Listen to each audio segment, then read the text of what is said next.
Hey guys, welcome back to some more Standoff 2 major action today. This is a special time where we're going to be getting into the official LAN stuff today. We're going to have the players actually physically on screen, so we're able to be a great time. But before we go too far, I'm back again. I'm a master, and of course, I've got Twist with me. Welcome, Twist. Hello, everyone. Glad to be here. Glad to see, as you said, the players. I think they'll add an extra bit of spice. But also, the playoffs have started, and it'll be fun to watch them. Now, we went through the group stage around a week ago, and that was a blast. Very close, very intense games. And so, we have arrived at the playoffs where only 6 of the 8 teams have made it. So, yeah, will be quite interesting to see how these teams can perform, in these LAN environments. I know for some players, some teams, that makes them. For some, it breaks them. So we'll really have to see how that one goes. But yeah, 2 games today. We're gonna have 2 best of 3s. In the group stage we had best of 2s. Today, since it's the playoffs, we are having best of 3s. We're going all the distance. There's no more round balance, there's no more points. It's just who can win 2 games out of the 3 being played. So it should be quite a lot of fun.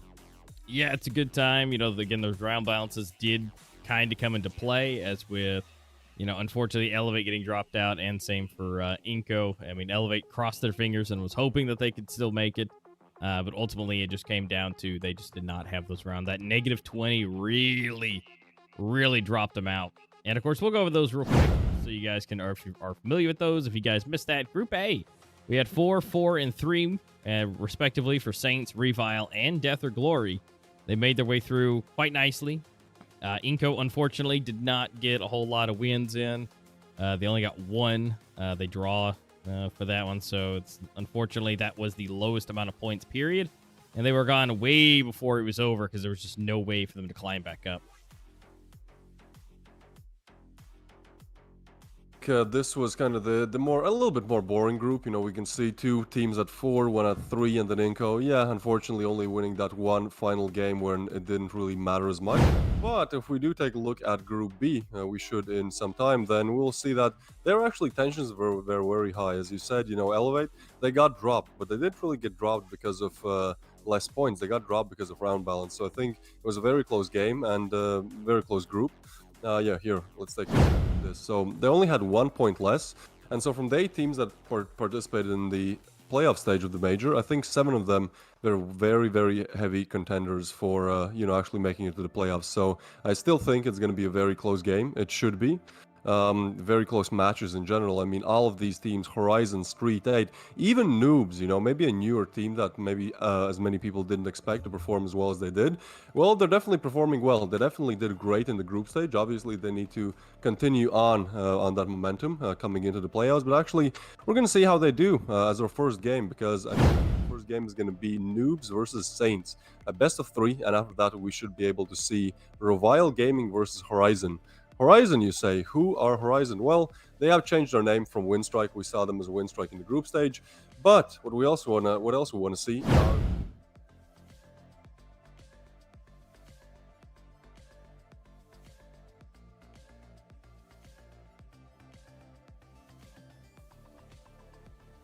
So you're still gonna get $1,000. Like, that's still very decent, right? So, yeah. I mean, congratulations. Obviously, they don't want to go home with just 1,000. They want to get a bit more than that. Perhaps even get that grand prize of $12,500. I think that would be the ultimate prize, obviously, for all the teams. But again, you've made it to the playoffs. You've at least beaten 2 of the teams. Now it's just a question of how many more can you beat. Yeah, it's going to be a long way forward for some of these guys. I mean, even though Inco and Elevate are out, we do have Horizon or Windstrike still chilling up here, kind of being kind of the top fraggers for everything, because they pretty much hold the rankings for some of the best out of everyone. Again, that game against Elevate kind of really bumped them up a lot, but all the other teams have kind of really worked for it, as I'll say. They've had more matches where they've had to grind harder and harder to get those points instead of just clean sweeping one team. So as much as they're at the top, we not necessarily know. I mean, obviously they did it for a reason. They're good for it. But can they do that more consistently? So as we move through some of these matches, we will find out if that's possible, because we'll be seeing them today. But, I mean, we will be seeing Saints versus Noobs, and we will be seeing RevialGG versus Horizon or Windstrike. So overall, those are the matches. We will hope to see what's possible across that. And again, obviously that 12,500 is what they're aiming for here also, mainly at the LAN. Like you said, it does change things. Will the teams be able to make it? Will it hurt them? Will it make them better? With that connection being a lot better, it could change some of these teams up.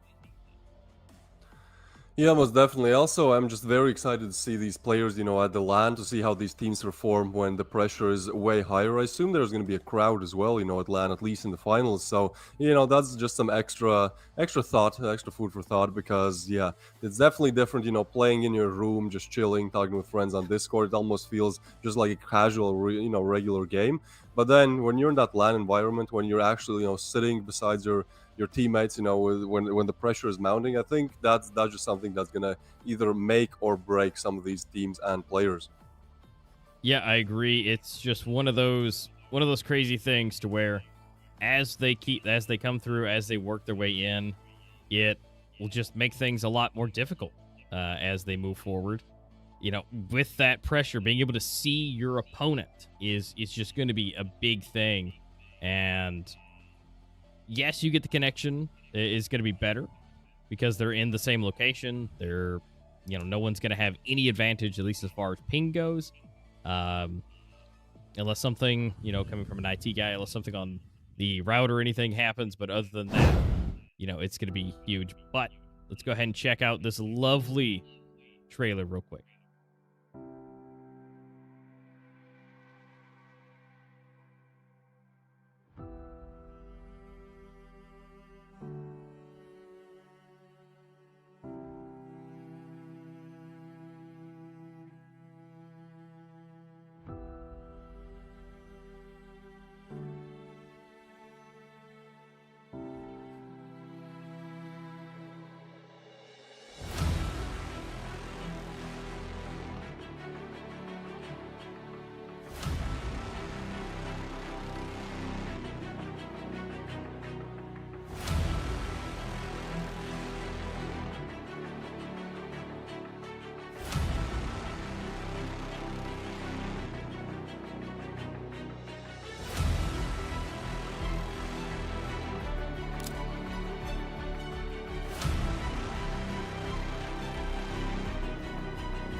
All right, welcome back, guys. That was an absolutely epic trailer.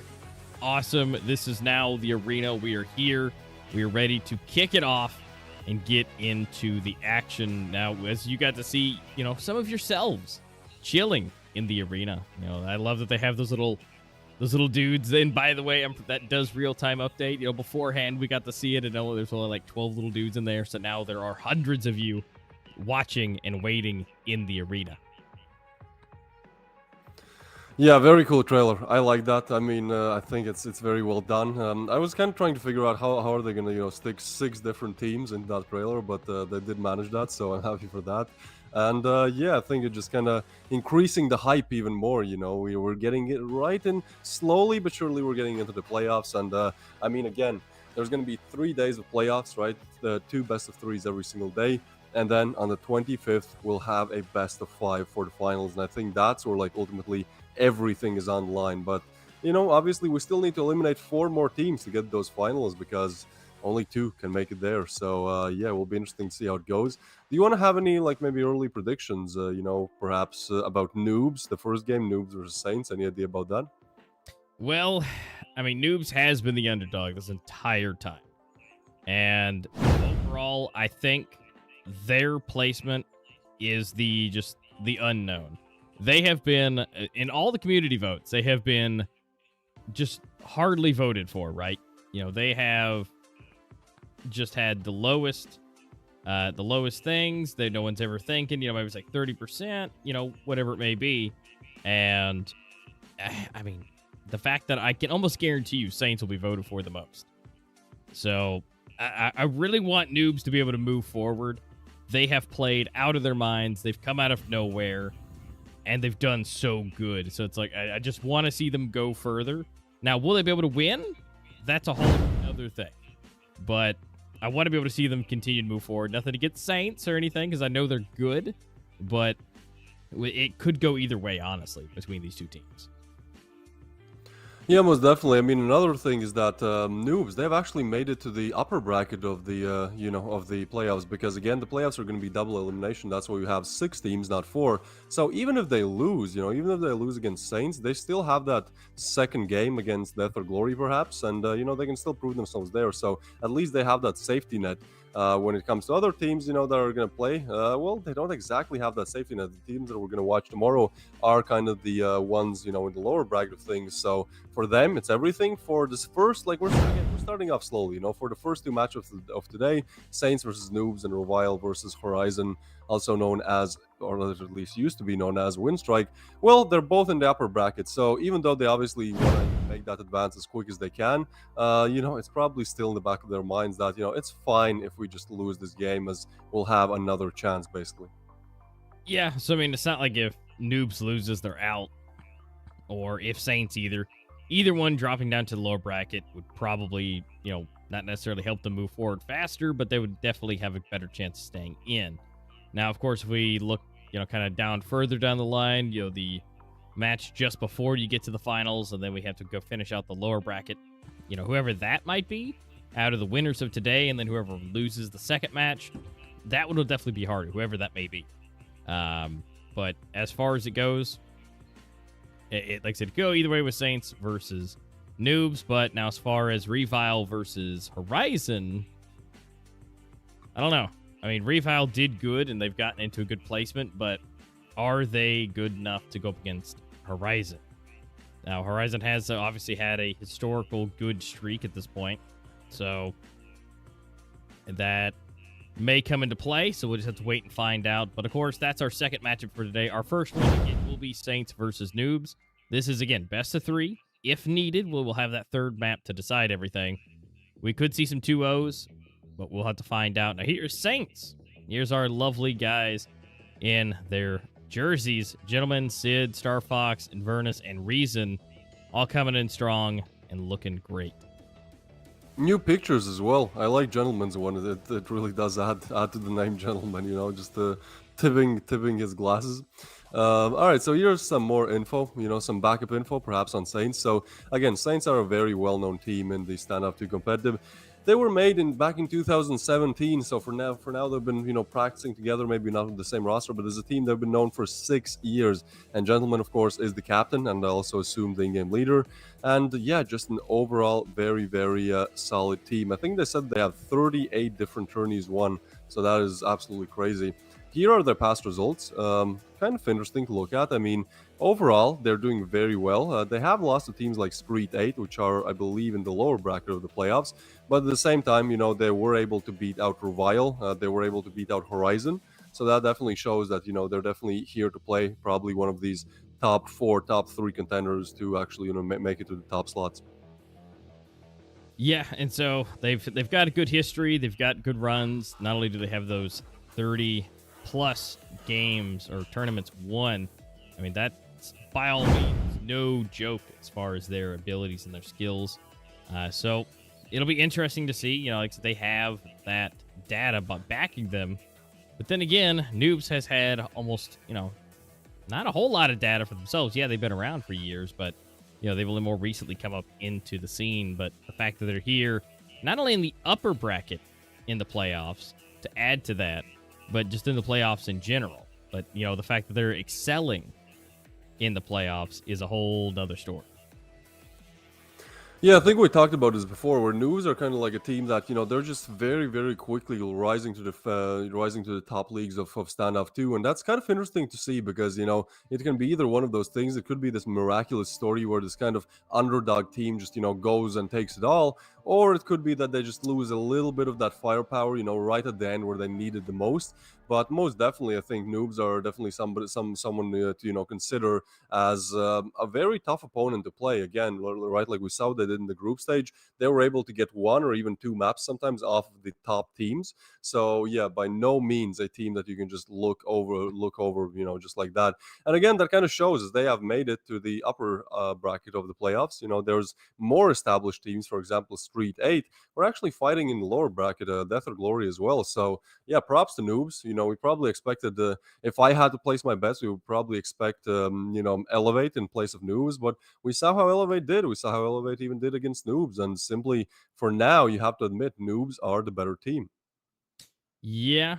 I mean, Noobs did a great job versus them, and ultimately, Elevate just didn't have the cards drawn for them to where they were able to go up against the right set of teams, I think. Going up against Windstrike at the time was uh, not a bit unlucky, but a bit unfortunate that the way that happened with that 20-0.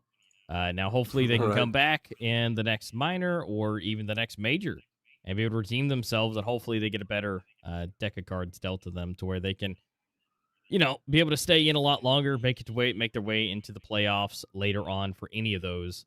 So just it's something for them to learn and something that they can figure out, necessarily what happened. I mean, because 20-0 is by all means, I don't think it's ever been really seen before.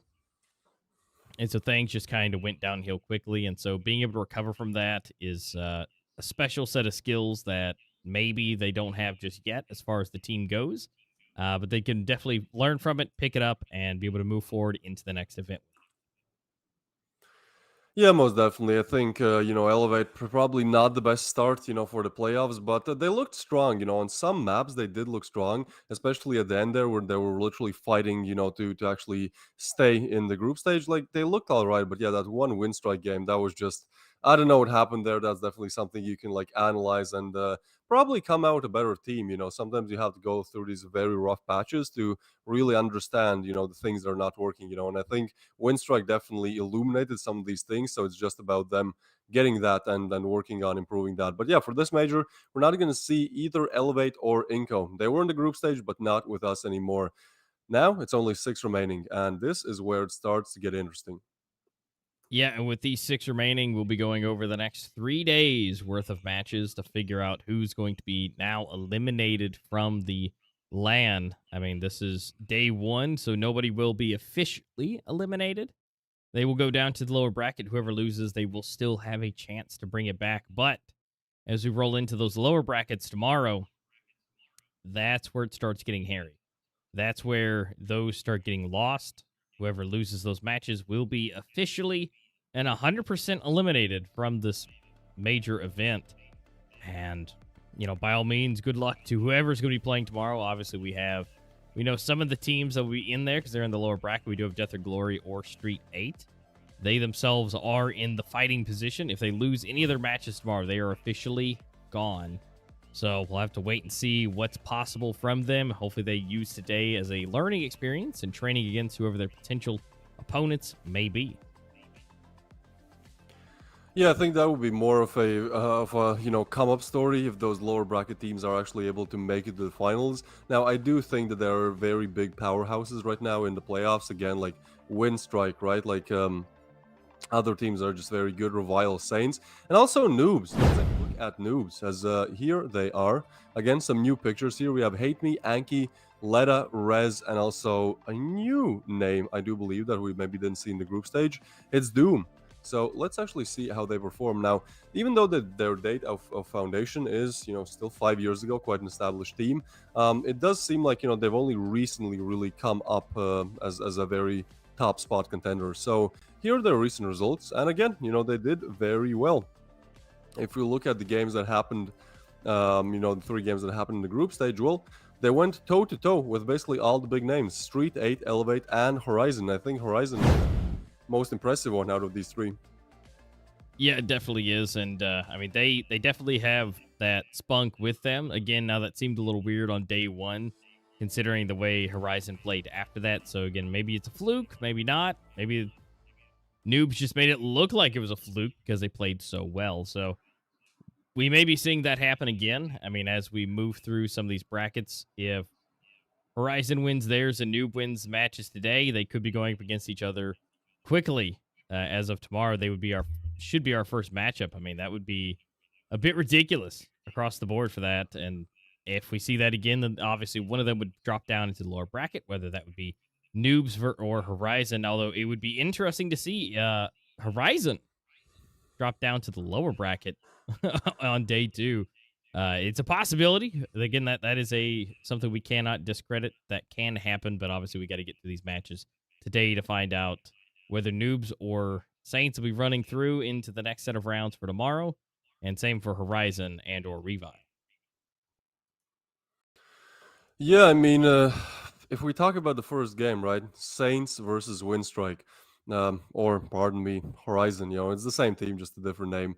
If we talk about the first game, Saints versus Horizon, I do think that Horizon definitely just statistically have the upper hand. Again, whenever we looked at stats during the group stage, it didn't really turn out well for us. But I do believe Saints versus Noobs, it's definitely possible for them to do good. I do believe Saints can take it, maybe in the 3 games played, but I don't think there's going to be a, an upset from either of these teams or just take it in 2. I do believe it's going to go the distance most likely, especially with how map picks work, right? I do expect both teams to win their map picks, and then, off of that, we can see kind of how the last game goes. Yeah, and I mean with that being said, I mean either way it goes, like I said, I feel like Saints will have a little bit more of the community votes to it, but I don't see either one of them winning as an upset. I agree with that. I mean, it's whether if it Noobs or Saints, I think they're super close as far as skill levels go. Now, granted, upset I guess would be a subjective word. Obviously, if Saints lose and their fans are like, "Oh no," that I guess it would be an upset. But it's not like tier the 8th team beating out the first team as far as seeds go. So we'd be at least a little bit better. Now, if Revile on game 2 beats out Horizon, now that would be an upset. Yeah, that would be very interesting to see. I mean, again, this is the LAN environment, and I do think that probably the teams that have played in the LAN before will have a slight bit of advantage just because they've been in that situation before, and the nerves are just not as tense, Because the last major, I do believe half of these teams were there, so yeah, it's gonna be a bit easier definitely for the ones that have played there before. But again, we don't know what to expect from Noobs, and with that kind of being in the picture, with them just being very good, just I wouldn't say randomly, just unexpectedly. We'll see how they do. We'll see how they do. Yeah, so we'll see if those nerves get pushed anywhere off to the side or if they're going to be front, forward, and facing. It's just going to be a huge thing. Now, let's go ahead and check out previous data as far as them playing against each other. We do have Saints 3-0ing back in 2012, and again, a 2-0 from Noobs also in 2012, but more recently, though, 2 months later, they were able to kind of come back and redo it and take a win. So, honestly, at this point, based off their last 2 encounters, it still could go either way. I mean, yes, Saints has technically won a round over that, the best of 5. They did have 3, but that was all before Noobs got a chance to, practice and come back getting a 2-0. So, if Noobs has been going the way that they have, and they've been training as hard as possible, I think it's still possible for them to be able to do it. I mean, again, the more recently, that's what they have done, and all they have to do is kind of do it again. Yeah, I'm very excited to actually get to the map selection because I think that's going to be very interesting to see. I do think that noobs are a team that perform extremely well on some maps, but some maps just aren't exactly up to that like top echelon standard, right? So, it does help for them. For example, if there's only 2 maps that they can uh, pretty much avoid maybe even three maps that they don't want to play. But when it comes to a best of 3, yeah, it's going to be a little bit harder. So hopefully they practice not only their best maps, but also their worst because well they'll have to figure out a way how to get at least 2 games home, win at least 2 games if they actually want to move on to the upper bracket for the semis. Yeah, I mean, again, as we go through all this stuff, it'll be interesting to see how it plays out. The fact that Noobs has a chance here, it's nothing that would be uncommon for that to happen. And I kind of cross my fingers. Like I said, I like the underdog type of story, and I like to see the new guy come about. They've done the hard work, so I definitely would want that to be rewarded. Nothing that anyone else shouldn't be rewarded, but this would be a great place for Noobs to stand out. But we do get a chance to see those map picks. We're going to see Breeze be the first one to get a first pick, and then Rust coming in for the second one, which is going to be great. First band will be Province. Then going into the potential last band of Sandstone. Yeah, unfortunately. But Sakura, the ultimate place to end it. I mean, that has just been the map choice of everyone to play on. So we are going to see Breeze, we are going to see Sakura, and we are going to see Rust. Sakura is the unknown. Will we see it? Potentially. But as we see on our stats, we will see the Sakura is a better pick for Saints at the end. Oh, by a landslide, yeah. Yeah, by a lot. Plus of the 17 to 3. That's absolutely crazy for Saints here. I mean, the rest of the map, sure, like it seems like both of them can go toe-to-toe there. Rust and Breeze, they do favor Noobs a little bit, but then again, on Breeze, Noobs have played 3 games, so I'd say the Saints is maybe a bit more accurate. But still, this is going to be very exciting. But I do think that, after seeing these map stats and kind of how the maps are going to play out, yeah, it's better for them to take it into. And it seems like most people understand that perhaps, Sakura might not be the best choice, as only 34% are saying that Noobs will win this best of 3. Now, 66%, 2/3 are saying Saints will win it. And I do kind of agree with that notion. Like, if I had to, place my predictions, I'd also kind of tilt towards Saints, but still consider Noobs as a viable option. Yeah, same. And, that's just what I thought.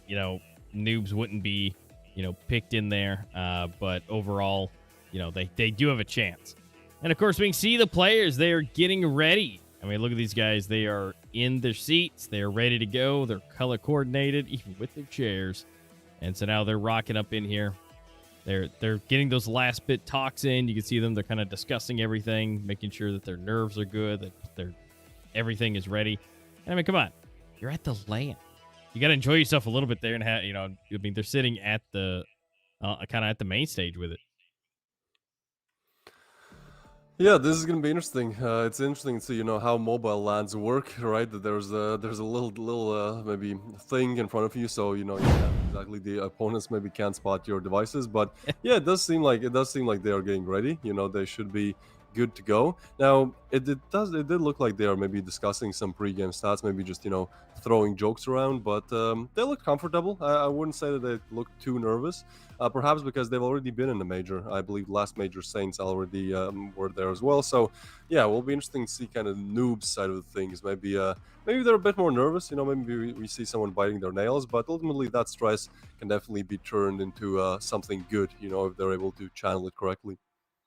Yeah, that's going to be a huge thing. Is can they channel that energy? I mean, you can be nervous, scared, whatever it may be, but be able to channel that into the winning spirit of, even though we are nervous, that's okay. Once you get into game, that those nerves should just fall off. Start focusing on what you need to do.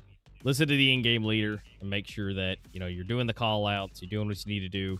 And forget that, you're all in the same room, but in that still same area that can help, being in the same room, that communication, there is the delay between, everybody talking online. And so now that is all real time. And if they can maybe make their reaction times a little bit faster because they're being able to hear everything right then, right there. Yeah, I mean, look, the human brain attributes both the words fear and excitement to the same motion. So if they're able to just like not look at it as fear, but rather, oh, we're just very excited. Well, they might be in a better position to actually get off to a good start. But again, if we talk about the map picks, yeah, that Sakura just does not look pretty for noobs. 17-3, that is absolutely insane. Yeah, that'll be something for them to consider. Maybe they're even considering it right now. It seems like they are again, discussing some stats, talking about what they could or could not do, how they could advance. Here we can see the players once again. Seems like they are slowly getting into the groove. We can see some familiar faces on both sides. It's interesting enough that the Saints, they do have their jerseys, but not all of them, not the other team noobs. They're not exactly on that jersey game, so maybe that's some pre-game ritual, maybe that helps. But Saints are wearing their jerseys, but we are ready to get into the first game. I hope everyone is excited as I am, as this is going to be huge. Saints versus Noobs, our first playoff semifinal game, starting off on Breeze. We'll see which one is able to take it. Yep, this will be the first one, first game, first round, first everything today going into the playoffs, and being the first time of this event that we have the official LAN excitement. So rolling up in here, we'll be able to see where we go, where we can. No one's died just yet. They're all just chilling. They're waiting. Nobody wants to make that first mistake. No, definitely not. I mean, the pressure, the pressure is definitely there. So they're just approaching this pistol round as slowly as they can. We can see that maybe slightly noobs are tilting towards the A bomb side of things, but so far I think they're just expecting Saints to perhaps make a rush. So they're just holding angles. Both teams kind of adopting that CT side gameplay. But ultimately, noobs will be the ones who need to make the first decision. It seems like that decision is to slowly rotate to B. Perhaps send one player towards A. Perhaps get him to make some noise. Seems like Yankee is just gonna straight up rush in there, make some noise, maybe pull some rotations over to A, and then the rest of the team is slowly creeping B. I mean, it is kind of working out as they're sending 3 players towards A, and there was one more rotation on B, kind of checking what's happening. So if Izaki is able to, throw some util here, that would be huge. Obscure the vision, make them think, oh, but now they know the peak. And I think now the rotation is definitely coming in from A. Anki's still fighting his fights on A, but it is going to be that B push. Reason here, not getting checked. This is going to be huge if he can connect those headshots, which he is. 1, 2, and 3 for Reason. 4! Reason, what a way to open it up. Just clip in the first round of play. Such a good play coming in from Reason. You can see it on their faces. They are definitely happy about that one. Oh, yeah, you see the pressure, you got to shake it off, but man, that is a strong start. I mean, Reason able to get the back. Look at him being all sneaky. 1, 2, 3. And then he's finally caught for the 4th one, but they know then. But yes, able to do it. That is fantastic. All right, second round of play. Reason, what else do you have up his sleeves? Well, he has $1.7K as he just got 4 headshots, so obviously that kill reward is going to come in handy, and they have bought up SMGs against unarmored pistols. Is just going to be a slaughter. Sid getting a double gentleman as well. Letta is able to refrag on Sid, but it's just going to be all over as Star Fox and Inverse shows up to the picture as well. Saints starting off very strong here. Yeah, they really are. I mean, that experience may be where that's coming into play. That's a position. That is a wow. That is a comfortable position. There's actually in my past history of esports, there was actually a guy back in another land that I actually had worked physically. I dodge bullets. This dude would pull up an extra chair and prop his feet up in front of him and almost lounge like he was in bed. It was the weirdest thing seeing this dude on the main stage with his feet always stretched out, but it was a good time. So you don't always discredit that, but 2 players already going out for Saints, so this may be the first official round for Noobs here. They are they're doing a lot better. Now they just got to figure out what site they want to go to. Everybody is kind of stretched thin at this point, so B is now opened up just a little bit more. But that also may be them going for a push for the rotation and maybe going over to A. It looks like it looks like exactly what they're trying to do. Yeah, somehow they've lost those players, and I think Saints made a smart decision where they don't exactly buy up when they have those SMGs because they want to save up a little bit more money. And well, the players who don't, they go down because against rifles, there's going to be a bit of a harder battle. But Gentleman and Star Fox, they have actually bought up, so they have to think now. In this 2v5, do they want to go for it? Because losing those rifles would be painful. Only $100 to each of their names, and it does seem like unless Star Fox is able to get an open, which is probably not going to happen. Yeah, they're just going to rotate over and save. And Noobs still kind of expecting the push. I mean, they don't want to, be over aggressive and lose some of these rifles as their cash is not the greatest as well. But it does seem like Noobs have found their first round of the major. Yep, looks like the bomb is going to be detonating. Gentlemen, Star Fox, they don't want to be losing any of that. So congratulations to Noobs for finally already, picking up that first one. It looked a little hairy the first time around for the first 2 games, but now we're getting into it, so now Noobs can be able to feel better about it. That first round kind of may have tilted them a little bit, but they've been able to recover quite nicely, and now they're getting kind of better feeling. See the communication, make sure everything's good, everybody's good. And Saints, they're looking like they didn't want that to happen, so they're going to redeem themselves a little bit. Oh, where is this? Yeah, we're looking looking in between some of the viewers. Those little dudes from the arena. Making yourself feel at home. That's Yeah. nice. Well, Noobs, they are definitely starting to feel a little bit more at home, as they've won the first rifle round of the game. That's definitely good. They were looking for a bit more, but seems like Star Fox, he wants to deny that dream. Letter goes down, and Star Fox, he's still peeking. He might have an idea that Noobs, they're not only faking A, they're actually sending more players towards A, as the bomb is literally as close as it can get to A long here. But Star Fox, he's still going to slowly peak. He is getting smoked out, which is a smart decision, denying some of that map control, denying some of that info for Saints. But still, Noobs have to make their choice. Rotations are coming in, but at the same time, whichever side they hit, they're pretty much going to find 2, if not 3 players. So it does seem like B is going to be that point of contest. Probably this time they're going to check that corner where Reason was sitting in. I mean, that's still such a great clip to open up the major. And yeah, they're slowly sending Rez towards mid just to get some more info, I guess, about the whereabouts of these players. But the rest will very soon hit on B. Yeah, I mean they're slowly moving their way up. Not a soul is towards A, although technically they still could rotate if they wanted to. But looks like B is where they're going to commit. They're just waiting for those timings to come through. Now here comes the smokes, the flashes, everything is coming in, being thrown. And now they're although surprisingly not pushing as hard as they probably should, although Inverness able to take down Hate Me. Now coming from the side, Reason again, him getting himself 2 and leaving only Rez alive. He's trying to potentially be able to get a gang angle, but 1 versus 5. Now his position is known. Things are being thrown. Now he's got to work his way out. Rez has to find something here. I mean, yeah, his position is known, so at this point, I don't even think a save is in the cards. Yeah, it's not. It's going to be Inverness catching him off.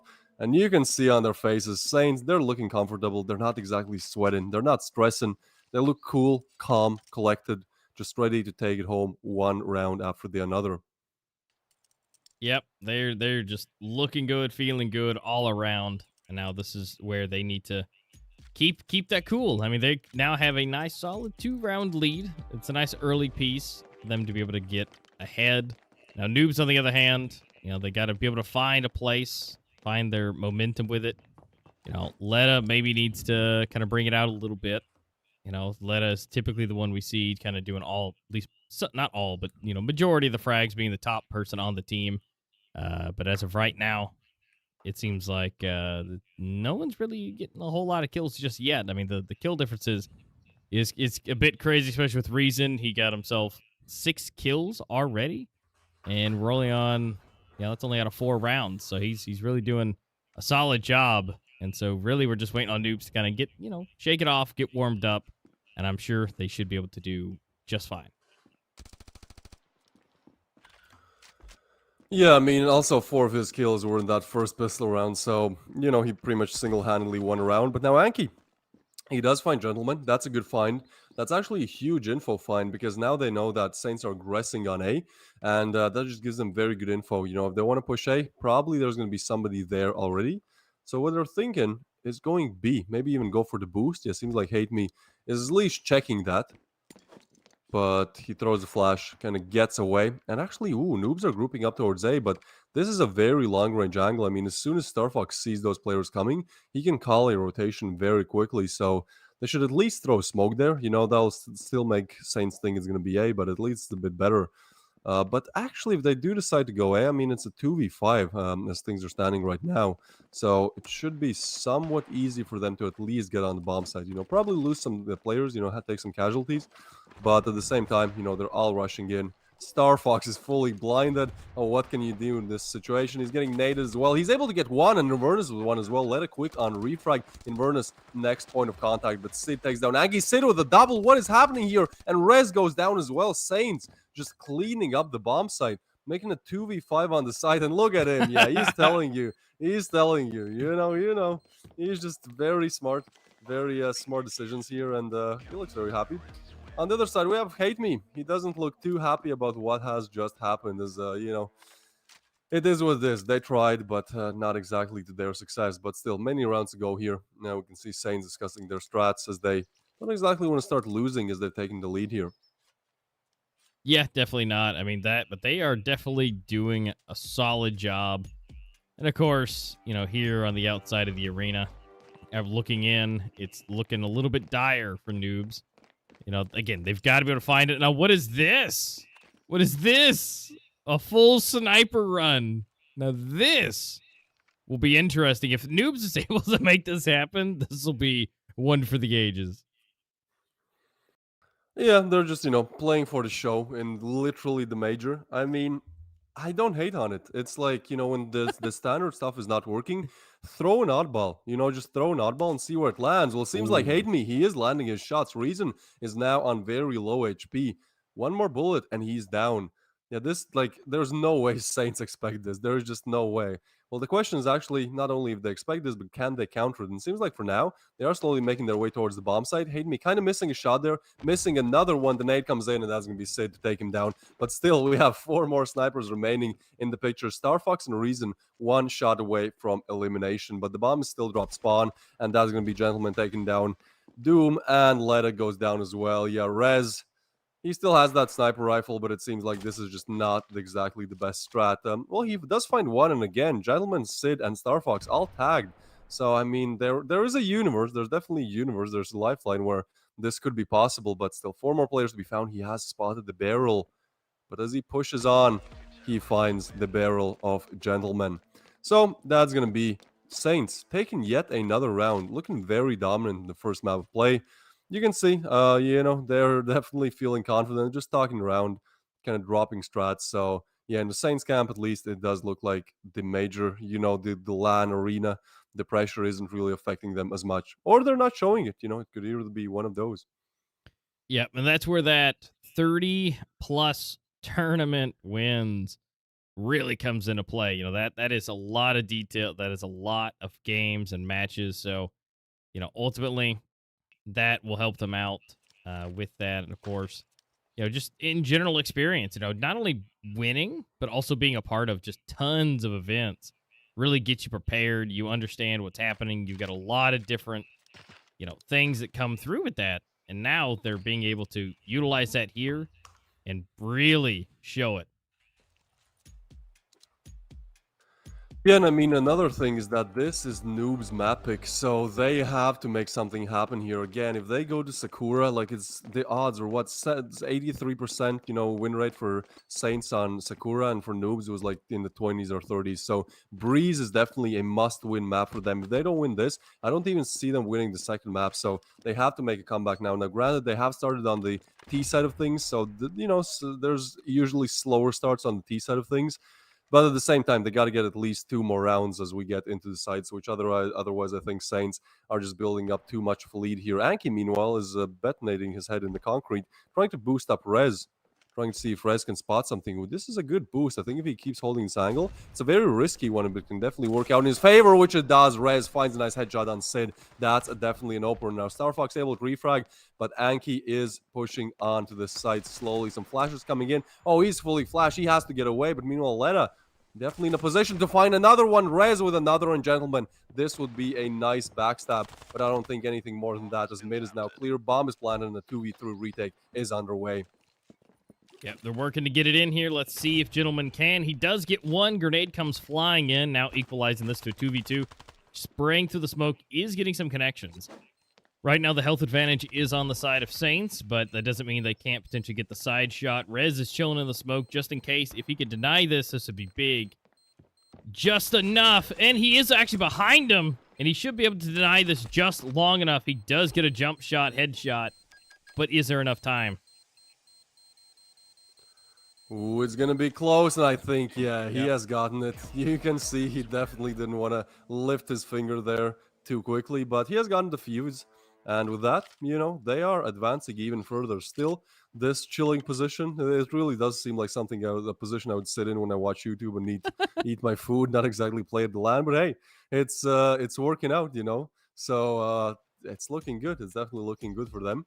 On the other side of things, we can see the tension is starting to set in. Maybe not the happiest faces you'll see all day. And if you look at the scoreboard, there's a reason why that is, because Saints are 4 rounds away from winning the first map, from winning Noob's map pick, and we haven't even gotten to the side switch, so they're doing extremely well as for now.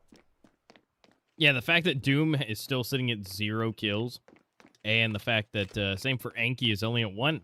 And that's a huge difference compared to the lowest person is 5, and that's 2 of them on the side of Saints.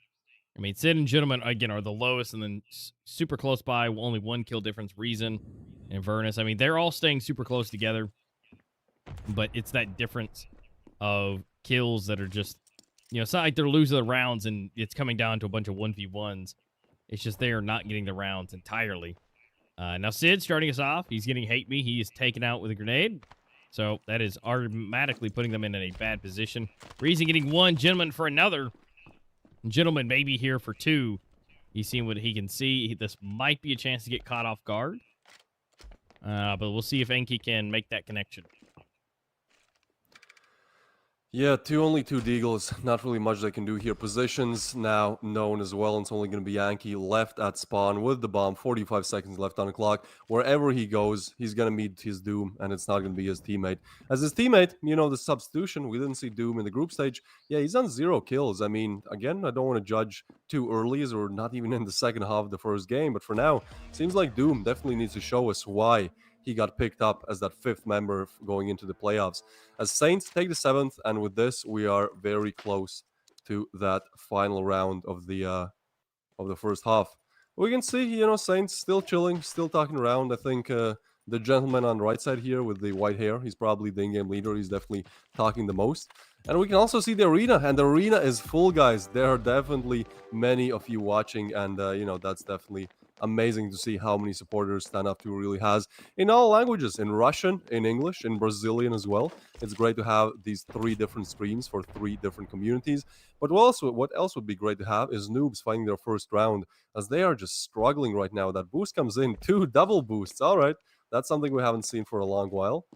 But it seems like, yeah, they're just gonna stay slow, stay passive. I mean, again, I feel like they just need to throw a curveball, right? They just need to do something they haven't done before, because their default strats on the T side are not working. But now it's definitely starting to work. Rez and Hate Me both getting a frag each, and this should be the round. They cannot lose this round. Sid, now he does take down Hate Me, but that's a great boost. Rez with another one, 2v4 now. Reason, the only man left on site, kind of isolated between these 2 angles, has to spin around to find both players. Oh, and he does find one. Still alive, still not found. The only one left alive. Can he do it? He gets another. But Rez takes him down.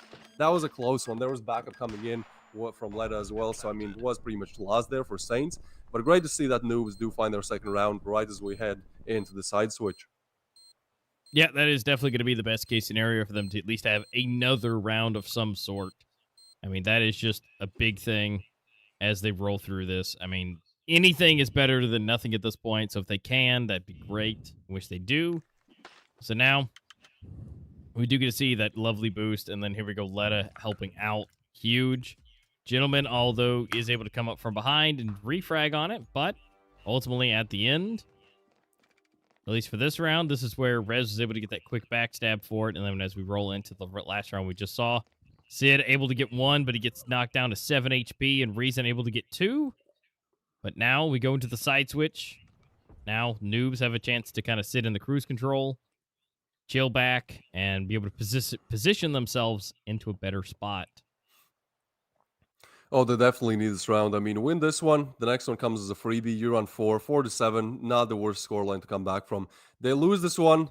Next one they lose as well because they probably have pistols. We're looking at 2-9. So this is a must win round for noobs. But unfortunately for them, they're sending 4 defensemen towards A side of things, but it's actually going to be B. Question is how fast Saints start on that push. It seems like the push is starting. Util is coming in, and they will push out any second here. Gentlemen, first point of contact.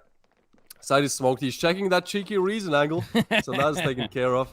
And as they've made their way onto the side, we're looking at a retake, and Gentleman takes down 1, but is not able to take the second one. Anki still alive, still fighting. Star Fox gets another, and Sid with another. Oh, this is falling apart for noobs.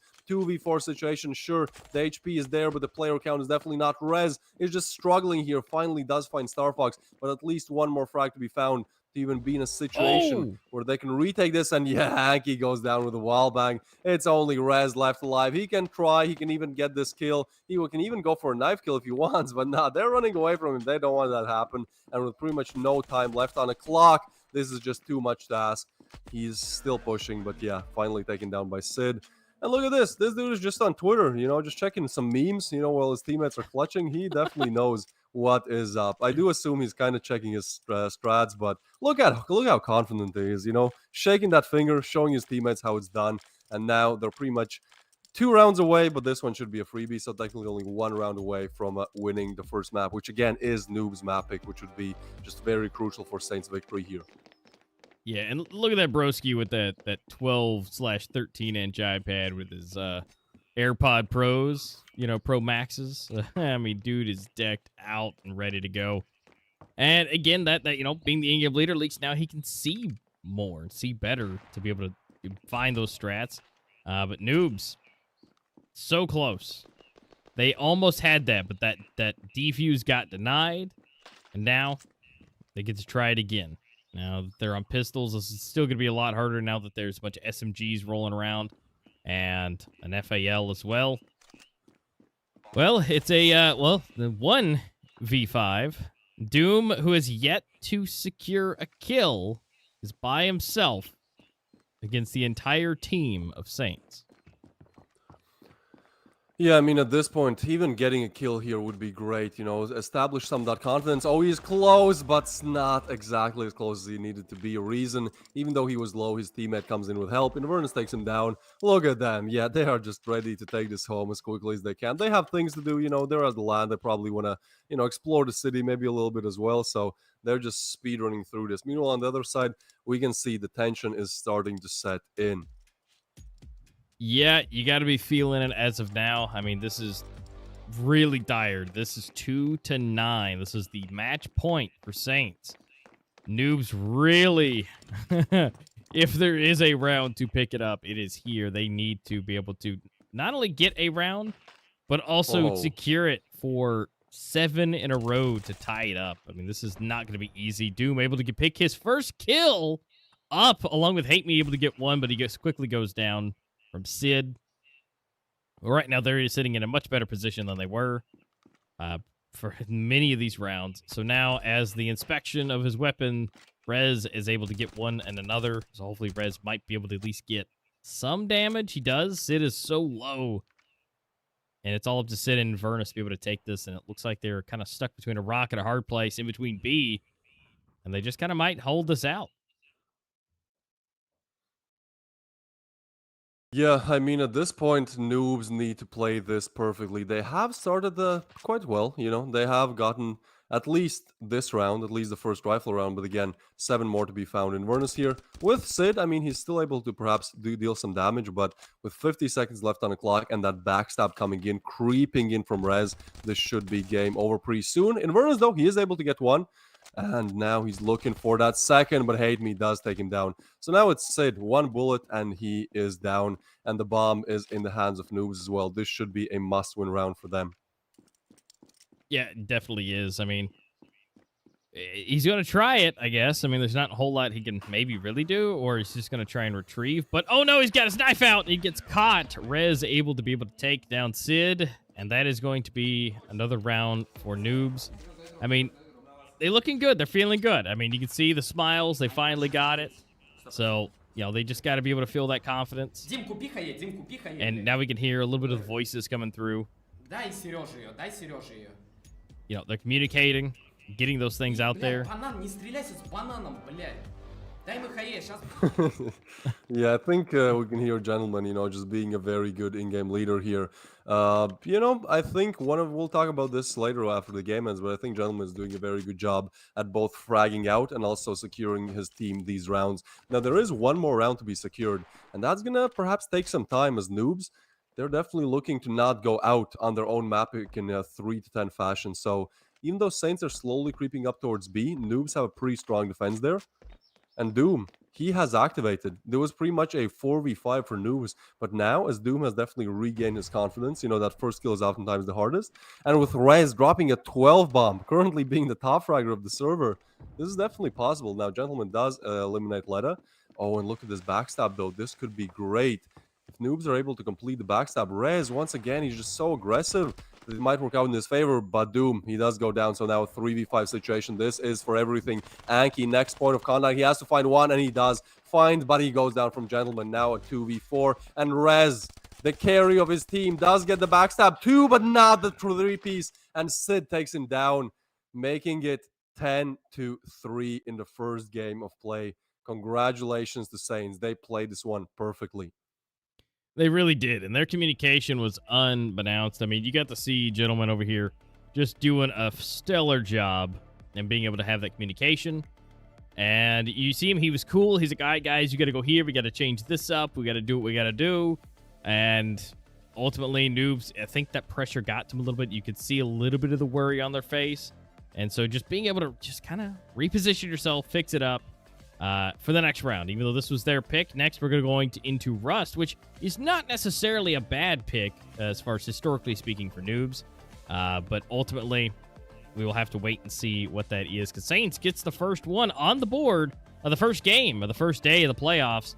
And hopefully you guys here in the arena are having as much of a good time as we are. Again, that was an absolutely great starter for Saints. Nothing too crazy in the fact that round balance means nothing now. It's not a big deal now, so it's all about getting the win. So if Noobs is able to be able to connect and secure these wins, they'll be sitting solid. So it doesn't matter if they win 0-10 and then win, you know, 10-10 next or 10-9. It just matters about getting the win. Yeah, most definitely. I think still for Noobs, you know, this is a very, very high ladder to climb, as they have just lost their map pick. Next up is Saints map pick, and even if they win that, they have to go to Sakura, where Saints have an 83% win rate, and they don't exactly have the best one. So, I mean, this would be the fairy tale story. This would be absolutely amazing to see, but at the same time, with the way how Saints are not only playing individually, but also communicating, you know, I think they're just setting themselves in a very good position to take this home, even on the next map. You know, we saw how Gentleman, you know, the in-game leader, how he communicated. We can see on camera, he's just very expressive. He's talking, you know, he's telling strats, he's keeping a positive attitude. You know, we mostly saw only smiles, so this is just going to be very hard to defeat the Gentleman's squad of just pure menace. Yeah, we at least saw one knee as well, because, you know, I can't remember who the player was with his knees in the air. But I mean, the fact they're still playing that good and feeling that comfortable, not having to be in that you know, hunched over gaming position, trying to play at your best. So, I mean, they definitely looked like they were doing good. And I agree, yeah, he was communicating perfectly. He was talking back and forth with everybody. And so, ultimately, at the end of the day, that was a great showing. You can even see your guys' names in the arena as we get closer. You guys are being shown. You are here. And so that is fantastic. Welcome to everybody who is chilling. Look at you guys. You got your little shirts on. Everybody's looking a little different. Looks great. So adorable. It does look great. I really like this touch. It's showing not only the players but also the community that supports them. That makes it possible for them to actually play in the majors. Without you guys watching, well, we wouldn't really host these majors, would we? Anyways, here is that reason, just opening it up, and I think this really set the tone for the game. That fourth kill was just absolutely amazing. You can see gentlemen being very happy about it, and from there on out, it was mostly just Saints. As on the CD side of things, it was just very hard for noobs to find any answers to their holds. Yeah, it was, and here's that sniper round we got to see. It's very interesting. They changed it up a bit, and I like that, even though it did not secure a victory. I mean, it really just came down to Saints were playing just out of their minds. And this is coming down to, yes, this is a LAN. This is not their comfortable spot. This is not where they're used to being. And by all means, noobs will get more comfortable as they continue to play on. And, even though they've made it so, they look so strong getting here to the LAN and getting into this position that they are in, at the end of the day, it really just comes down to those nerves, because we know noobs can play. We know they can. You've seen the past information. They have done some good victories, but ultimately, it's all what they can do here and now, especially in the LAN. But here's our MVPs for each team. We do have Rez and StarFox chilling with 11 and 14 respectively. A total kill death of actually better for StarFox of 2.75 and a 2.4 rating, along with Rez chilling with a 1.4 and a 1.28 rating. Yeah, I think that's very interesting to know that individually, Rez is doing very well. I mean, he was literally the top frag of the server, beating everyone by 3 kills. That is such a hard thing to do, especially when your team is losing badly. I mean, look at these rounds, round 4, 5, 6, 8, 1 and 2. In all of them, Saints just absolutely dominating, having 3 or 4 or even 5 players left alive at the round end. So, yeah, Saints are looking really dominant, but still huge props to Rez for being able to do what he just did. And hopefully, more players wake up in the same way that Rez has today, and they're able to win the next map, which is going to be Rust, and it is going to be Saints map pick. So, again, working from a huge disadvantage here for noobs. Yep, and of course, here's our overall rankings for everybody. Definitely someone that would definitely need to bring it up a little bit is Doom. I mean, oh, wow. 0.1 rating with a 1 to 12 on his KD, 0.08. So, yeah, they definitely need the nerves are getting to him. Doom definitely needs to work it up Anki a little bit as well. I mean, really just everybody. Rez is the only one who really did outstanding, the only one who went positive, but as we roll up to the scoreboard, Saints did obviously great. 2 players over 2.0, one right there on the cusp of it being Gentleman, and then the other one's at 1.5, 1.3 respectively. So not too bad showing. Again, Saints opening it up strong. Now this is unfortunately going into the second map, which is going to be Rust. But again, their stats weren't bad on Rust. I mean, they're still close. So cross your fingers if you guys are a Noobs fan that they can bring this back a little bit more in Rust. I feel like they have a little bit better chance on Rust than they do Breeze. Breeze just is so crazy with the way it operates. So I feel like Rust would give them a little bit better chance, a little bit more cover too. Yeah, most definitely. I mean, again, those Rust stats were looking all right. But at the same time, their Breeze stats were also looking all right. So I do think that the reason why Noobs lost this badly is probably just because of nerves. Because as you said before, we've seen them beat out top teams. Win a game against Horizon. Like, that is no easy feat to do. So we definitely know that they can do it. I think it's more just a question about unlocking that potential. And I think right now it's blocking it. It's just that stress, and it seems like they're not able to, as we talked about, they're not able to channel it into that positive type of stress. It's just like it's kind of an impending doom, just getting in their heads and not really being able to perform to their usual standards. But well, let's see. Again, this is their first game. This is their first major ever. They've never been in this environment. So, flukes can happen, especially in the first game. I think it's just a completely new environment and you have to adapt to it. And so the question is, are they, adapting well enough so they can perform better on the second map? And I certainly think that, I'm not going to say win, but I will say that I certainly think that they will be able to get more than 3 rounds on the second map, just because Again, I feel like as soon as they started losing, especially after losing that pistol to Reason, just getting a random 4K, like that definitely gets in your head, and it's not the easiest thing to break out of. But I do believe that coming into the second game, they will be more level-headed, more cool, and because of that, able to really show more of their potential. Yeah, that opener really kind of set the stage with that 4-piece, and not only are they already stressed out, they're already in a weird place that's not where they're used to. Then you get tilted like that. That's really hard to come back, anyways. But then in an unfamiliar and uncomfortable environment that's not your comfort zone, they'll definitely have to adapt a little bit more. And so maybe even if they get dropped out today, they're still got the lower bracket to kind of not necessarily relax, but they get a chance to see how things go. They get dropped down, though they still get to watch the next set of matches go through. And then tomorrow, they'll be able to see an entirely other match before they come into it, I believe, with how that will roll. So they will definitely have a chance to relax a bit more and be able to get more comfortable in not only just the players in general and their environment, but be able to practice in a room with each other. Because, we don't know that if they've ever done this before, even if they weren't even at an event, just being able to be together in the same place. Yeah, and you could really see that on the other side of things, for Saints, Gentleman was really taking advantage of that LAN environment. He was, just very comfortable. And again, I feel like that was definitely one of the main reasons why Saints were playing as good as they were. Not looking at, how Noobs were playing, sure they could have done better, but I think Saints either way showed a very dominant performance. And I think one of the reasons why is because of that in-game leader being Gentleman. We could see that he was just there, he knew what he was doing, he was calling strats, he was keeping up the team morale, and it's hard to lose when the environment is positive, when you're already winning, and when you have a good guy kind of leading you down the path. Yeah, because he looked super strong and comfortable, and again, that communication, just being able to basically just look over and be like, hey, you should definitely do that thing, and he's just able to call out, tap over to the guy next to him, and it just makes things a whole lot easier than trying to worry about connections or mic volumes or anything like that. Even though they were still, seemed to be in a call together. Either way, they're still able to be right there, right then. So that was good. It was a good showing, still nonetheless. But again, we do have to figure out how it's going to go in map number 2. Again, Rust. I feel like there's a good chance, even though Breeze stats I think was a little bit better. Rust still gives him a chance.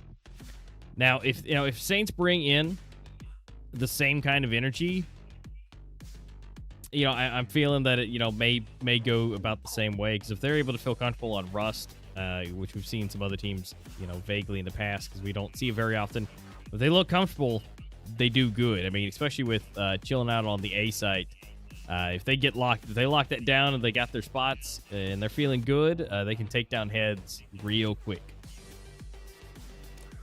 Yeah, most definitely. And again, it is their map pick, and we saw that Gentleman. He had his iPad that he was playing on, but he also had his mobile phone, where I believe, from what I saw, he was checking strats. So you just know, if the strats are good on not their map pick, they're just going to be amazing once we actually go down for Rust. So yeah, so far it's looking very good for Saints, but again, it all depends what happens once we actually get into the second game play here. Yep, and so hopefully, again, they can shake it off, be able to put it back to where they need to be. Because again, this is still a best of 3, so if Noobs can be able to take this one, even just barely, that gives them a reset to at least have a chance to go into the third one, even though the maps is absolutely tilted stats-wise in favor of Saints. Maybe Noobs has something ready and waiting for it, because that ended up being the decider, so they could have technically abandoned it previously, and they chose not to. So maybe in general, that's maybe something they want to take a chance, or maybe that they feel better on that one versus the rest. Whatever the reasoning may be for the team, it's now what is selected and what's on the table. And so it's still an option for them to be able to take it, considering they didn't ban it before. Yeah, I do agree with that. And again, Noobs are kind of having a safety net here, as this is the upper bracket semis, right? So even if Noobs lose, they're going to play tomorrow against either Death or Glory or what was the other team? The STREETEIGHTH. So they're going to play one of those both teams, you know, and it's not like it's all over. You know, if we see Noobs, sure, they might be advancing to the, like, real semis, you would say, but Noobs, they will have their second chance, so this just shows, you know, how kind of performing well in the group stage will really work out for you in the long run. You know, Death or Glory and STREETEIGHTH, some of them have not ever been in the major, and so they will have their only chance. You know, they'll have to go through what Noobs are going through right now tomorrow, when it's literally a battle for, well, Death or Glory, literally. So yeah, I do believe that at least Noobs have that advantage where, you know, they can do bad in their first game, but still, coming in tomorrow, they will be more adjusted and more used to this environment, and that might take the upper hand in either one of these matchups if they do go down to the lower bracket here. Yeah, because that's the thing, is Death or Glory and STREETEIGHTH get a chance to chill and watch and see how things are going. So that's going to be potentially an advantage for them, but Noobs, even if they drop down, they now have an extra 2 games minimum of experience rolling into this, so they will have a little bit of the upper hand unless they, you know, Death or Glory and STREETEIGHTH are able to, you know, continue to practice while on land. You know, they might be able to scrim against each other and go back and forth with that just to go ahead and get some practice in. But if they don't, again, Noobs will have the definite advantage walking into this next set of games if they get dropped down, or even Saints. You know, it's still a possibility that's on the table, although Saints looking ridiculously strong today and ready to go. They look like they got well-rested sleep, and they are now caffeinated and ready to go. But again, whatever the possibilities are, it's coming up shortly. Once Noobs and Saints get into that second game for today, second match, we'll be able to find out. Really, I guess, partial of the way through, but we'll have to wait and see as we go into the end, as which one will be going into what position. And here we have the lovely audience. Thank you everyone who's watching, especially the English and Brazilian streams. You know, it's always great to support these communities that maybe in Standoff 2 are not as established, but hopefully after this major, you know, if you stick through it, more people will come and they will get bigger, and perhaps we'll see more, you know, kind of multinational teams coming in as well. For example, Inco, they were a Brazilian team, unfortunately eliminated in the group stage, but, you know, they definitely show that it's possible to make it there, even if you know, don't exactly have a Russian roster, which most of these teams do have. Now, the arena is, you know, starting to fill up. Everyone wants to see how this second game goes, as this is going to be on Rust, Saints versus Noobs. And for Noobs, yeah, they have to do everything here. Yep, and here we go, rolling into it. The first round in map number 2 of game number 1 on day 1 of the playoffs. Noobs, I'd say they have to start off strong, right? Like we saw what happened in the first game when they kind of lost a few games in a row and then they were just not able to do much. So at this point, they just have to make it happen quickly. Otherwise, that doom will set in and it's just not the best position to find yourself in. But a position they do find themselves in is a 3-people stack on A, which is kind of smart as Saints. Even though the bomb is more towards B, they are sending 3 players towards A here. Yeah, they're working their way. They're holding it down. Rez here getting some good information. If he can slide in here. Oh, getting the barrel stuff and getting the headshot on it. Ooh, Rez in a great position for that. And so now it's a slightly tilted Gentleman being the first one going down. And with how well he was doing, that's definitely going to be good for this first round. Now, again, they've got to make that choice whether they still want to go for A or if they want to slide over to B. But A may still be the better option. Doom chilling here in mid. Just making sure nobody crosses over. So he's at least got that information for the team. It looks like that call is coming in to go towards A anyways. Sid able to take down Rez himself. Smokes are coming out. Now it's Anki. Just chilling. He's hopefully able to get a couple tips and taps. But he's fully blinded. And there's going to be a trade out here. Star Fox and Anki. Now we got Doom. Doom actually getting his first kill right off the bat in the first round. And getting a nice little trade here. Now it's all up to Invernus, which is basically a stub toe away from going down. Although he does have the bomb, so he might have a chance to rotate, which they may have got to go ahead and go for the call. Here we go for Hate Me and Letta rotating around just in case. And Invernus 4 HP. That's all that he has. He's trying to get some shots in, but looks like Letta's going to wait. And they're just going to flash him out. And I would assume attack at the same time. Yep. Yeah, they do take him down, but I think at this point, like, even getting that frag is great. And you can see in the motions, I mean, yeah, Hayden, he is starting to smile a little bit. He's definitely happy about what has just happened.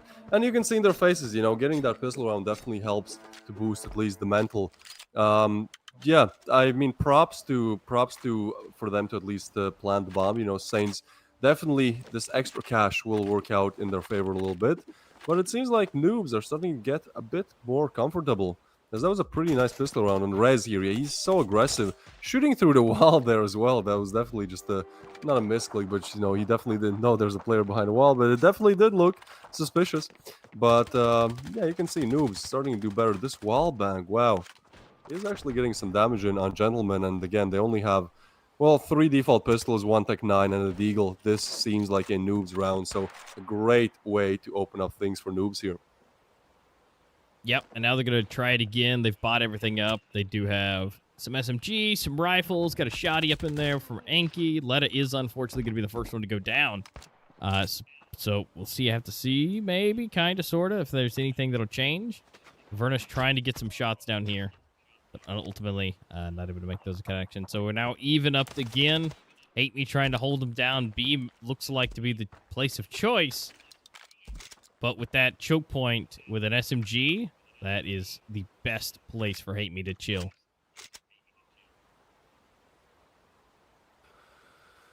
Yeah, I mean, Saints, they have gotten that opener frag with a pistol. I mean, it's still going to be hard to find the remaining 4, but at the same time, props to them for, you know, not exactly dying in 20 seconds like you usually see in these eco rounds. So still, they're staying strong here. You know, they're kind of trying to attack B, and honestly, there's only Hate Me there, so he has to go big. You can see in the player cam, he is focused. We'll have to spray down at least 2 opponents. There goes 1, 2, and 3. Yeah, that's Hate Me. He knows what he's doing. That cheeky smile as well. And that's going to be leaving Gentlemen, you know, questioning what exactly went wrong there. I mean, sure, they had pistols, but just 3 players dying to a single spray down, that's not exactly something you want to happen. No, definitely not. But you know what? That was great. Again, you saw that smile cracking through there. It's, yeah, he feeling good about that, even though it's just SMGs versus pistols. But look at this. 1, 2, and 3. And then somewhere in there, between the second and third kill, the other player went down as well. So Hate Me going to come back to his lovely position. Now with a better rifle in hand. Saints, how will they approach the first rifle round? Well, they'll approach it with a headshot on Rez, taking down the definitely top fragger on the first map. Rez goes down, and now there's 4 players left alive on Noobs. Stu still not exactly finding any frags here, but then Hate Me and Doom. Well, Doom is just activated, right? Like, he got 1 or 2 frags on the first map. Now in 2 rounds, he has gotten twice the amount of that already, so Doom is looking good, and I think if he is able to show up, well, you know, that's kind of what they lacked in the first game. Noobs, they had that 1 great individual play coming in from Rez, but the rest of the team was literally struggling to find frags. So if Doom activates, if Letta and Anki here get some frags as well, I mean, it's entirely possible that they can at least make this a close game. And Vernus, he's going to push in and find 1. That's a quick shot on Hate Me, but he's not aware of the second one. What is happening? Sid drops. Letta, no kills yet for him, and now Anki drops another one. Seems like rifle rounds, the Saints are just superior. The handshakes come in. They're feeling confident. You know, losing the pistol, sure, losing the eco, even more so. But when it comes down to the rifles, they know what they are doing. Yeah, they definitely feel a little bit more comfortable with that. I mean, Noobs being able to secure those early pistols and the subsequent round after that. But, I mean, at this point, they've got to be able to figure out the rifle situation, which now they don't really get a chance to do. They're going to have to go down. And we do see Hate Me with 1 SMG, but oh my goodness, Sid is just obliterating everything. But Hate Me is feeling great himself, and he's done it 3, and he's equalized it. But Hate Me does go down to the grenade, so really Letta versus 2. If he might be able to secure one of those weapons that dropped, this could be huge. Letta, not exactly in a position he wanted to find himself in, but yeah, as you said, he is retrieving the weapon, and I think he has info about the bomb as well, so this is entirely possible. I mean, he has 0 frags right now. Would be pretty hard to find both, but he tries, but Inverness does take him down. That was close, and he does find 1, so that's definitely better than nothing. We can see some of you guys, you know, watching from the scenes, watching from the virtual arena. But yeah, I mean, so far, Noobs, at least they get those first 2 rounds, but now it does seem like as soon as we get to the rifles, it's starting to get a little bit harder. You know, Gentleman being that in-game leader, he does know what he's doing, and he does know what strats he's calling on those rifle rounds. Yeah, that was absolutely so close. Letta, unfortunately, was not able to make that last connector, but that does put them in a good financial situation.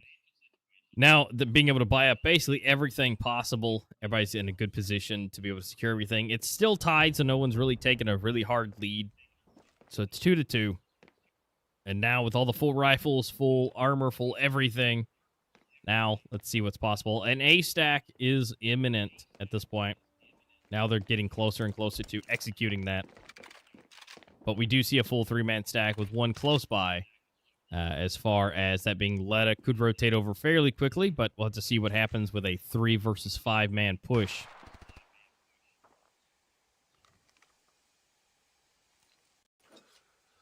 All right, well, the nades are coming in. The lineups are coming in as well. A bomb site execute is coming in. Anki, he is smoked off here, so this looks like a prime position, but Anki, he's able to get one, but getting refragged by Gentleman here. So many players just throwing their bodies at the scene. Starfox gets another res, quick on a refragged as well, and now a 2v3 unfolds. Inverness is low. He could be the next man going down, and they're just going to push through a smoke, but what is that from Starfox? Immediately getting one, and the second Starfox secures Saints the round here. 3 unanswered now. Yep, again, these rifle rounds are looking so strong for Saints. And again, you know, some teams focus on the pistols just to go ahead and make sure they're good. That gives you this guaranteed set amount of rounds. But definitely, Saints has gone the route of, if you're good in the rifles, then it doesn't matter if you do anything with the pistols. I mean, even if they don't get any of them, you know, it's like, oh, it's fine, we'll just take the rest. And of course, you know, you guys are just looking around, looking good. And now we got full rifles yet again. Noobs are still able to be in this. Unfortunately, we do see only one shotty. That's going to be Anki, so hopefully he's in a much better position, which he is kind of on the up close and personal.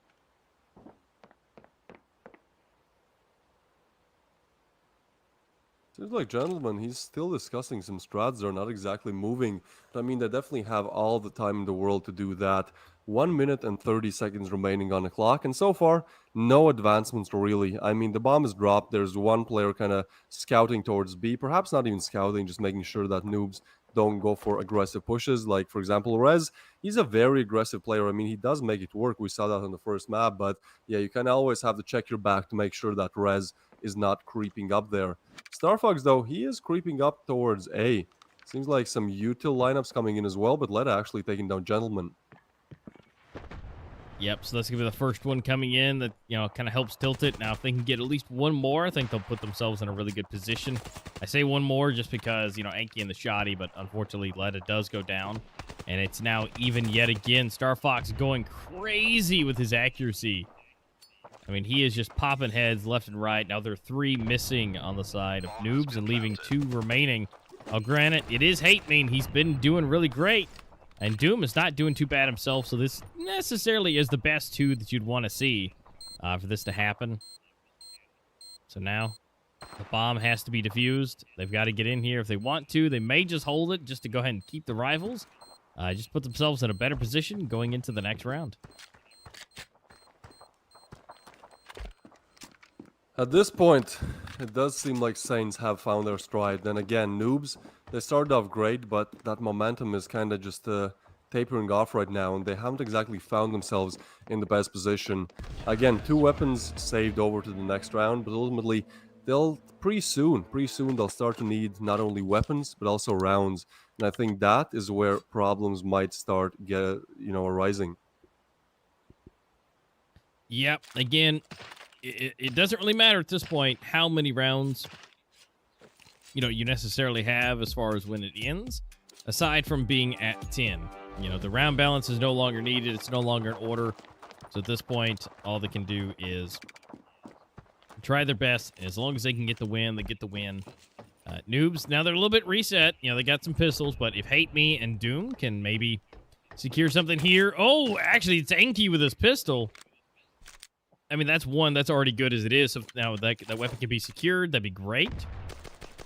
He's going to try and give some extra, but I feel like his head is going to get just pinged off from Star Fox on the other side here. I mean, he is not the one you want to be going up against. So now, retreating back a little bit more, getting into a better angle. And again, if they can get that weapon retrieved, then there'll be a 3v4 with rifles plus 1 pistol.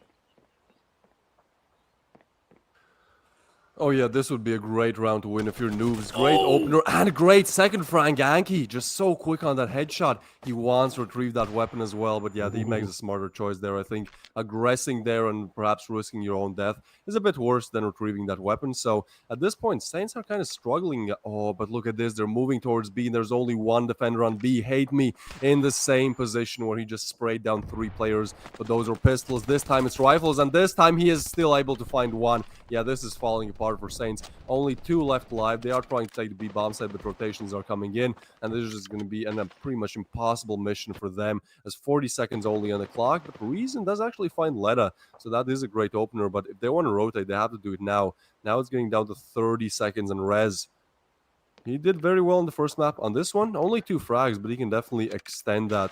And they're pretty much cut off at all positions at this point. And Angie just pushes through. Doom gets another one. And you can see it. Yeah, they're definitely starting to perform better. So at this point, Saints at least finding their noobs. I mean, they're finding their rounds here. Also, I need to make a point that Hate Me, with how good he's been doing with that, dude's only playing with his thumbs. I mean, really. I mean, sure, he's got some fingers up there, but it only looks like it's support. I mean, maybe he's got some extra buttons up there to maybe help out a little bit, but it looks like majority of the work is just doing thumb action.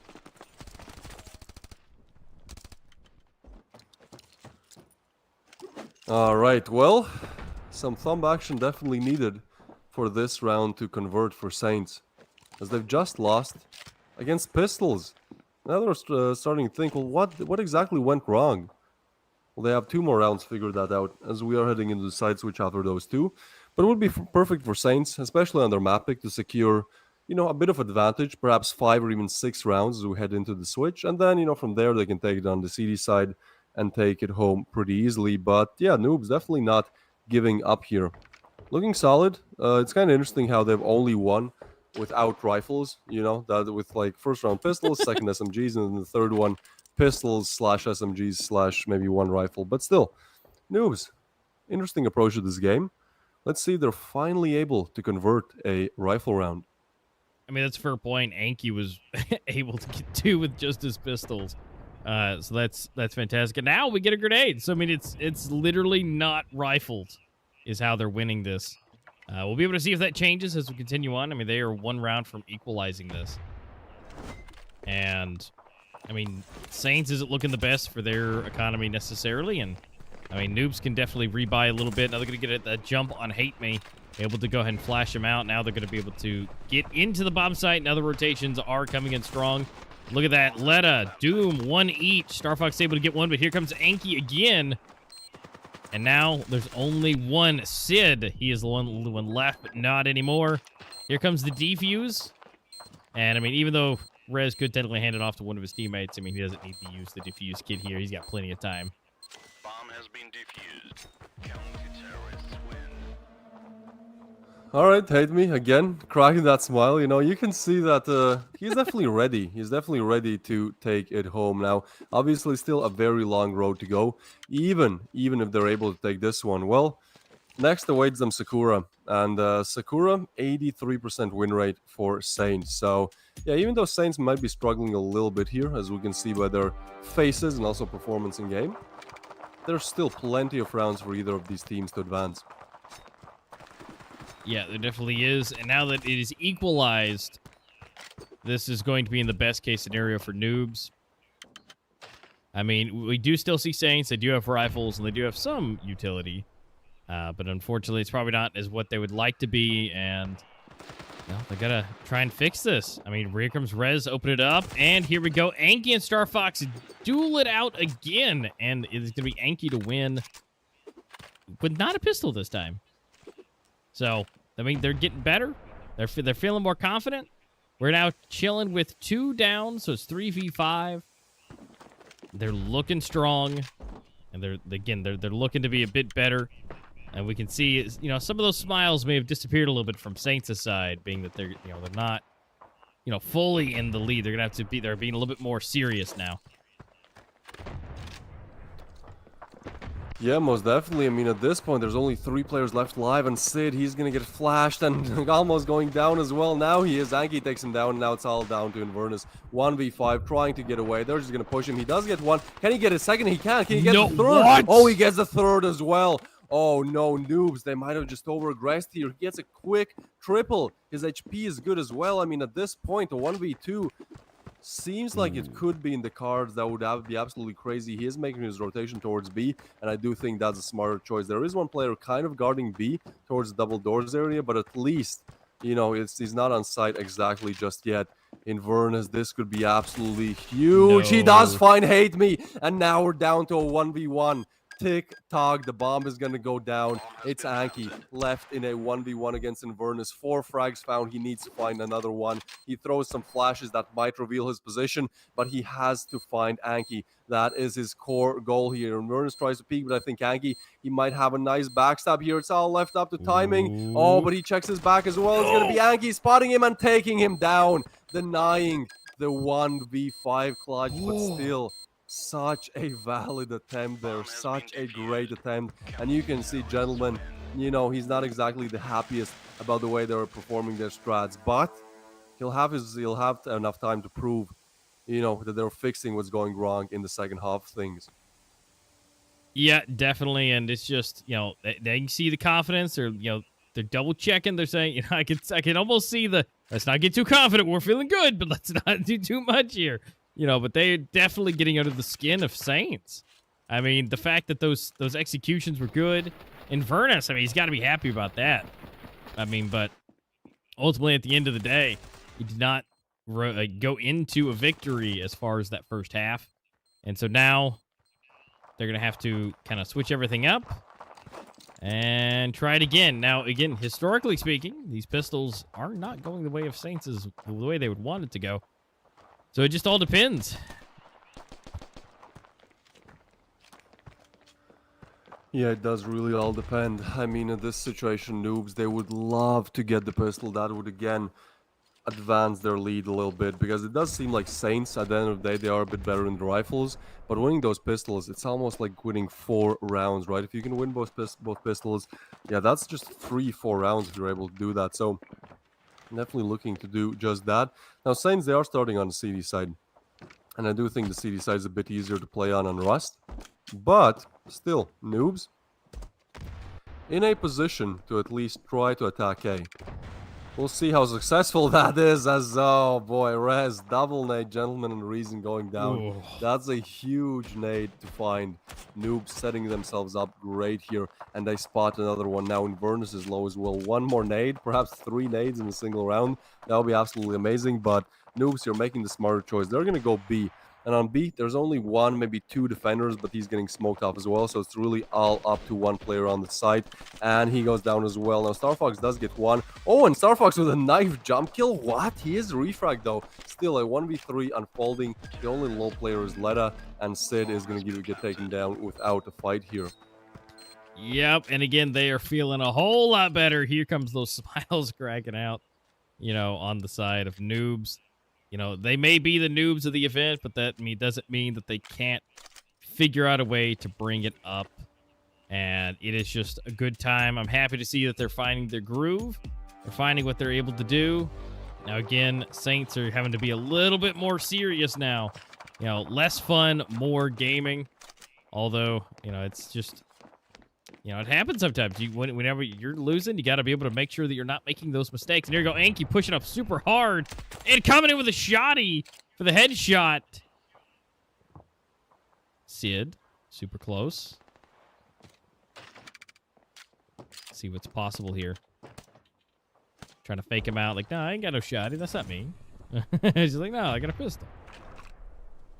But Sid is waiting. Yeah, I don't know how much is going to be possible with these pistols. Sid is definitely waiting, but only a USP in his hands. And now Reason not waiting anymore. That USP is no longer in the picture. 2 more USPs to be found. 1 MP7 on Starfox. That could be their saving grace. But as Sid goes down, it just doesn't seem that likely to happen. I think ultimately Star Fox just wants to save his MP7, right? And then perhaps Inverness, well, not much he can do, and now he's going to get targeted as well. Now Star Fox, he does find 1 and 2. All right, that's definitely some cash bonus. But yeah, Noobs just doing a very good job at sandwiching Saints in any way possible. And Snoobs looking very solid right now. Again, winning both pistols has given them huge boosts here. We're looking at 4 extra rounds on the board. We could have, like, if Saints won 2 pistol rounds, we could have looked at what, a 9 to a 10 to 3 scoreline. Like, that's crazy. How much these pistol rounds do affect the overall gameplay. But I mean, as things stand, Noobs 3 away from making a huge upset. Again, this is Saints mapping, and especially after losing your first map badly, even getting 7 rounds on the second one is a huge achievement. But they're looking for more. They don't just want 7 rounds, they want the glory of beating out Saints on their own map picking, taking us to map number 3, Sakura. Yep, which again, is that a good option? I mean, obviously they want to at least get 1 regardless. But Sakura, again, I'm hopefully, since they didn't ban it out for the side of Noobs, so hopefully they've got something up their sleeves that they're able to do. But now, we're still here, and right, here we go. 1 already going down, a Gentleman. And so now, they're now tilted a little bit more. Now Anki going clutch, getting 2 more for himself. Sid and Reason going down. Star Fox does get 1, and that is Anki going down. But there's still the entire team left to go. And now Letta able to get the 1 and leaving Inverness by himself. Can he do this 4-man clutch again? Or will he hold? I think at this point, holding, it hurts, but it is the better option. Yeah. As with $100 to his name, it just doesn't seem too likely that, he's able to buy anything if he loses it. 1,200 kills. That's crazy. 12,000, excuse me. That's a lot of frags on that single M4. But for now, at least, no more to be added on that stat track. As Saints, they're just struggling to find their ways back into this game. And we saw Gentleman, in the last round before Switch, he wasn't looking too comfortable either. I mean, he was giving direction, sure, but those smiles, that happiness, that confidence that we saw in game number 1, it is fleeting. And it seems like Noobs, they now understand what it feels like to play in the LAN. And, well, in the second game, they are starting to just excel at it. Yeah, they've definitely getting a lot better position for themselves and feeling a lot better. I mean, your first game ever on a LAN, I mean, that just... It just feels different, right? You got to figure that out. And got to give it to these Swift camera guys, too. I mean, they're doing a great job of making sure everything's looking nice and smooth. So, hat tips off to the production team. I have a background in that, so, I know what it takes for a lot of those things. But what these guys know is how to take heads off. And we've already got 3 done for the side of Saints. And there's only Sid and Gentleman left alive. Now it's a 2v4. Rez is kind of low. But he's still in this, and he's another body. And it looks like B is completely and entirely open. The other 2 are on A. And again, will they aggress to go over towards the other bomb side? I mean, at this point, if they hold, they're match point. If they lose, it's match point. But they only also have $0 to their names. I mean, it's what do you do?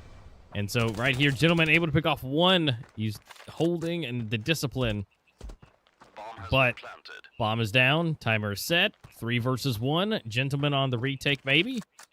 He may just try to save it because, again, $300. That's all he's got. Man, Noobs, they're just performing extremely well on this T side of things. Like Saints, they don't even get a chance in this. It's like, 20, 30 seconds and it's over. And on to the next round, it's pretty much down to a save. And you can see, on the side of Noobs, it's all smiles, but tension is definitely starting to set in for Saints. As they're struggling to find any openers in this half. They literally haven't gotten a single CD side round, and now they have to find 6 in a row to have any chance at taking this map home. So, yeah, so far so good. It says final round. I mean, it might as well could be. Again, Saints just struggling to find anything here, and with their cash situation, it's going to be even worse. Sid is on a shoddy. Reason has $900. And look at this Doom. That was such a perfect play. And then Gentleman coming in as well. It's like, what can you do at this point? Alright, so the buy is... Wait, okay. Yeah, Reason has an M4. Alright, so the buy isn't the worst. I mean, they have util. Only Sid on a less desirable weapon. But at the same time, they don't have to have good weapons. They simply have to find the frags. And Anki, look at this! Just immediately eliminates Sid. Now 4 more to be found for Noobs to cause a historic upset here. Reason, probably the next point of contact. But he's a bit scared. He's not exactly holding the ankle, you know. He's trying to jiggle around. Meanwhile, Leda takes down Star Fox. It's all just falling apart. There's nothing, just nothing Saints can do at this point. Gentlemen, he might be spotting some players jumping there, but not any damage dealt. This smoke is kind of good for Saints. You know, those nades coming in as well, but Hanky, he's lurking through the smoke. He's dropping down. Oh, and he hasn't spotted that player. He's trying to shoot through the smoke. He does find Gentleman. Only Reason and Inverness left alive to save this game. Who would have expected this? We're talking about, yeah, probably an easy victory for Saints. Well, meanwhile, Noobs, they are eliminating Saints with them only getting 4 rounds on the board. The 5th one just seems impossible. A 2v5 to clutch for Reason and Inverness, both moving in from different directions. Now Inverness is able to get 1, but still many more to be found, and Reason does find 1, but that quick refrag from Anki is going to do wonders, and they know where Inverness is. He has to get through these double doors. That's such a hard angle to clear, and he's getting pre-fired. He's getting shot. There is just no way he can get onto the site here even. Throws a flash comes back, and yeah, takes some damage. This is just pretty much over at this point. Yep, and even though he could potentially aggress forward, the bomb will detonate. And so at this point, 3 left alive. There we go. Noobs feeling good. Being able to pull that first point on the board. I mean, that's definitely really good. You know, it was a little bit of a long shot, but there was definitely a possibility to be had. And they did it. Oh, they did it in style. Like, who would have expected this, right? So yeah, we're moving on to map number 3, which is going to be Sakura. Again, I feel like we don't want to cast any odds here because, you know, we casted odds for this game and we saw how that one turned out. So yeah, it will be interesting to see what actually happens once we actually move to map number 3, Sakura. The first best of 3 of today is really proving to be a very, very fun one. Yeah, definitely. So, I mean, Saints, they started off so strong. You're like, well, you know, maybe the next one, you know, like I said, maybe the next one. And Noobs absolutely showed us the next one. They came in strong, almost doing the exact same play as far as, you know, 10-4 versus 10-3. Not bad. And so now with Sakura being the next one up, Saints looks so powerful on that. But their emotions, on the other hand, we get to see those emotions. They don't look good. They look a little upset about it. But, you know, that's just how it is. So now they got to shake it off, feel better, and do what they know they can do. So right now they have 17 wins on Sakura. That is no small feat. And I think it was 4 for Noobs. So, yeah, they definitely are walking into this next one strong as long as they can keep those emotions in check. Yeah, I mean, again, you know, if you just look at the stats, it's 17-3, so this would be absolutely crazy if Noobs are able to add that 4th to that scoreline in such an important game like this. And what would be even crazier is Saints moving down to that lower bracket. But again, I feel like we're just getting ahead of ourselves, and probably Sakura is going to be a closer game than the stats are going to predict, because if we saw what we just saw from Noobs, like, this is going to be hard to counter, even from leadership like Gentleman has, you know, where he definitely knows how to hype up his players or to keep them in the momentum here. What we can see in the highlights here, that didn't exactly go according to his plan. Started off with Hate Me just getting a very nice triple spray down here. And even though it didn't mean much, especially with Saints getting like 3 or 4 rounds in a row here, eventually Noobs caught back on. Yep, and we got to see the nice 3-piece, then another 3-piece, then another 3-piece, back to back to back. And, you know, Hate Me was really doing a good job at holding that B site. I mean, single-handedly doing that. But then Anki here at the top of A. I mean, Homeboy was doing a great job. And look at this pistol action. He takes 2 out, including Star Fox with a rifle. And, I mean, really, Anki and Star Fox were just going back and forth with each other. And I feel like they were just kind of the rivals of this match. And here comes Enki at the top yet again, pulling more and more. He was a really strong contender for that A site and just kept it down. Even though right here Invernus was able to do a huge, huge play, ultimately a 1v5 was just too much. And I mean, Enki yet again, you just see his name pop up so often. So we'll have to find out and see who is able to get it on the final bit, whether if it was Enki or Hate Me, which I'm pretty sure it was Enki. He should be the MVP for the team. But overall, wonderful job from everybody. Yeah, most definitely. I mean, he should get the MVP. I think that the type of gameplay he was showing us was definitely top-notch. And again, I feel like one of the reasons why Noobs performed so well in the second game is because really everyone showed up, right? Like here, we can take a look at this. Well, it is going to be Hate Me with the highest rating and the most kills. 2.07 rating to him. Invernus, I mean, he was the man attempting that 1v5 clutch. Almost made it possible. You know, 1v5 turned into a 1v1. Ultimately denied by Noobs. But again, we can see, you know, Hate Me showing up, Anki showing up, many players on Noobs who are just not performing at all on the first map. When they show up, they're really a hard team to fight.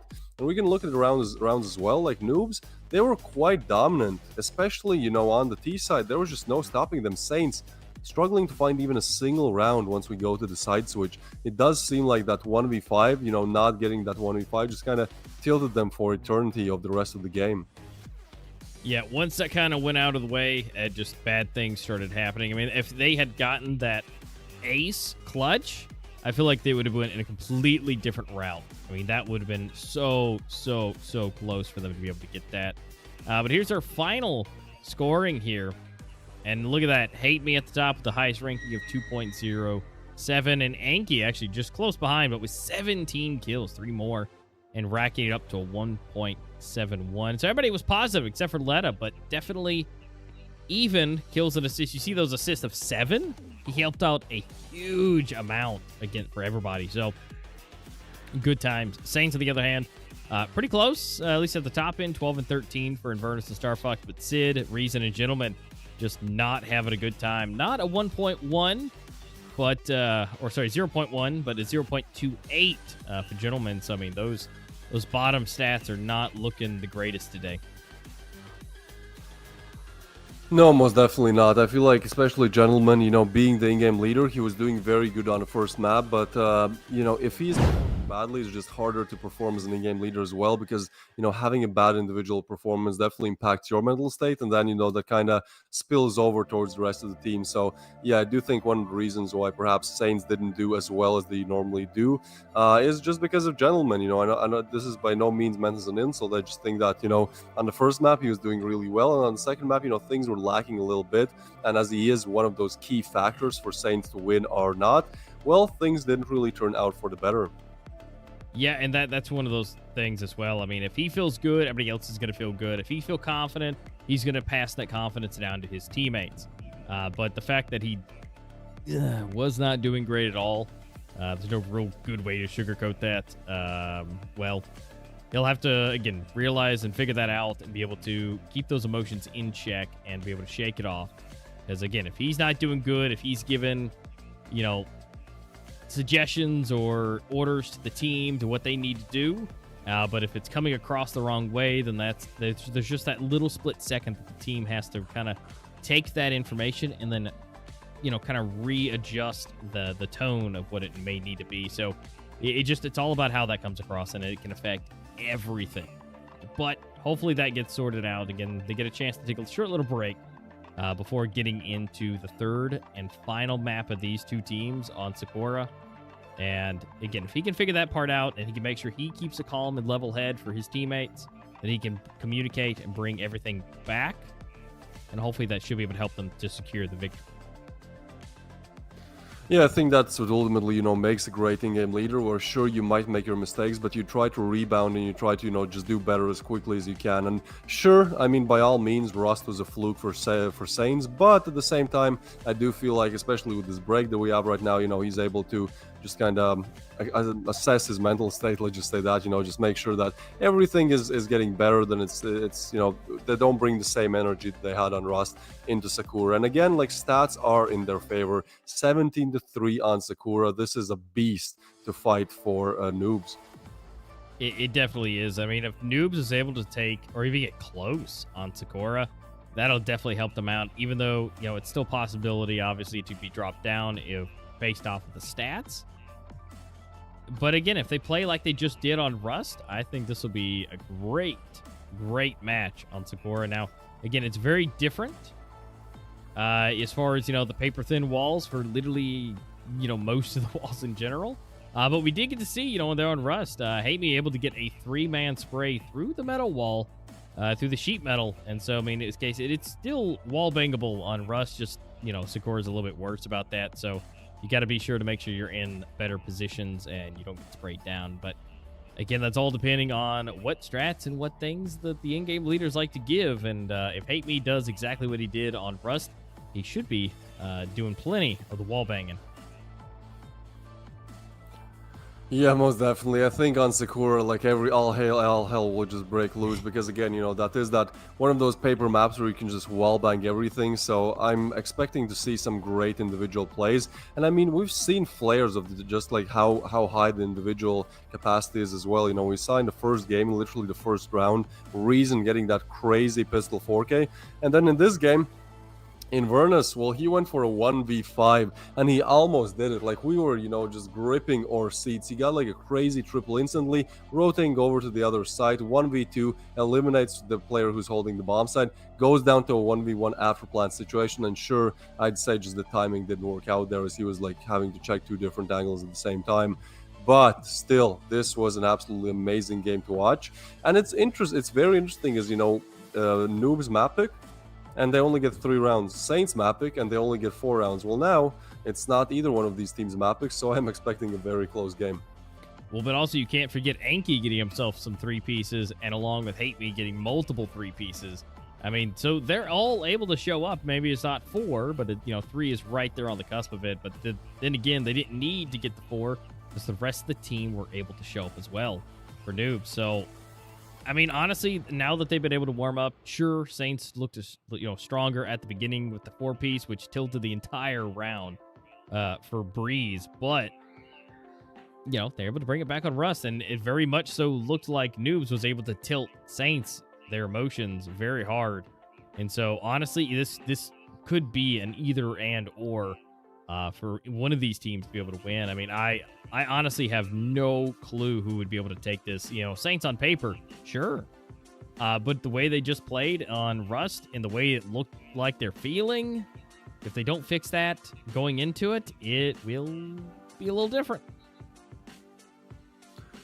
Yeah, I mean, only time will tell here. Again, this is the major, so really anything can happen. But I want to congratulate Noobs on how quickly they've adapted to that LAN environment as well. Because we saw in the first game, you know, they were just not feeling the best, you know, not exactly looking around as the happiest bunch of people. But now, I mean, let's take a look at the player cams. It seems like the tides have switched. We take a look at Saints. Yeah, they're a bit doubtful. I mean, sure, Gentleman is giving his speech here, but well, definitely some chins, maybe not as high as they should be. Yeah, will be interesting to see what they're capable of doing once we actually do get to that third game of Sakura here. But I mean, if we do see Noobs anytime soon, this is what I wanted to say. Like, in the second game, they looked pretty confident. It looked like they, at least facially, you know, we're definitely there to play, and definitely on the scoreboard you could see that happen as well. I absolutely love how just expressive Gentleman is. Here we can see Rez and some other players, I believe Anki. Just, you know, chilling, just smiles all around. So it does seem like coming into map number 3, well, we can definitely see who the more positive team is, and then also who the more determined team is. So let's see who wins, determination or positivity. Yeah, because I mean, these guys, I mean, look, they're cracking smiles, they're laughing, they're having a good time. And I mean, Hate Me is doing what he does. He's got some research, he's showing some stuff off, and ultimately, you know, they're feeling good. And even though it looks a little bit more intense on the side of Saints with the speeches, you know, maybe they don't need to. At least on the side of Noobs, you know, they're just enjoying themselves. And I'm excited. I mean, again, definitely see the one that feeling a little bit better, even though they lost decently bad on the first one. They basically did the exact same thing back to Saints, and Saints definitely is not taking it nearly as good as Noobs did. You know, they were a little down, but they weren't like completely down. But now Gentleman is giving the speech of the century already on day one. It looks like going back and forth. He is letting people know, like, we are here. We have it. He has his notes. He's giving it out. He is going back with the team to let them know, like, hey, we have things. Here's some things that I noticed. Here's some things that we may need to adjust. You know, he's letting each individual player know what may need to happen. They're putting their headphones back in their ears.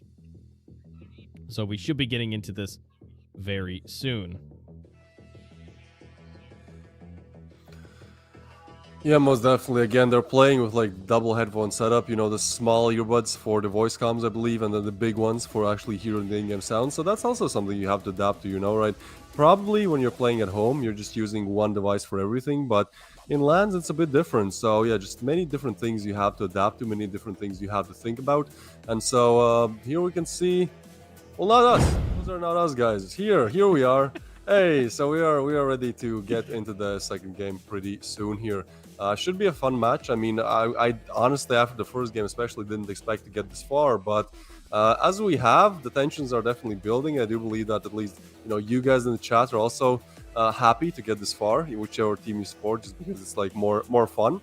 So do make sure to, you know, drop in the chat, who do you support in this one? Do you think Saints will win? Do you think perhaps, you know, just perhaps Noobs are maybe able to make a comeback, a historical comeback, you know, just against all odds, at least statistically?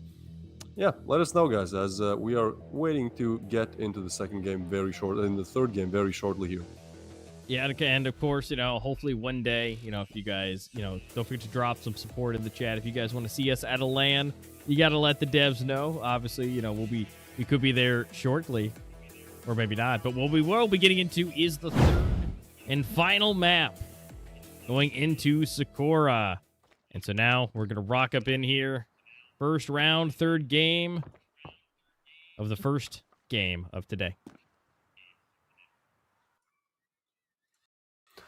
All right, well, this is for everything. Which one will move down to that lower bracket? Are Saints good enough to secure their victory here, or are Noobs just going to steamroll them over? Well, it's going to be Anki. 17 frags in the second game, and he has found his 18th in a very little time. Gentleman, he's getting completely flashed here, trying to peek, trying to spot players. He does take down one, and that's a double for Gentleman. A huge frag to be found, completely turning the game on his head here. Star Fox, next one in the line here. Bomb is dropped towards spawn for Noobs. It seems like Star Fox, he is not aware of it. He's just going to guard his house position. He does know that someone might be there, but meanwhile, Hate Me does eliminate Gentleman. So a nice 2-for-1 trade there. And now equal playing ground again. Yeah, and here this could be big, but it is Doom who actually takes it, and Verna's going down. Now it's a 2v3. It's changed a bit. Reason trying to get into a bit better position. He does have information. He does see two across. The rotation is coming in. That Star Fox making his way up, but they are working into the bomb site. And so now it is going down. Trying to get some sprays. He does get a kill, but the bomb does go down, so they're not able to deny it. Now playing on this rock here, it is going to be huge. Whoever's going to get what. It all comes down to they're going to be pushing together. So hopefully on the back end, Doom is ready. Low HP on Doom as well. Like, it's just going to be so hard for him to connect two headshots here. He's getting smoked up as well. They're just holding the bomb. He has to get it, and he has, and he has gotten the double. What?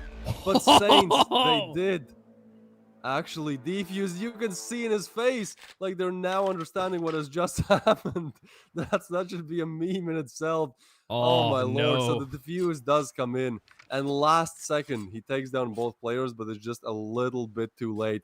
And I do believe that Saints here have stopped the bomb defuse. That's such a, you can see in Rez's face. He was all smiles, you know, looking around his teammates like, yeah guys, we did it, great clutch. And then he looks down and is like, oh wait, what does it say? 1 for Saints? What exactly is happening here? So yeah, Saints miraculously on, you know, matter of milliseconds, but they do secure their first round here. Well, but that just tells you that they are able to do it within just a few milliseconds of a change. Now, Anki is going to get refragged. It looks like Invernus is going to go for a little bit of the revenge kill, making sure Anki is not able to do what he has been. Now it's going to be a 4 versus 5. They got to get the bomb, make a choice. A is basically the best bet.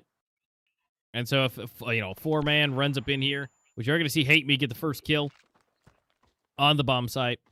And so now they've equalized everything, so we'll see if they can change anything. Star Fox trying to get some kills, but unfortunately no connections there.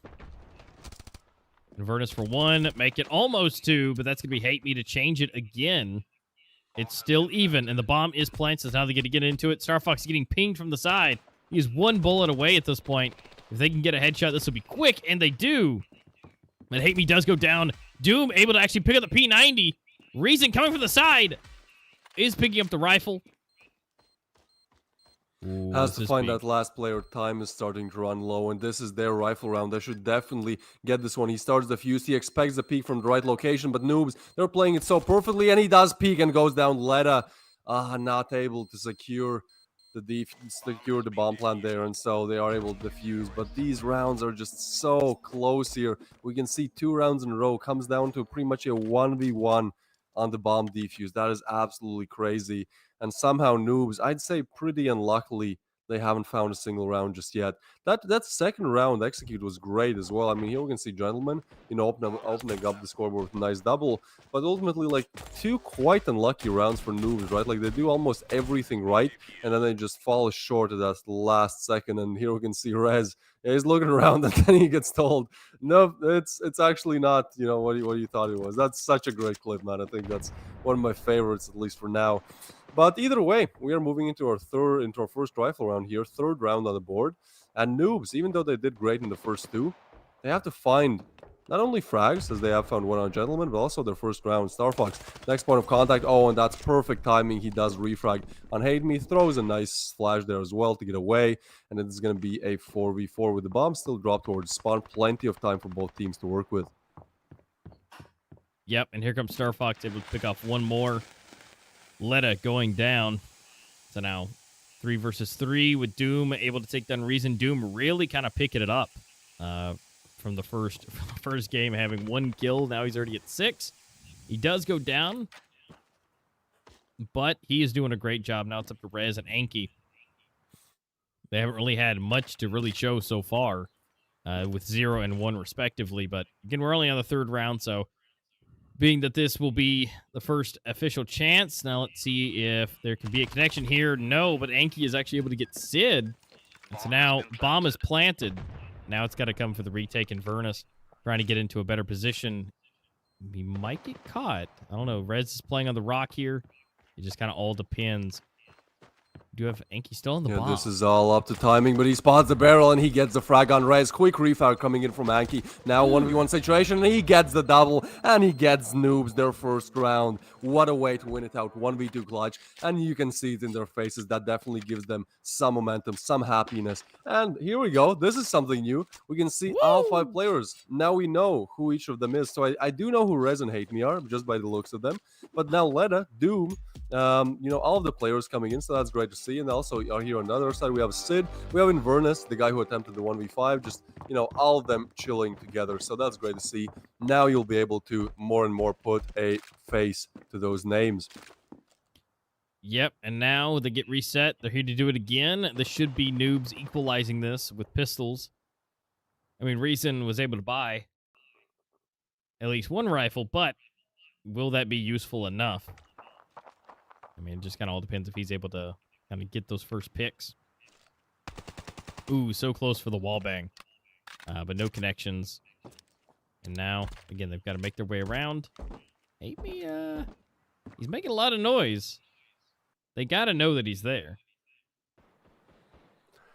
Oh, for sure, but the question is not knowing. The question is, can they take him down? Hate Me is going to peek and do secure the frag on Star Fox. That's a big one to be found. Reason is really the only guy in this round where he can really do anything. He has an M4, but next point of contact is Gentleman, only on a Deagle. Now, he could jump up here, perhaps surprise Hate Me, but he's not going for it. He's jumping. Oh, but that's a nice shot coming from Hate Me. Hate Me is really activating in the later stages of this game. Leda is still on 0 frags, but somehow, you know, Hate Me has made its way to 6, so it's kind of all equal in terms of kills. Reason he does get a double. That is big, especially with that one hero M4. He could do wonders, but now he's up in a ace 1v3 clutch situation. What can he really do from here? He is slowly trying to creep up, but as time is starting to run low, yeah, it's just better to save at this point, but they're not even allowing him to do that.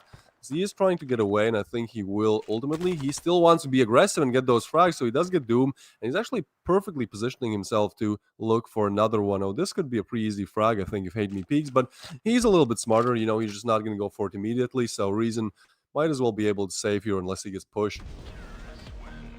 Yep. Well, it looks like he's gonna a little bit of help for herself to go ahead and take himself out. But you know what? It's okay. They're able to still survive. They got the round, so now they've equalized everything. Again, feeling a little bit better. And of course, here comes Hate Me doing a great job here, able to get 2 very clean shots. Reason himself doing the same thing, but ultimately, you know, it's all about who gets the round. Yeah, it really is, and you can see how focused he is. That iPad could not be closer to his face. As we are heading into our 5th round of play, Reason has already found himself a frag, and looking solid to find another one on the other edge of this rock here. So he's going to look that direction, see what he can do. Meanwhile, Noobs, ooh, they do find their frag as well. Reason goes down, so now it's a 4v4. And again, there's so much time to work with that Noobs can really go either direction. A would probably be the better choice, as there's only one defender there, but it seems like they are slowly moving the bomb towards B. Yeah, they're making their way, although it's not necessarily the best case, but obviously we get to see you with the beautiful mini-map. But they still can get this. Sid is chilling on the side. Inverness able to take down Hate Me, which is going to be terrible for them. Now it's a 3v4 situation, so we get to see if that's going to change any at all. I mean, Sid is on a really good position, although he hasn't really utilized it as much as far as the kills go, but Star Fox able to take down Leda, and so it just makes it even worse. So it's 2 versus 4. Definitely not out of the question just yet. I mean, Anki is still in this, and he has been a really good clutch player, and Rez has just been solid, so let's see if this will be which side it's going to go for, whether that's Saints or Noobs. They're just trying to find anything and everything, and it looks like Rez is just trying to not be seen just long enough, maybe to get a backstab, if they can pass this midpoint, which it looks like they are. Ooh, gentlemen, here we this go, could Rez. be huge. Oh, but Rez, he's so aware, he's so smart, takes down both of the aggressive players there, and now that site is kind of open. We can see Inverse, yeah, he does get the frag. That's such a nice angle to be found as well, and that's going to be another frag found. The camera work is really, I don't know what the cameraman is doing, how he's doing that, but, you know, that looked amazing. And either way, you guys watching at the arena, who do you think will win this game? That is the ultimate question, as right now, the tensions are as close as they could be. Yeah, I mean, this is as close as possible in game number 3, game 1, round 3, rolling into it of all of it. I mean, it's just going nuts. I mean, and the fact that Noobs are staying so close so far, obviously this all could change. But, you know, they're on pistol, so, you know, it could change here. Obviously, Reason is just going to go ahead and pop a bunch of heads, and I'm pretty sure he just got the ace on it. Yep, me too. That was such a quick play and unfolding of events. But either way, I mean, again, you know, Saints are looking good, but at the same time, we can see on the other side of things, you know, Noobs are definitely not giving up here. Reason 1, 2, 3, 4. Oh boy, and the 5th. Rez is still alive, but there you go. He goes down as well. And that's Reason just showing off at this point. That Katana is looking mighty. And we'll see what he's able to do in this round. 14 frags on Reason. That is so crazy. That's almost equaling all the frags that Noobs have all together. Reason just really showing up big time when you need him the most. Showing up in the first game with that crazy pistol. And now just absolutely bombing out for his team. Yep, now we get to see everybody buy up again. They have all the rifles. Let's see if those can be utilized Again, Bomb is in a knife safe position. They're seeing if they can grab any picks, anything from a distance. And it looks like just they're not able to find a whole lot. Everybody's in a really good, safe spot for the side of Saints. So they're just going to have to make a choice. And it looks like that choice is going to be A, which at this point is a better option, as we can see. There's only 2 players rocking it over there, which is Star Fox and Gentleman. Even though it's only 2 of them, those are probably the 2 you probably don't want to be together. But either way, they are. But now we're going to see slight rotation. Inverness kind of getting at least 1 kill. And we do see a little bit of that rotation coming back. Star Fox able to take down Letta. Gentleman is probably going to be able to get this one. No, maybe not. Rez actually, during the blindness, was actually still able to secure it. Bomb goes down 3-4. I think if they can get 1, maybe 2 more kills, this should be really good for Noobs. But really low for Rez and Enki right now. Oh, but wait, Rez is going. He's popping off. He's got 2 for himself. Hate Me now has information. Sid is right in front of him. Can he make the secure? He is moving up. He's going to be flashed partially. Reason takes down Hate Me, and the bomb is still ticking away. It's still 2-on-2. Rez is able to go down. But is there enough time? And Reason eliminates him as well, but is there time? Look how happy they are, but still they need to get the defuse. It does seem like Saints, they have gotten it. That was such a nice attempt by Noobs, especially after Rez got that 2-piece. I thought it was all over, but look at them. They're not happy about this one. This was their round to get. And now, you know, especially after losing a round like that, it's just going to be hard to, you know, stay calm in that situation, to just breathe in, breathe out, and keep fighting on without, you know, attaching too much importance to that round.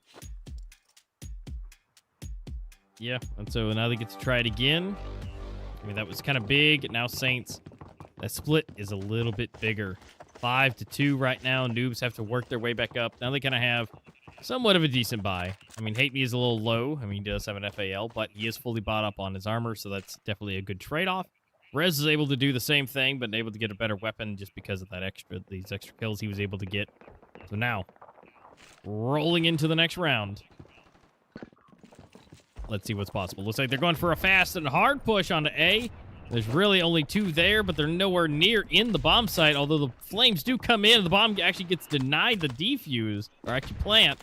And so now they got to wait for that to dissipate, get the kills. There's 1 now on either side.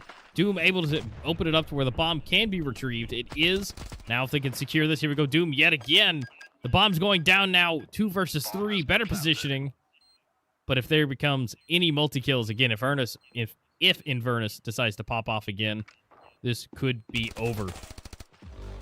They get 1-2, and they know where the last player is. This could be huge for them. They can find it. Going for the wall bang. It's actually going to be Doom. Taking down 1, but a quick refrag on Reason. He's really doing everything here now. 18 frags in 8 rounds. That's absolutely crazy. He's just balling out right now, showing us that katana. And look, we can see how important this is for them. The emotions are starting to set in, but it's definitely positive emotions for Saints. And we can see Noobs discussing again what went wrong in terms of holding down that bomb. They had the advantage once again, but just not able to deny the retake. Yeah, and I mean, what can you do when a guy is running 18 kills in 8 rounds? I mean, that is nasty numbers coming in. So, again, they really need to take him out early on if they can. I mean, look at the rest of the team. The next closest person is 8. He has 10 frags above the next closest person. And then the next is 5, 3, and 2. I mean, that is just a ridiculous amount for this man to have all just for 1. Although the problem, I think, also lies is Letta also has 0 kills still. So no connections been made so far with Letta. So if that can change, we may be seeing a turnaround. Gentleman and Hate Me both get fragged on 1 each. Star Fox going down through the smoke. Good pre-fire. Inverness close by. So now they're going to try this again and again. Let's see if round 3 for the A site is going to be able to work. Ooh, Wanky takes down 1 again. A situation where Noob just have to get this one, but it's going to be a nade that might start the downfall, as there's a 2v3 situation now. Rez does take down Sid, and Reason, the only one left alive. He's just gonna go for the defuse. He's sticking it, but Letta is not going to let that happen. He takes him down, and that's gonna be Noobs finally finding their 3rd but that's only in the last round of play of this first half. So now, coming into the CD side, they have to start playing a bit better. They've been doing very well on Sakura, again, with how big that win percentage is for the side of Saints. But at the same time, they're losing crucial rounds. They're losing these 2v4, 2v3, bomb down, just hold down, denied retake rounds. So at this point, they have to figure out how to make some of those close rounds go into their favor if they want to take this one home. Yeah, they definitely do. And I mean, if they can continue to do what historically has been done, even today, this should be Noob going any day of the week. If they can secure this pistol round like they have been, this would be great. And that should be able to get them to be able to almost equalize it if they can take this pistol and bring it back. This isn't exactly what I'd call the absolute crucial round, but if in a best case scenario, that would be today for them to be able to get this pistol on this last round of the flip. By going into it, I mean, so we should be able to see it's possible. But now they're just kind of in the chill mode. They got 3 on 2 on either side. And, it looks like B, but doesn't mean it's going to be B. No, for now it could really be either of the bomb sites. I mean, Saints are at this point just trying to scout out where these noobs players are, but the fact is they're on sites. They're not really looking to aggress. They're not really looking to take early opener frags. All that they're really looking to do at this point is just slowly play around these angles and slowly just, stay on site, make sure that if they do come into their crosshair, they get the frag. And I like that approach. I think from noobs, that's a good approach, not exactly trying to rush, trying to go for some crazy strats. Just do the default, After all, we don't know how Saints are going to perform on this pistol side. So yeah, just wait it out a little bit. Now Star Fox does catch one to the face, and Anki takes down Gentleman. One more frag could be great for him, but it's going to be Star Fox taking him down, and now Anki has to fight. He's alive now. Sid does finally take him down. 3v4 situation, but Star Fox is low. Reason is low. They have to find that bomb plant, and some extra damage is coming in, but seems like the bomb will be planted. So let's see how good Saints are at converting these advantage rounds when they have one more player in these bomb plant situations. So Sid, he's not going to find a frag, but it's going to be Reason finding one. 2v3, and Leda finds another one, equalizing the scoreboard once again. And there's still plenty of time on the clock. They can still tap the bomb, get these players out of their positions and just take off these heads. So Reason, he has to get this frag, and he does. And it's going to be another one almost by Reason. But yeah, he's just trying to defuse Leda, that is, and he does go down. So Saints, you can see how much it means to them. They want to get this round. They want to advance to those 8 rounds after they win the anti-eco. That would be the perfect scenario for them. And even though noobs are fighting on, they're just not winning all of the battles, and ultimately that might lose them the war here. Yep, and so again, it all comes down to securing those rounds, and the fact that Saints, again, those stats are definitely coming into play here. At least for Sakura, they're able to, they know the map very well, they know how to run it, they know how to push it, and ultimately with them getting that pistol round, that is going to change things quite a bit. Now we're going to see Anki almost securing it. Just one bullet left. Hate Me does go down as well. So if they're not able to damage the economy enough here going into the next round, of course, it's more likely going to be 8 for Saints. But if they are able to change this up just a little bit and get some damage in, then hopefully that should be a good turnaround point for them. I mean, look, the bomb is making rotation towards there, and that's exactly where that Leda's hero AK is to be found. And Leda, he does exactly that. Inverness quick on refrag, but now it's a 2v2, and Inverness is low. Now, they are going to rotate towards the B bomb site, which they're probably going to find empty if they make their move fast enough. Rez, oh, this is a great angle to be holding. Probably not the best with the USP, but at the same time, the timing is just not going to work out for him. So he's kind of losing himself in the smoke, trying to go for the backstab, which maybe works out, in the retake situation, but for now, it does seem like the bomb plant will come in, and now such hard rotations to be made. Look how far away Leda is. Now, Rez does pick up a nice rifle here, so that makes it a little bit more doable. But again, rotations are not even close to the B bomb site, and time is already running low. So as soon as noobs arrive, they have to make a quick retake here. Gentleman, he might just catch his player off guard, which he does. Leda goes down.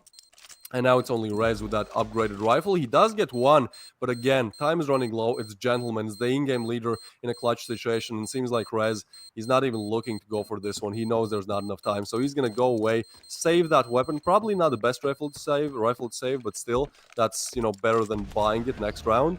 And that's going to be Saints winning that anti-eco. A little bit too close to my liking, a little bit too close for their liking, I'm sure. 2v2 with, opposition having rifles. Yeah, not ideal, but, well, either way, they have found their 8th, and they're only 2 away from taking home what should have been theirs in the second game.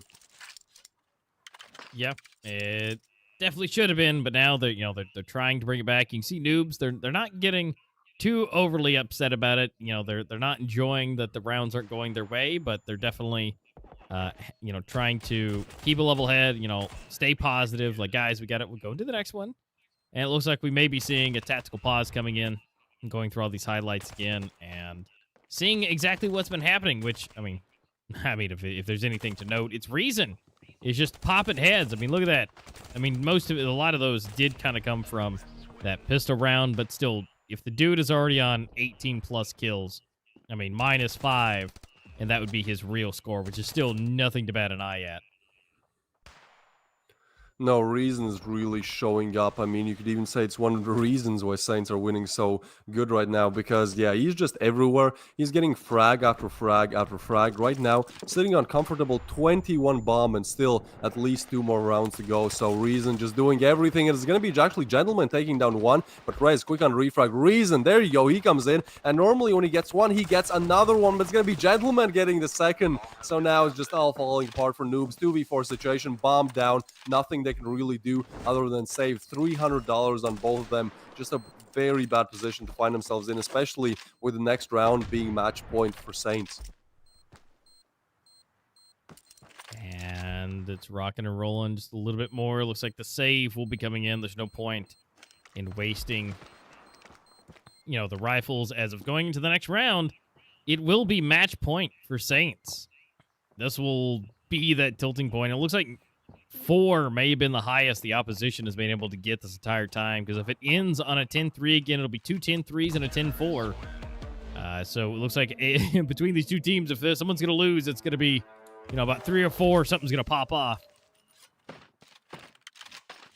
Yeah, it does seem that way. It's weird how, this is, like, it looks like a very close game in terms of just like, okay, we're going to the third map, but at the same time, like, each of these teams are very dominant when it comes to, like, their own map that they do good on. So, yeah, for now, I mean, they're looking great. Like, I would definitely consider that Saints have almost won it. Again, they're on match point. Noobs on the same amount of rounds as they were losing, as they lost that on the first map. So, just one more. Just find one more. Send Reason any bomb site. Send him into any bomb site. Make him get a double at that point. You pretty much won. But, who am I to call strats here? It's going to be Gentleman. He's currently on 7 frags. And, I mean, Reason goes down. Sid goes down as well. Sid is able to refrag, just from his grave. Take that refrag there with a nade, but it's going to be Rez getting another now 2v3 situation. Bomb is moving towards the B bomb side of things, but gets eliminated quickly, and now it's all left up to the Gentleman, all left up to the in-game leader. It would be huge for him to show his team, what he's capable of individually as well, but this does seem like a very high order to ask here, because, well, 3 more players to be found. Seems like it's pretty close. Is Rez, so he might be able to find his first frag if he checks that angle, which he has not, and he has to check his hard left here, and that's going to be Rez. Very good positioning on Rock there. Very good game sense, actually, to expect that player to come from there and, take that proactive position. So for now, Noobs are staying in the game. Still many more rounds to be found, but at least for now, they're winning their rifles. Yeah, as of now. And so hopefully they can keep this up. I mean, there's a long road ahead if they do want to, be able to take it. But ultimately, it's an uphill battle. It's basically Saints is waiting on Noobs to make a mistake only one time in the next 5 rounds. I mean, that's should be pretty easy to do as far as that expectation. Now, again, Reason needs to be taken out very, very early on, because if he is, it's basically an even playing field then. I mean, dude's got 22 kills. I think at -5, dude still got 17 kills. So, I mean, he's still doing regardless good by all means and should be the MVP as it is. Oh, most definitely. I don't even think there's a debate about it, right? Like the next player on the server is Rez on 14. So Reason is just lapping him in almost 10 frags. So that's absolutely crazy to see just Reason showing up on this form at the major. But again, as you said, there's still that little edge that you have to get over, and ultimately eliminating Reason from the picture as quickly as possible would be great for them. But I think Reason's not exactly playing as the entry fragger. He's more like the support, more like the guy who comes in, refrags, gets another frag, and gets his team to the victory. But Sid and Reason actually both going down. Sid just burns to his death, and Inverness goes down as well. It's just all falling apart for Saints. Now only Gentlemen, this time in a 1v5, and not for long. Noobs find their 5th one. Yeah, I don't really understand why those two players just kind of chilled in the fire. I mean, obviously they went for the aggress, to be able to hold it down and, be able to, go for the kill, but ultimately they just chilled and burned. And it only took one extra bullet after that. So, I mean, not the best, but again, it seems to be working. If you take down Reason, you secure the round. So, Noobs, I got a new strategy for you. Just take out Reason. You'll be good to go. Yep, that is the game plan, but seems like the game plan for Noobs is to take down the in-game leader and Starvox. Now, Inverness does refrag with the Deagle, but again, this is with pistols, so this just looks dire at this point. Like 2v4, only pistols make that 1v4. Inverness, the only one left alive. Now, he has been performing pretty well, but he's expected to get at least 4 more frags, and as he's getting backstabbed here, there's just nothing he can do. Letta takes him down, and Noobs, you guys in the audience as well, I think you're starting to feel it, like the comeback a little bit. 3 unanswered rounds in a row for Noobs, but ultimately this next one will be the hardest one, because well, it's gonna be against full rifles. This was an eco round, pretty easy one to win against Saints, but now Saints have those rifles, and Gentlemen, I'm sure, with his in-game leading skills, I'm sure they have at least like one gimmick round for the CD side that they can use. Since the normal things they're doing are not working, why not go for something crazy? And it does seem like they are going to get a way more aggressive. Letta here getting so much early info. This is great info for him. He's just able to call that, yeah, 3 of you guys can remain on B. There's nothing really to worry about here. So yeah, Saints, they're not aware of this map control that Noobs have established, so they might have an unpleasant surprise if they go B here. Yep, that's kind of where they're tilting towards, at least as of right now. And I mean, they have a nice stack on, kind of the backside by their spawn, but I'm not really sure how that's going to help them out. I mean, that's just securing, making sure nobody's over-aggressing, but it looks like B is going to be the hot spot, and we haven't seen any rotations yet. I mean, it looks like Letta may be a little itchy to move, but once they get some of that info, getting things going, here comes the equipment. Things are flying, flashes are out, grenades are going. No connections just yet. They have secured a few things off. Now here comes the rotation. Letta is on the way, and same for Hate Me. And here we go. Some pings are happening. Some wall sprays are there, but so far nothing just yet. Taking their time. Here comes it in. Letta for 1, Anki for another going down. So 1-1. And Doom is getting damaged pretty good, but Hate Me does go down. It's a 3 versus 3. Reason is still in this.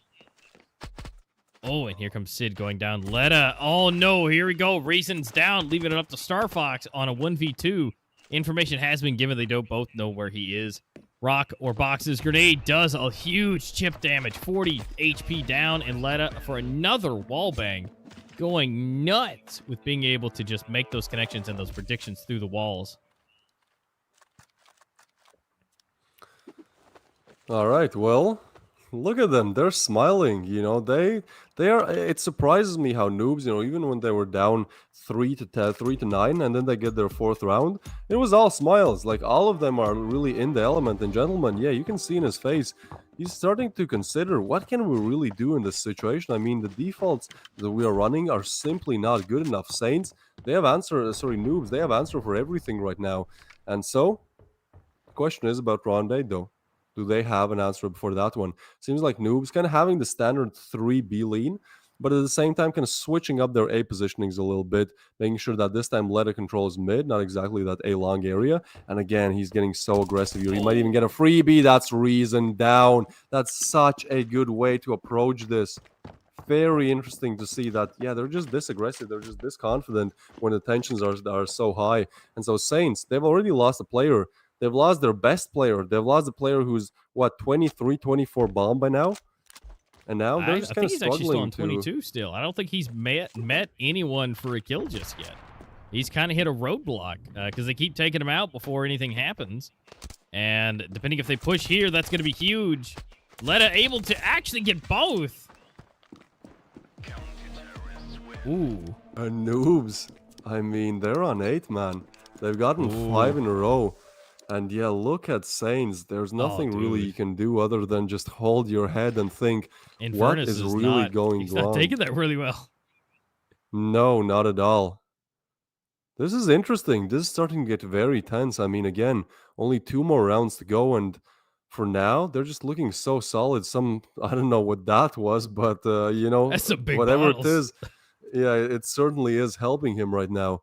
So 2 more rounds, just 2 more rounds for Noobs to find. And what comeback that would be, going down badly on their first map, right?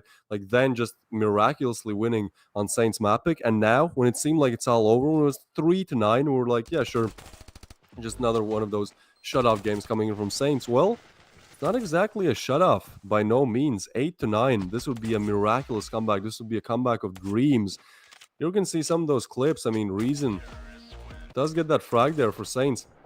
And that kind of starts their dominance. Sure, they get up to almost 9, but after that, just nothing. Just radio silence for 5 rounds. And look at the buys.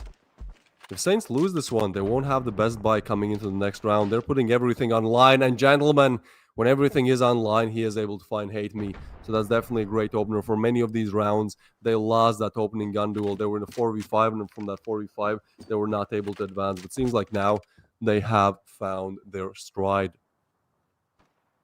Yeah, at this point, it's not good. Now, again, if they could find some 1v1 picks here and be able to secure it, this would be big. It just kind of all depends what can happen. They got to take their time. They got to wait for those pushes to come in. And here we go. Letta able to get one, making it equalized. Doom may be able to pick it. He does. He scoots back. He's going for the safety mode. Inverness. Here he comes. Yeah, but that bomb is one of the biggest problems. Like, it's so close, and I do think they are aware. Noobs might be aware where the bomb is. Now, Inverness, he's spotting the barrel. That might be such a good one, but he gets flashed. That's such a good team play there coming in from Noobs. One throws the flash, the other one peeks on it popping. So now, even though Saints were in the lead, they're just not able to find anything else. Gentleman finds his second frag of the round here, but still many more to be found, and that nade is just going to take him down. Reason, he has to do everything now. He has been the man, the legend of this matchup. 23 frags to his name, looking to extend that to 25 and take Saints to a long-awaited victory, but still 2 more players need to be found, and it's only 15 seconds on the clock. Not exactly enough time to clear the bomb site. 13, the time is running low. They're playing with him. He spots one and takes him down, and he knows where the other one is. Picks up the rifle. 7 seconds. He's going to go for the frag. No, he's going to go for the plant. He's faking it. He's trying, but it's going to be Rez taking him down, and you can see what it means for them. They've equalized it 9-9. We're going on to the 19th round of play. We're going the whole distance, and again, the emotions are there. You can see in his face, he's just not feeling it anymore. Inverness, it's all falling apart. It's up to the last round, and let's look at the buys. I do believe they're not the best for Saints. Oh, dude, I can feel my heart pounding for him. I cannot imagine the beats per minute their body is going through right now. I mean, that is especially Reason. He's feeling it really, really strongly, and just... this is it. This is not the best buy. I mean, this everything for the side of Noobs. And now what? We got no armor, except for Inverness. That's it. Just some grenades, some flashes, maybe a smoke or 2. That's it. They gave it their all that round, and Reason was not able to clutch it. And so now this isn't looking good. Saints has to pull out a miracle and basically scratch and scavenge everything off the bodies of noobs to be able to give themselves an upper hand. Oh, this is looking horrible for Saints. It's a minute and 10 left on the clock. Again, not really like one of the worst buys that you can get in terms of, if you can call it even a rifle buy. And then they still have to open up that bomb site, and just B historically has been so strong for noobs. They've just been able to deliver on it time and time again. But seems like Saints, they are grouping up for one final push. Doom, he is holding this angle here. He is spotting some players. He gets away, throws a smoke, does get ambushed a little bit, takes a little bit of damage. They do know where they are, and they are making their way onto the bomb site. Nades coming in, smokes coming in, and they plant the bomb. 5v5 retake everyone. Anki takes down Star Fox. 4v5 Saints. They just need to play on time. Anki finds another one. No. He is showing up big time. Reason down as well. Sid and Verson, gentlemen, what can they do in this situation? Find one, but he goes down. Now they have to tap the bomb. Time is starting to run a little bit low. Even though they have the player advantage, they have to tap the bomb. It's going to be Inverness taking down one, and now it's all left up to Sid, and he is smoked up. They can just defuse the bomb. There's just no denying it, and it's going to be Noobs What? winning it out. Winning 7 rounds in a row and completing the comeback. Way. That is nuts. I thought it was all over. All over, but it's not. Noobs able to somehow bring it back. And look, Reason is taking that, unfortunately so hard. And, he put so much work into it. I mean, the amount of kills this man had, and he will undoubtedly be the MVP of this match, by all means, by his kills and alone. But unfortunately, Noobs were able to clutch it up. I mean, you could see them. They had all the positive spirits. They had it to stay in it. They believed in themselves. They said, guys, don't worry about it. We got it. To the next round. It's not over till it's over. And by goodness, did they do it to the end. And ultimately, taking the victory. You can see on Noob's faces, like it's like they can't even believe it. It's like, hey, you're just standing there. He doesn't know what to do. I wouldn't know what to do in that situation. That's absolutely crazy. When you're down 3-9, it seems like it's all over. There's nothing you can do. Saints, they're in the lead by 6 rounds on their map pick on a map where they have 83% win rate, and they just pull this off. That is so crazy. Noobs, they do make it to the upper bracket semifinals, and Saints, they get relegated. They have to fight the lower bracket now. And sure, even though that might be possible to win their lower bracket, this is such a horrible way for them to open up the major, because that confidence has disappeared completely. When you're 9-3 up and you're just not able to close that one last final round, I have no idea, what kind of a talk gentleman has to give, what kind of a speech gentleman now has to give, so they're ready for tomorrow. But we might be getting ahead of ourselves a little bit here, as we still have one more best of 3. But again, Noobs, just what? Just nobody expected this at all. Absolutely not. I mean, that was some top tier gameplay. I mean, the fact that they were so far down, 6 rounds, it's like, what can you do? Well, for any of you guys, the other teams, or you guys wanted to get into Standoff 2, this is what you do. You stay positive, you keep it in there, you make sure that you and your team know it is still possible all up until the very end. And then you're able to, there's still a possibility. Just because they're on 9 means absolutely nothing. You can bring it back, pull it through, get the frags, get them into those ecos, knock them while they're down, and ultimately bring it back to, unfortunately, so much emotion is being put out. Reason just unfortunately, wasn't able to clutch it up as much as he probably could. It's a huge thing. There's a lot riding on this. There's no telling, what in, his personal life that, makes him hit so hard with it. And I mean, there's a lot for not only him, but his team in general. And so ultimately, Reason, you are now pushed down, from the side of Saints into the lower bracket, but you're not out just yet. You still have redeemable matches to come. Now, unfortunately, the security net will be gone. It will unfortunately be gone for now, because going to lower bracket, everything counts. If you lose, you are out. So hopefully they can bring it back. The emotions are running high right now, which is understandable. But Noobs, you're moving forward. Saints, you're dropping down. But again, it's not over yet. Keep pushing for it, and I'm sure they'll be having some team meetings after all of this to really figure out what went wrong. I mean, look, with the way how Reason is playing, I have no doubt that they will be able to secure that lower bracket win. But at the same time, man, getting 24 frags and still losing, that is just absolutely crazy. Here we can see, yeah, that's one of my favorite moments of just probably the whole major. Just that last second defuse where Rez is like, yeah, good job, team, you know, we won it. And then it's like, what exactly? Wait, they did get it. What the hell just happened?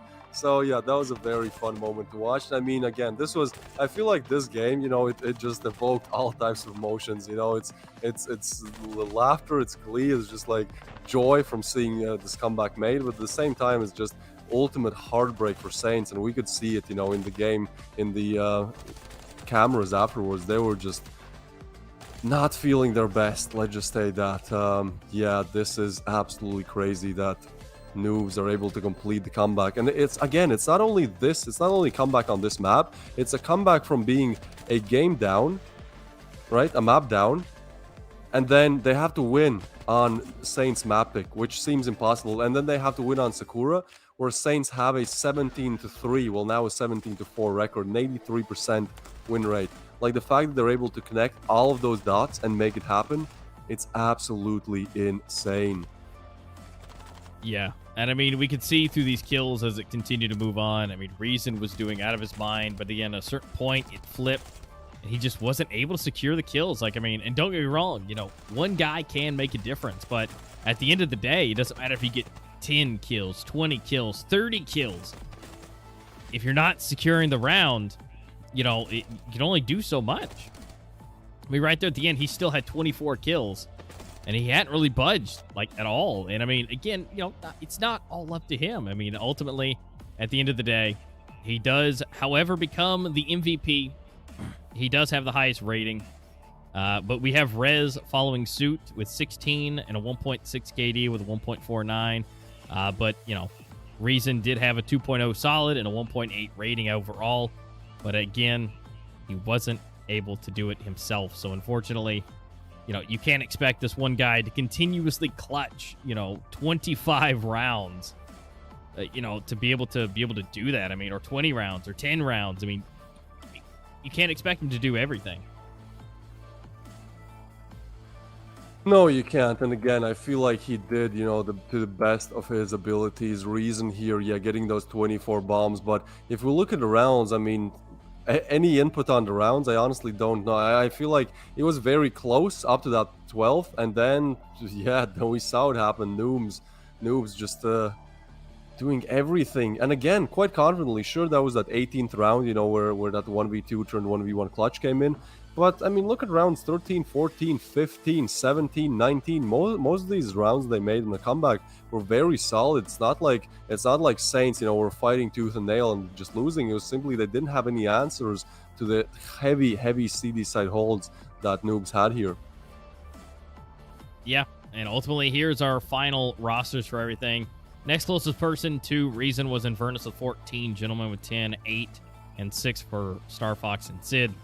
But look at that symmetry across the other side. Noobs, Rez, 16, 18 for Letta coming out of nowhere with 18. First off, Doom, who started off with literally 1 kill for the first game, rocketed it out on the final one with 18 kills. Anki with 14 and Hate Me with 10. So he didn't do the best. Hate Me didn't do great, not by any stretch, by all of that, but still being a very contributable person for the team and the round. And everybody was positive except for Hate Me, but he did himself a great job. But I mean, overall, I mean, the two players who did the worst, which was Letta and Doom, were able to really bring that back up, find the courage and the abilities and their skills they know they have, and be able to bring that upwards into this last and final match, last-ditch effort. Match point the entire way to the end. And securing 18 kills each, along with Rez and everybody else. I mean, they did a phenomenal job. So that is the point of, like, you know, just because you don't do good on the first game doesn't mean you can't bring it back. And that is a huge testament to those two. So congratulations for Noobs for moving up the bracket. And Saints, unfortunately, losing, going to the lower bracket for tomorrow. Yeah, I mean, again, I'm sure that Saints will do good in the lower bracket, but this is just such a heartbreaking way to kind of lose your advantage and to get your first defeat in the playoffs. Like, all props to Noobs. Like, honestly, they played out of their minds. I don't think like there's any team who would have been able to do the same thing that Noobs did today. Not Winstrike, not Horizon, not any of these other Revile, any of these other top teams. I feel like what Noobs did today is really unique, and it's not exactly replicable, is it? No, I mean, you can't expect anybody to be able to replicate that by any stretch. And I mean, that was a comeback for, I feel like, the entire play. So, I mean, being able to be that low and being able to come back on a basically match point and just be able to just fly it out. Again, that's why, the team positivity is so big. And I mean, I feel like somewhere in that second match, we could see Gentlemen getting not the happiest, and that emotion never went back. The happiness never returned. The feeling good of the rounds being won, their serious face got put on, and it never went away. And I mean, you can be serious by all means. You need to be serious, but at the end of the day, it's happiness and joy help you stay into the best type of mindset. And so if you're not able to enjoy your small victories, then it makes it hard to obtain the big victory.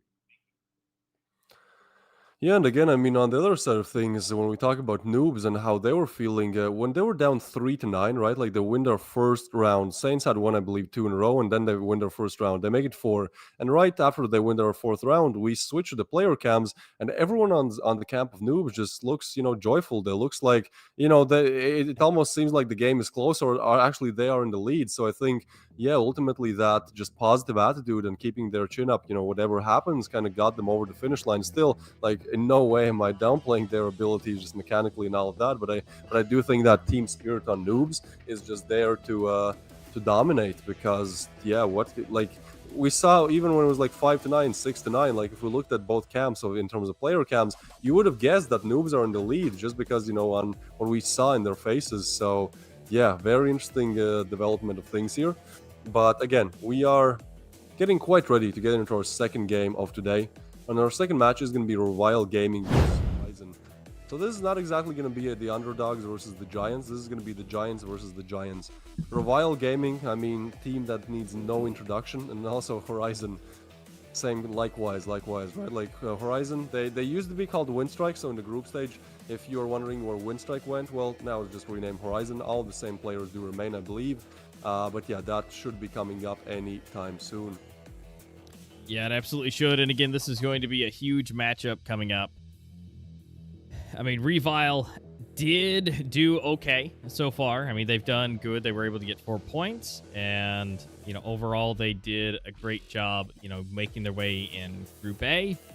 But for the most part, they've been able to work their way up. And although Horizon at the exact same time, they were able to, really do the same. So, I mean, it really just comes down to what they bring today.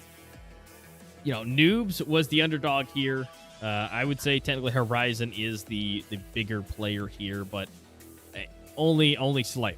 I mean, Revile was able to do so good for themselves and just ultimately, bringing it home. So, I don't know. Between these two, I don't really have any real predictions. Whereas before, we kind of expected Saints, but the underdog mentality and how Noobs has played this entire series was definitely a better possibility. Yeah, I also think it's going to be a very close game. I mean, here we'll look at this player's skill. One of the most coveted players in Standoff 2, apart Lunax, Franzis, and Knights. All players that need absolutely no introduction here. So, on the side of Revile, I mean, they're definitely stacked in the player department. I do feel like they are perhaps falling off a little bit when it comes to just playing as a team, but again, I'm in no way going to think that they're just going to get eliminated in 2 games. I think we might go the distance for another best of 3 today. Yeah, I agree. I mean, these guys, some of the best. They've been around for not too long, but They definitely have been around for a while, but the fact that Skills is we're the top player in 2021, the number one team, being able to. So the team has already existed for a couple of years, but for the most part, really coming into about getting the victory in the minor. And so the fact of that is, I mean, it's huge that they're able to kind of be here so quickly. Same for like Noobs. But their past experiences, they've been able to 2-0 Death of Glory, 2-0 Inco, lost 2-0 to Saints, which they don't have to worry about that anymore. So that's not too bad. Now on the other side, Horizon, looking good. Necro, Zeiss, Envy, Chronix, and Lighting, all looking good, all looking super, super excited. And look at them, they are ready to go. Especially Lighting on the end. Dude is ready. He's excited. Yeah, for sure. That looks like a screenshot from like a rock concert or something. That dude is definitely energetic and ready to go. And Horizon, I mean, again, a team that needs no introduction, led by Necro. And yeah, Windstrike, Horizon, whatever you want to call them, they are here to play. They are here to contend, and they are here to potentially make it to the finals and even win them. So I think this second matchup is just going to be an absolute blast to watch. Two of the greatest standoff two teams just battling it out, and we can see in the recent results as well. Like, they beat Elevate 2-0. They actually went head-to-head with Noobs. They lost to Saints, which is a bit funny, in retrospect. But overall, their past stats are looking very solid. Yeah, and here's the past matchups from before, from 2022 at the end of the year. Horizon was able to beat out 2-0, but more recently this year, you're seeing a 2-1. So Revile being able to win 2 versus 1. I mean, it's definitely some possibilities, and we'll have to find out, is this going to be another 2-1, or is it going to be another 2-0? I mean, the cards are in the table for either side. It just all depends what they're able to bring today. Again, as far as being at the majors, Horizon has some of the, I feel, most experience with that. I mean, Revile has a lot as well, so it just really will come down to how they feel today, how the players are doing, and ultimately, as we saw with Noobs, if they're able to keep their heads in it and keep calm and stay, happy, be able to enjoy the small victories. Yeah, I think another point is that both teams have already been at the major, right? Like, they're no stranger to stage fright, to just like playing under this pressure. So I think we might see a bit of a closer first game, because I sincerely think that that first game where Noobs lost 3-10 on Breeze on their mapping, it was just the nerves. It wasn't. They were simply, when you looked at their gameplay, they were simply not playing how we, for example, saw them play in the group stage, or in the later two matches of the best of 3. So I think it's going to be very close, very tense, just from the start, because again, both these teams do know what it feels like to. They don't need this like adjustment time, this kind of not jet lag but major LAN lag, where it kind of feels a bit off, and then they do figure out how to perform under those conditions. So yeah, ultimately I do think it's going to be a very close game. Now I am excited to see what the maps are going to look like. Hopefully we see some maps that perhaps we didn't see in the first best of 3, perhaps some sandstone. Yeah. That would be, Bring I'd it like in, to bring see that some sandstone sandstone. in. Yeah, I do think that would be a great addition as one of these 3 maps, moving into the best of 3. Apart from that, I think like these teams are really like, okay, well, we have to talk about Province then, right? Because not to rub it in too much, but we do know what former Windstrike, now Horizon, did to Elevate on that Province map. 20-0. If you weren't here for the group stage, they won the best of 2, 10-0 twice, both games. So I do think, as map picks come before map bans, that most likely we will see Horizon picking Province, as it is, in my opinion, their strongest map. I'm not quite sure about the percentages. Maybe some other map is like stronger in terms of percentages, but I think like we saw why Province is definitely their best map, in my opinion, in the group stage at least. Yeah, that would be a great early start for them. I would be very surprised if it wasn't their pick. I mean, again, statistically speaking, that would be an option. There might be something better on paper, but that's just obviously the other maps are played more often, so they're going to have more on there. Now, not everybody wants to play Province. Some people want to ban it right away. It's not their favorite. They don't do good on it, and they just want to make sure it's out of there. So the fact that picks are first, yeah, I think that's going to be a huge deal rolling into this. So whatever they choose, whatever they want to do, uh, it should be coming in soon. They got to make those deals. They got to make those choices. They got to make sure everybody's ready to go. And ultimately, figure out who's going to start where. And again, it's all that matters, Just like Noobs thought, hey, let's start on Breeze, one of our better ones, but it didn't work out too well for various reasons. So hopefully, whenever they make these choices, they're making the best choices for themselves. It kind of sucks starting to be on the first map being yours, or depending on how you look at it, some like to start first. So I don't know. I think I'd like the security of the second one to be able to get warmed up on their pick that you're probably not going to win. Yeah, I think that is a better approach. I mean, there could be I think it really depends like on individual players and individual psychology kind of, because yeah, I do get that point, but at the same time it's like if you win the first, then you're kind of already, it's like we only need one more map and the other team is really working at a disadvantage where they have to literally win all of the remaining maps. So I do think like it depends. It really does depend on the team, on their play style, and kind of individual approaches to things. But ultimately they can't pick who actually picks first, if that makes sense. So yeah, we'll see how it goes. I think Province definitely in the map pool. Perhaps Breeze. We did see that both teams like playing Breeze. We saw them both do pretty good in the group stage on Breeze as well. And then, I mean, we'll see. But I do think that Sakura could be in the picture just because it's one of the most played. Like, it's not a map that necessarily you would pick, perhaps, but it's definitely a map that you wouldn't ban because pretty much every team is good on it, right? And you wouldn't want to ban a map that you're good on. So I do think we could even see Sakura again as our third map if it does go distance. Yeah, because Sakura, is just that favorite so far. I mean, with Zone 9 not being in the map pool, Sakura has kind of taken that upwards position of the kind of the decider, right? You're almost guaranteed at this point. But again, we'll have to wait and see.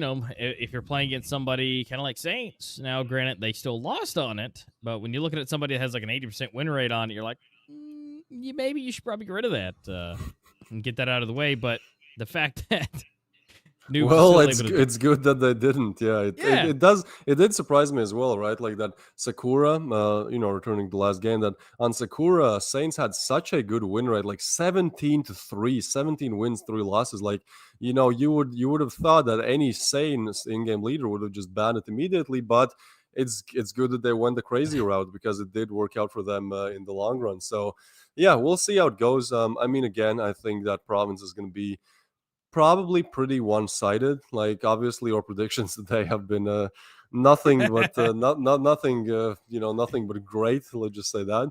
So yeah, we'll see how it goes, but I do think that Province could be pretty one-sided for Horizon. Yeah. If they play it similarly, I think that would be a huge thing. And I mean, we'll find out soon what those maps will be and what possibilities are. Again, Reval versus Horizon coming up soon. Yeah, again, huge contenders, huge plays. I mean, again, the fact that Reval was able to get 4 and the fact that Horizon was as well at the end, looking good, looking sharp, looking solid. They're on even playing fields. I mean, Horizon, like we've been saying, they have a little bit of advantage. Probably should go ahead and get rid of Province if it's not already picked. Definitely don't want to leave it on decider, but it'll more than likely be picked. And so Revile, I guess it's really up to Horizon to, take the stats into consideration. Maybe put Revile on not the best finisher, because whatever Revile's favorite obviously is going to get picked. So I don't know. I feel like if they want to just kind of mess everybody up, they'll leave like Rust as the decider or Sandstone as the decider to just kind of throw a wrench in everybody's play. You know what's quite interesting? So Saints are in the lower bracket, right? And one of these kind of giant teams, again, you look at both Revile and Horizon as teams that could contest and actually win the major. Well, one of them will lose. We don't know which one exactly, but one of them will lose. So that means they'll go to the lower bracket as well, which could mean that if Saints and one of these teams actually beat out like kind of the weaker teams that are already in the lower bracket, it's possible that we see one of the most stacked semis ever, right? Like we see Noobs who are doing great against like one of these teams that are also great, and then we see like 2 other giants, Saints, and then the other side of this on the second semifinal. So this is starting to look like a completely stacked major.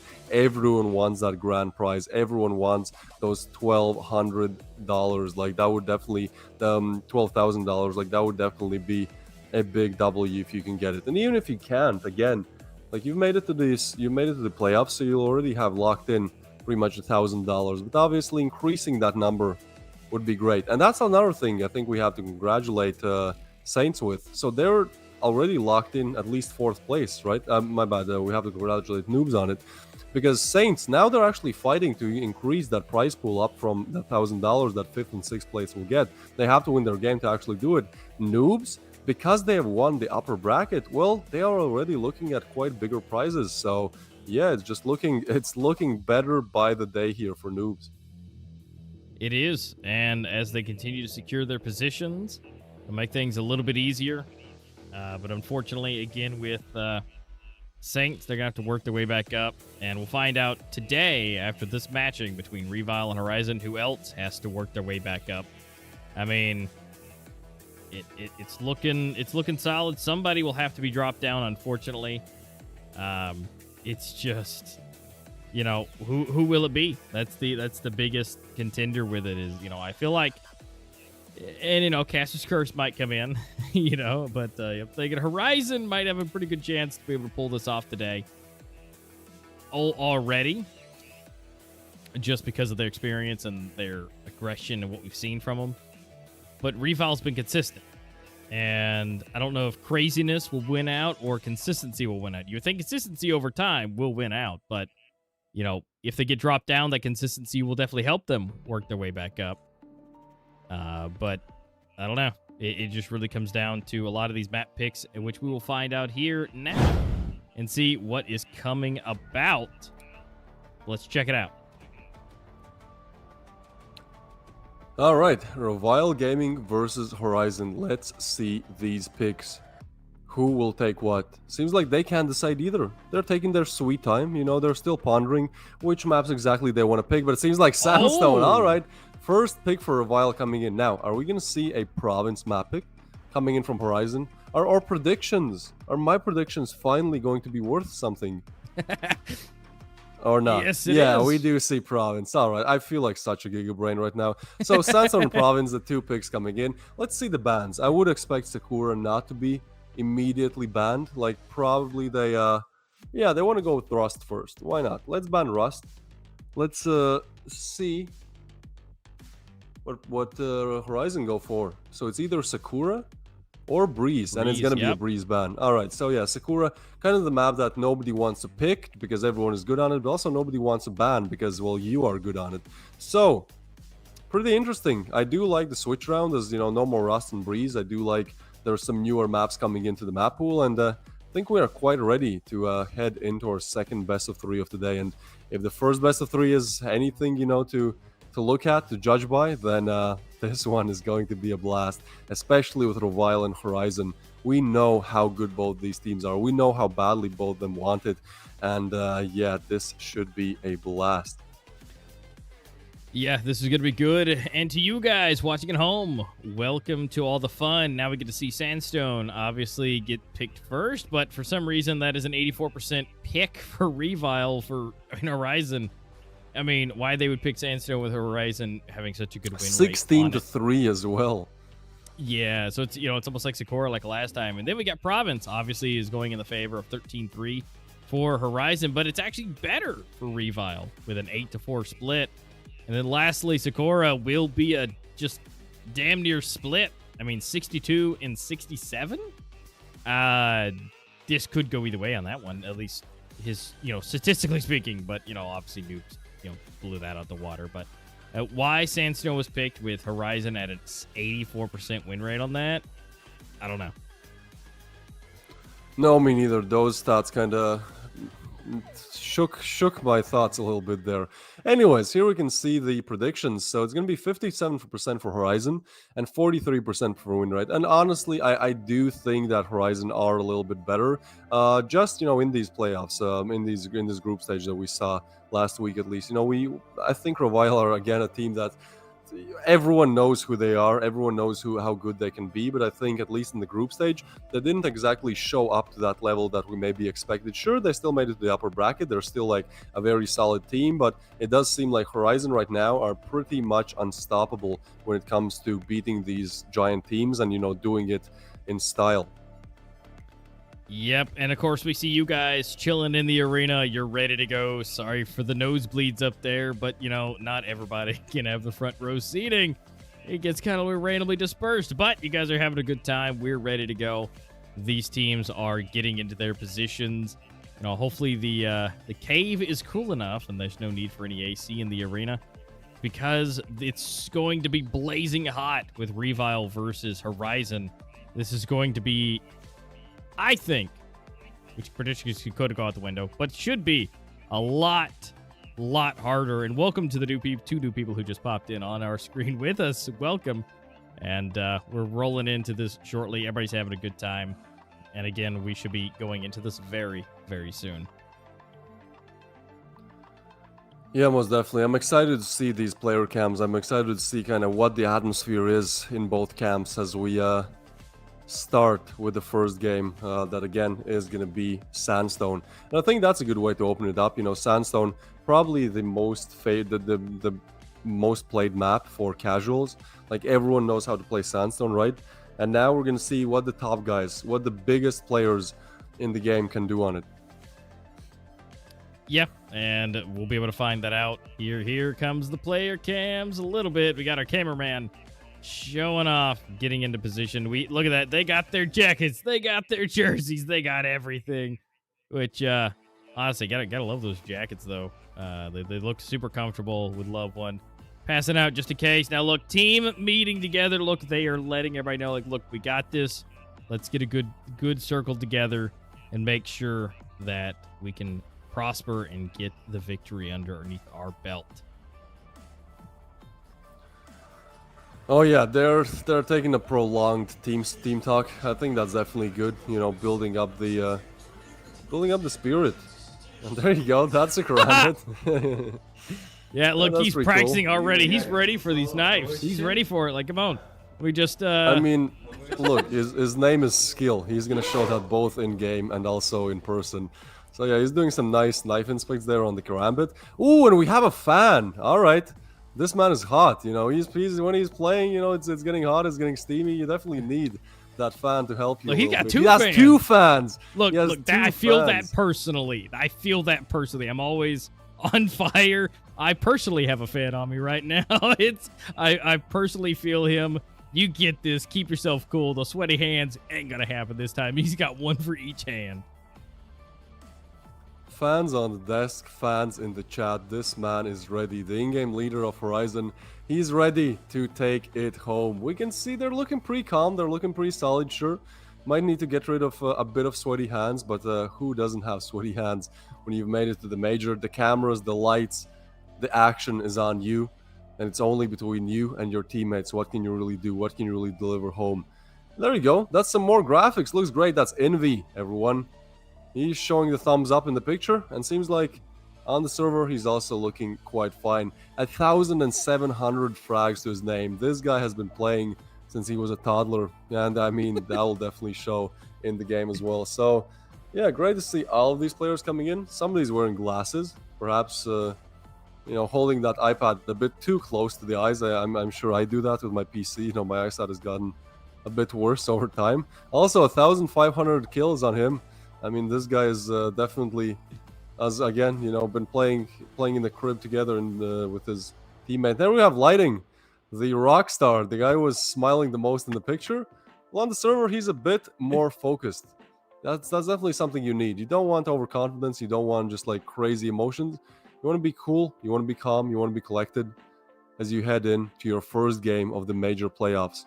Oh, and he's wearing finger sleeves as well. That's actually something I've noticed most people don't wear, or most players don't wear, which kind of surprises me, because personally, I love those finger sleeves. I think they just make me way more consistent, right? Because if I have my normal human fingers. Sometimes they're a bit sweaty, sometimes they're a bit less sweaty, it depends, you know. And then, you know, the flicks kind of differ.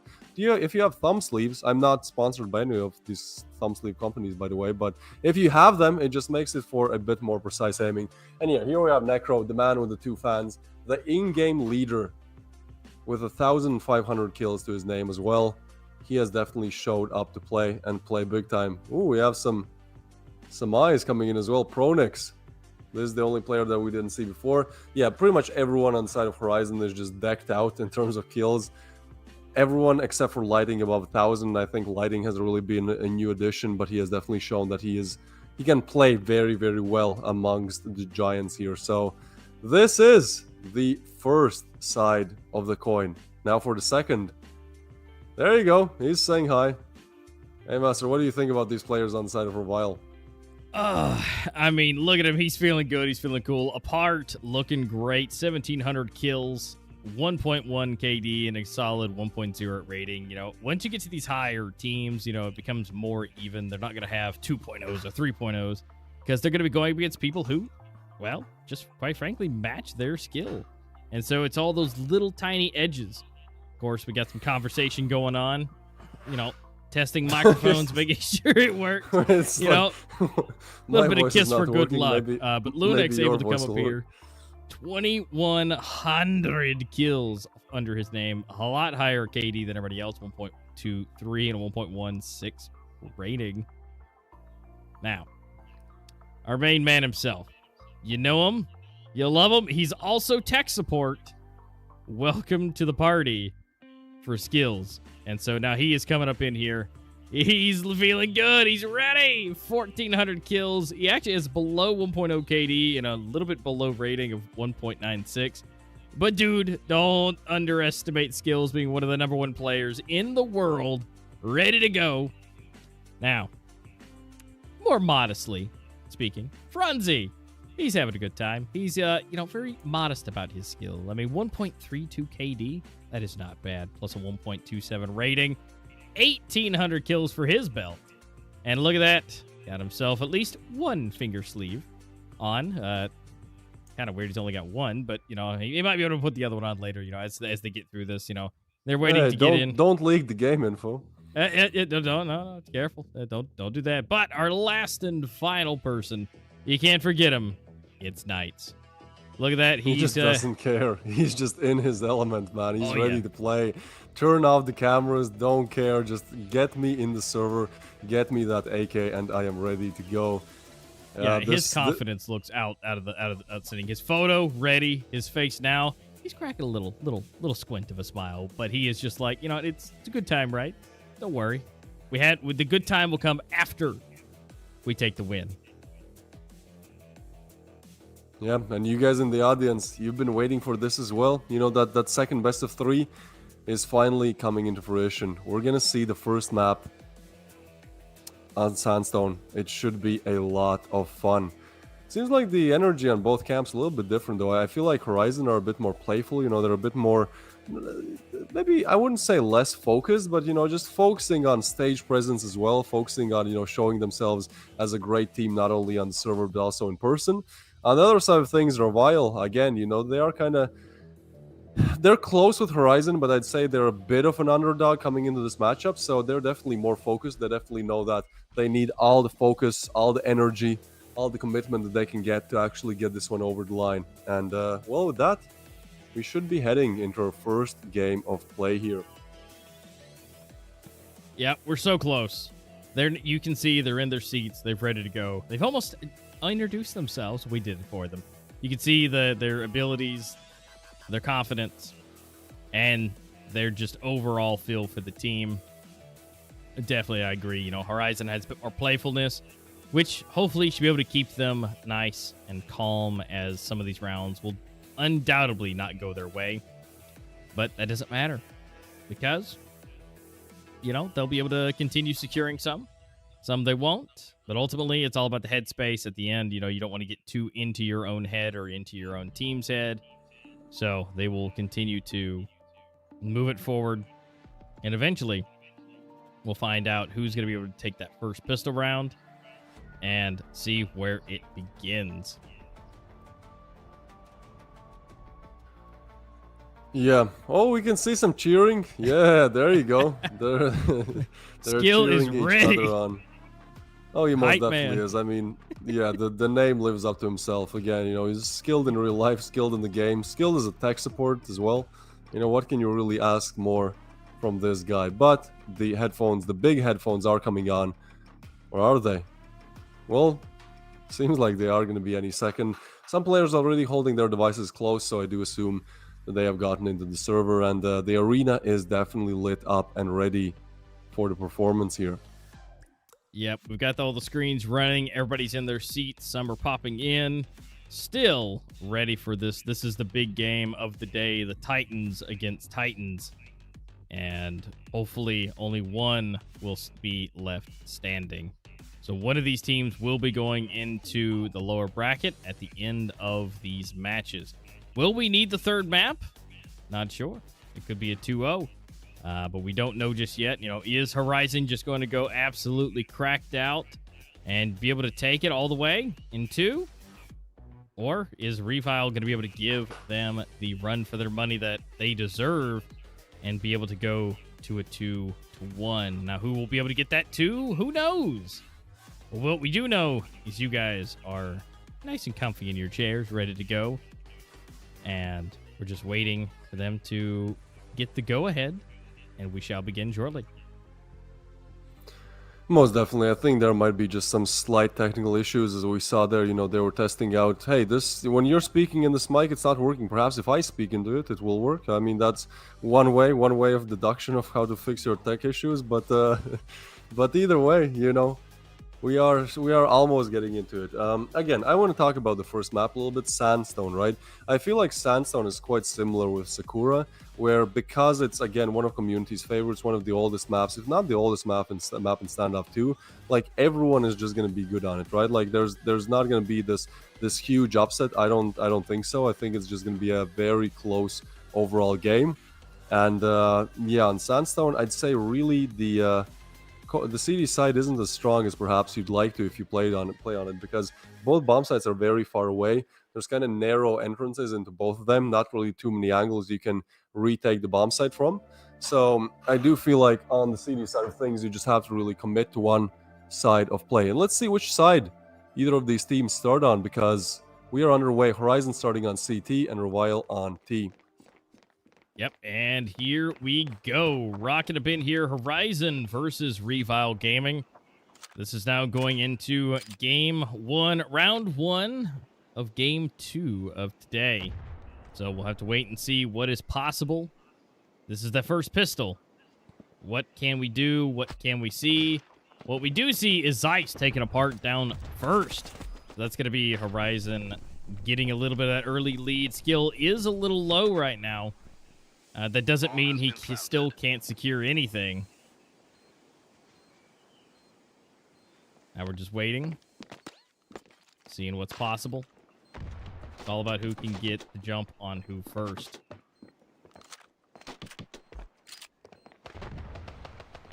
All right, here we go. Necro, Envy, able to get one each. Slowly dwindling it down, and Lunix does go down. The defuse is coming in, although... well, he's still got one of his folio cases on. Be a little bit more difficult, but again, you know, they're feeling the sweatiness. So everybody's got their rags. They've got their cloths. They're able to make sure that they're keeping it good and dry. And here we go. Lighting down there at the bottom, at the end, making sure that he's still good. And Skill over here. You know, a lot of communication going through. A lot of mic grabbing, making sure everything is good and heard for this next set, because now Horizon now has the upper hand. They now have the rifles in hand, and now they'll get to try and go for the retake. Necro able to get one. Knights goes down, and it looks like B may be where they want to go, but the bomb is in a nice, still secure position just yet. Piranix able to get one. Skill goes down. Franzi for another one. Now it's all up to apart. And Lunix by themselves. Now will they be able to at least secure at least one frag? Just one. And that is going to be a no. But again, they can't feel too bad. You know, it's just pistols. Now it's time to change it up a bit. Have them come back, get into the rifles that they want, and we call it good. Man, every time I see those two fans, it makes me laugh. I don't know why. I think it's just like such an interesting thing to do. I mean, it makes total sense. Again, you know, the arena is definitely getting hot just from these clips that some of these guys are getting. And Horizon, well, they're getting the lead here. They have 2 on the scoreboard. Now, first real rifle round coming in. But yeah, Horizon again. This is the thing. Like, you don't want to buy just rifles when you have SMGs because that would be a huge waste of money. But at the same time, if you don't, you're kind of putting yourself at a disadvantage here where, you know, you're playing against rifles that Revile have bought, so would be great if Horizon could get this almost a bonus round, right? Like, this would be a huge bonus to their economy. But on the other side of things, we have Revile, and all of them are grouping up towards A. This is going to be a fast execute, a fast rush, I do believe. They're slowly clearing their angles, and I feel like as soon as they figure out there's nobody really close up there in the apps, they will just make a run for it. Yeah, and now here we go. They're getting close. They're pushing in. We've only got 2, maybe 3, depending on the angle that Necro has to be able to look straight up at this. Envy is ready and waiting.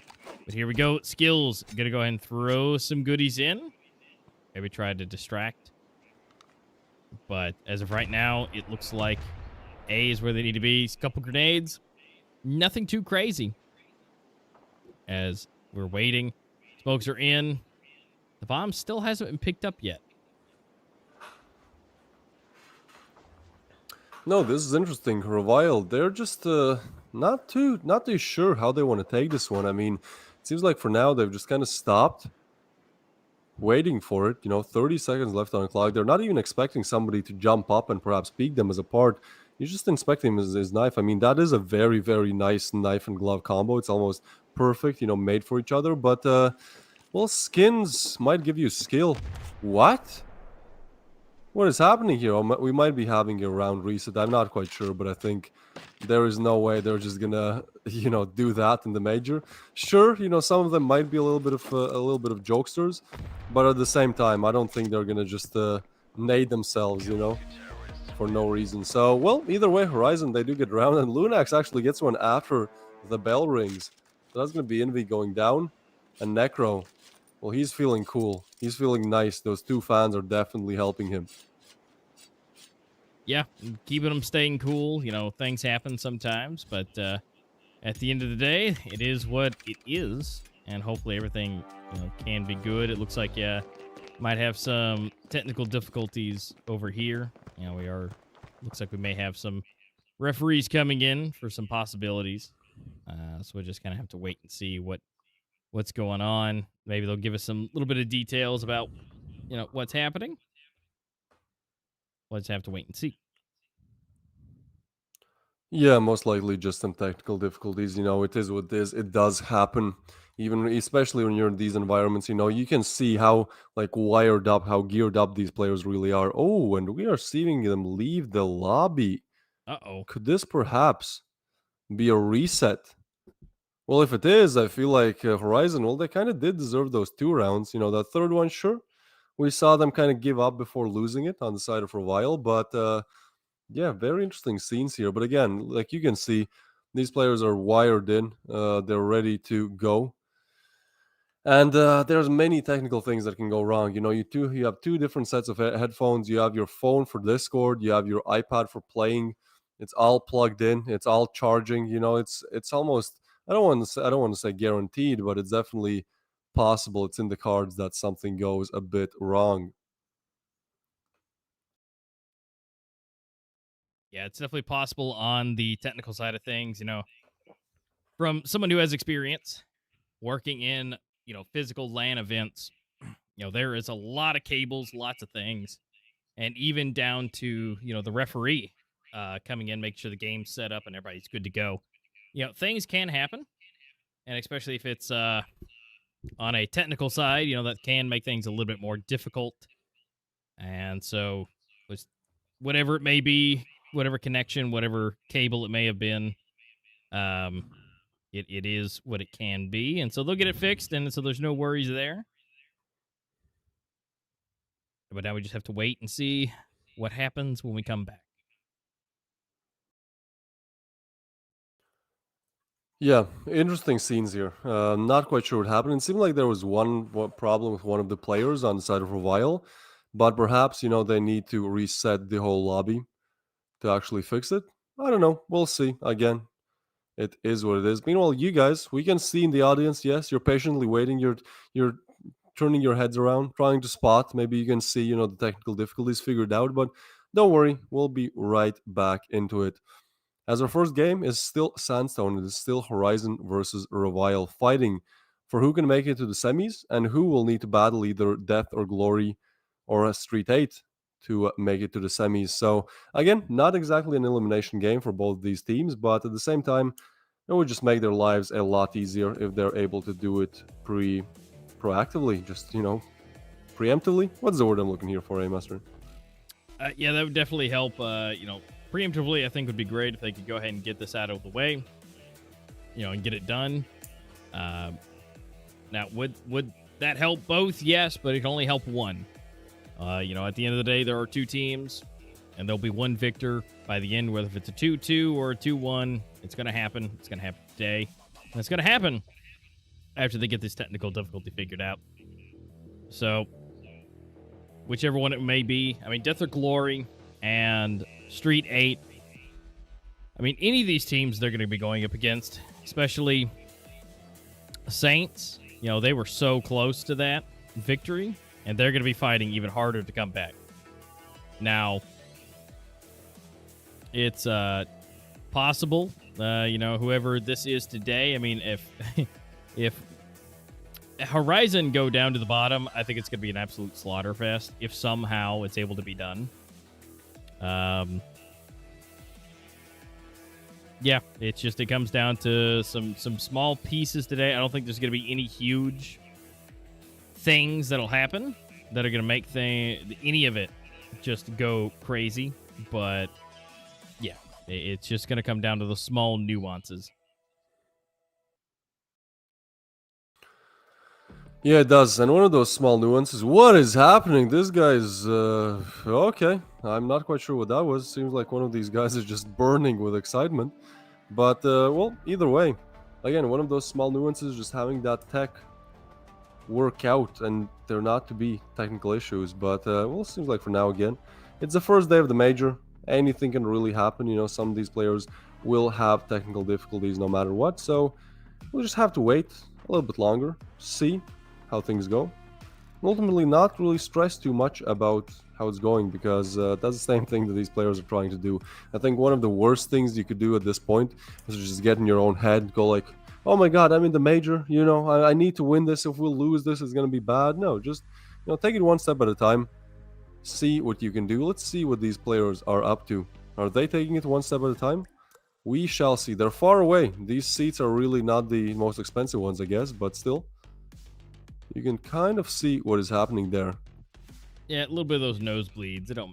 It's fine. You still get to see everybody. They got the cams. They got the jumbotron. So it's definitely looking good there.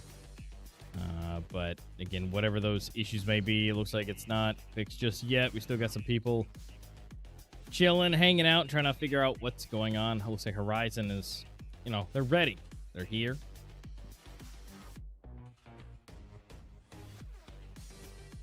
So let's see. Of course, you guys are here and ready to go.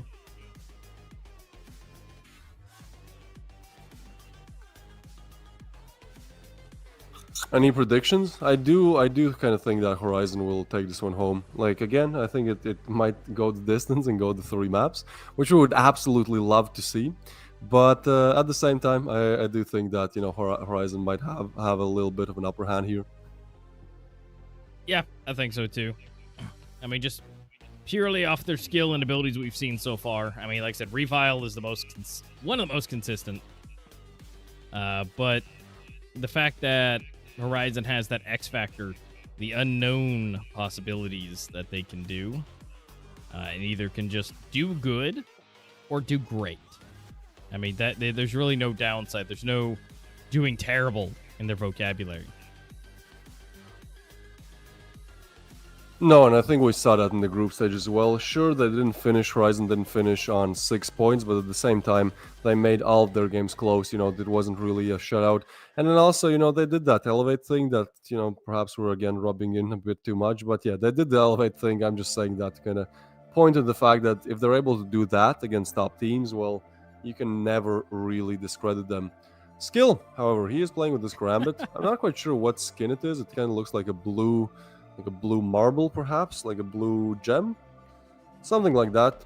But it does seem like the lobby has not been joined just yet, as we can see on his huge iPad. Oh, okay, some headphones are coming in, so perhaps we could get closer to solving this mystery of what exactly is the tech timeout about. Yep. The only thing we can really know for sure is that a rehost is in order.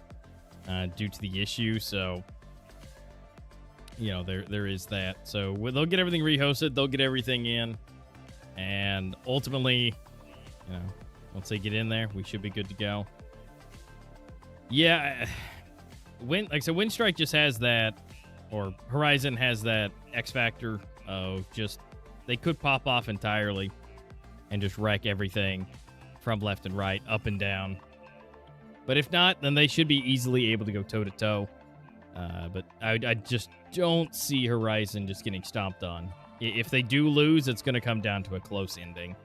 And by close, it could be a 9-9. It could be a 10-7. But it's not going to be anything like we saw in the first games of like 3 to 4 to 10.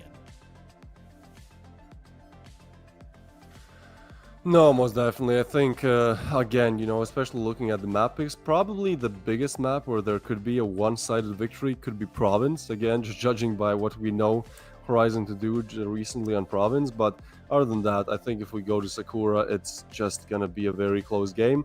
If we don't go to Sakura and one of these teams wins in 2, well, then it's probably going to be Horizon because, yeah, that Province, I just don't see any way how Revile could win on Province. Like, sure, they have their wits about it, but at the same time, Horizon also has a higher win rate on both. Oh no, actually, I think Revile had a bigger win rate on Province, right? Like that was quite a weird fact that we just noticed. Yeah, that's weird. They had a little bit better. Well, maybe those are old stats. Sometimes these teams in their scrims, heavily practice one map, and in a span of month, maybe 2 months, they can become really, really good on it. Yeah, and so we're slowly but surely getting in. Looks like everybody's picking things up. Headsets are back on their head. Things are getting older. It looks like Skills over here, making sure, like, you good? You sure? Making sure it's good? And here comes the double fans, making sure he's nice and cool and chilly. That's just my favorite part. And, what I love about is it's those fans. Those fans are some of the most compact, portable, convertible fans. They fold down into the puck for the base, and they can also extend just about 5 feet. It's crazy how those fans are designed. So I love it that it's those, because those are great for travel, which more than likely he had to bring with him. Yeah, some portable fans probably took up half of his luggage, but I mean, so far we don't really know if it was worth it, as we are trying to get back into the game here.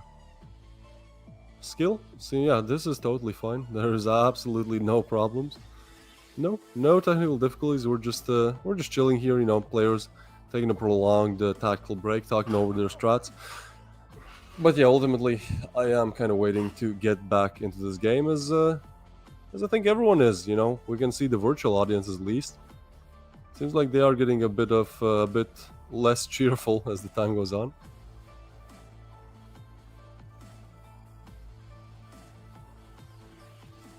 Yeah, and hopefully here, we can be good for the technical problems. Hopefully they're all fixed and good. Obviously they don't like it. It must have been something decently serious. But now, They're getting back more into it. They've still got everything put in. But, you know, they're feeling good. Horizon, doing good, feeling good. So they're trying to stay cool. Make sure they're still nice and chilly and ready to go. And it looks like we should be getting into that pretty soon. They're all kind of gloving up, micing up, headsetting up, and getting into it. Yeah, headphones are back on. From here on out, it'll be a question of who can do better. Two giants set up against each other. They're still talking about it. They're still not sure. Well, if I was in that situation, I sure would love those fans. Just can't stop talking about it. I mean, I am sitting here, you know, in Latvia. It's around 25, maybe 30 degrees outside, and inside it feels hotter. I have my window open, but I would love to have two fans on my desk. Perhaps should have to look into that, as yeah, only Americans really have AC in their homes, Master. I think you can verify this, right? Yeah, that is that's kind of weird that you don't. I mean, you know, coming from my side of the world, you know, every single home does. And honestly, well, in some of the states, it's not legally required. Like, say, if you're renting a place, that it's not legally required that they have to upkeep the AC. It is minimally required for the heat.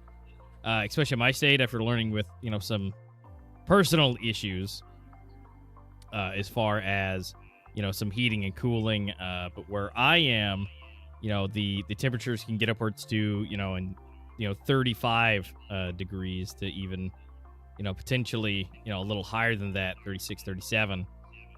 So, you know, it's kind of necessary depending where you are. If you're in the more northern area, you may not need it, but basically, most of them all come with it regardless, whether if it's a central air or if it's, you know, a room-to-room basis. It just kind of depends on where and what is the most functional.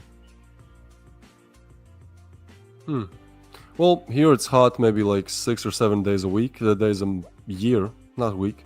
So, yeah, we kind of just suffer through those 6-7 days and, you know, take it chill. Take it easy for the rest of the days. As I wouldn't say it's too bad most of the time. But yeah, when it is, it's bad. Last summer, we had like a huge heat wave, which lasted like a month.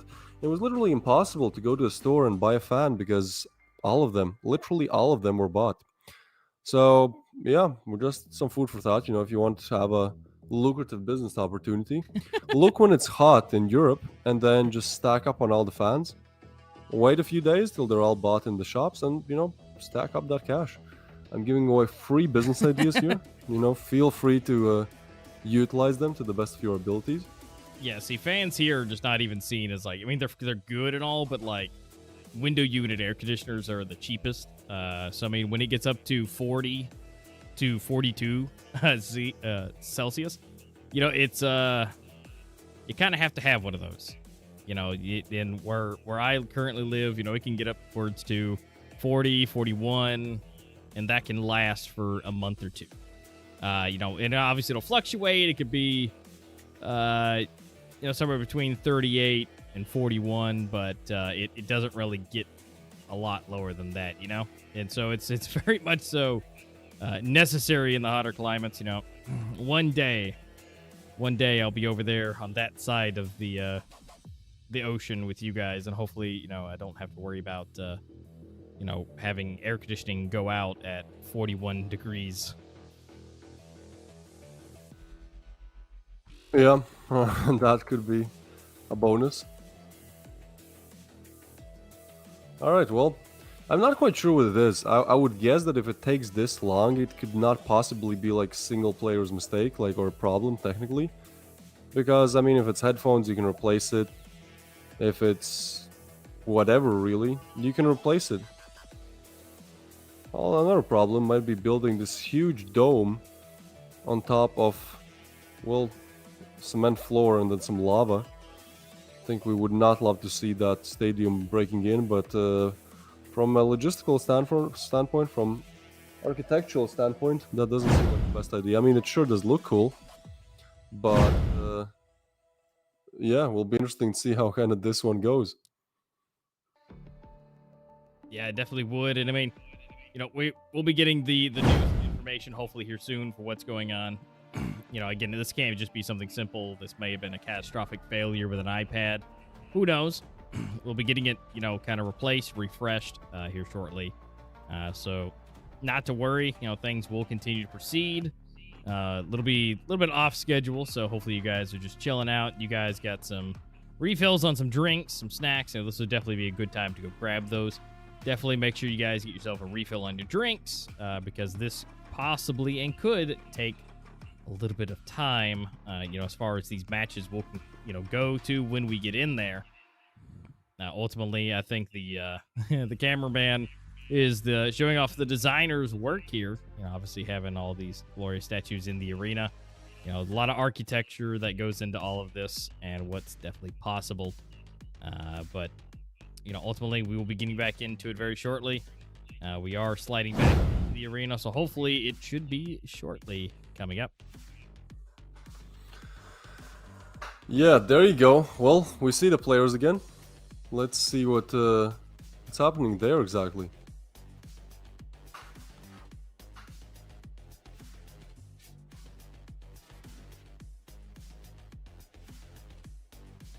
Alright, again, for the third time today, we have headphones coming on.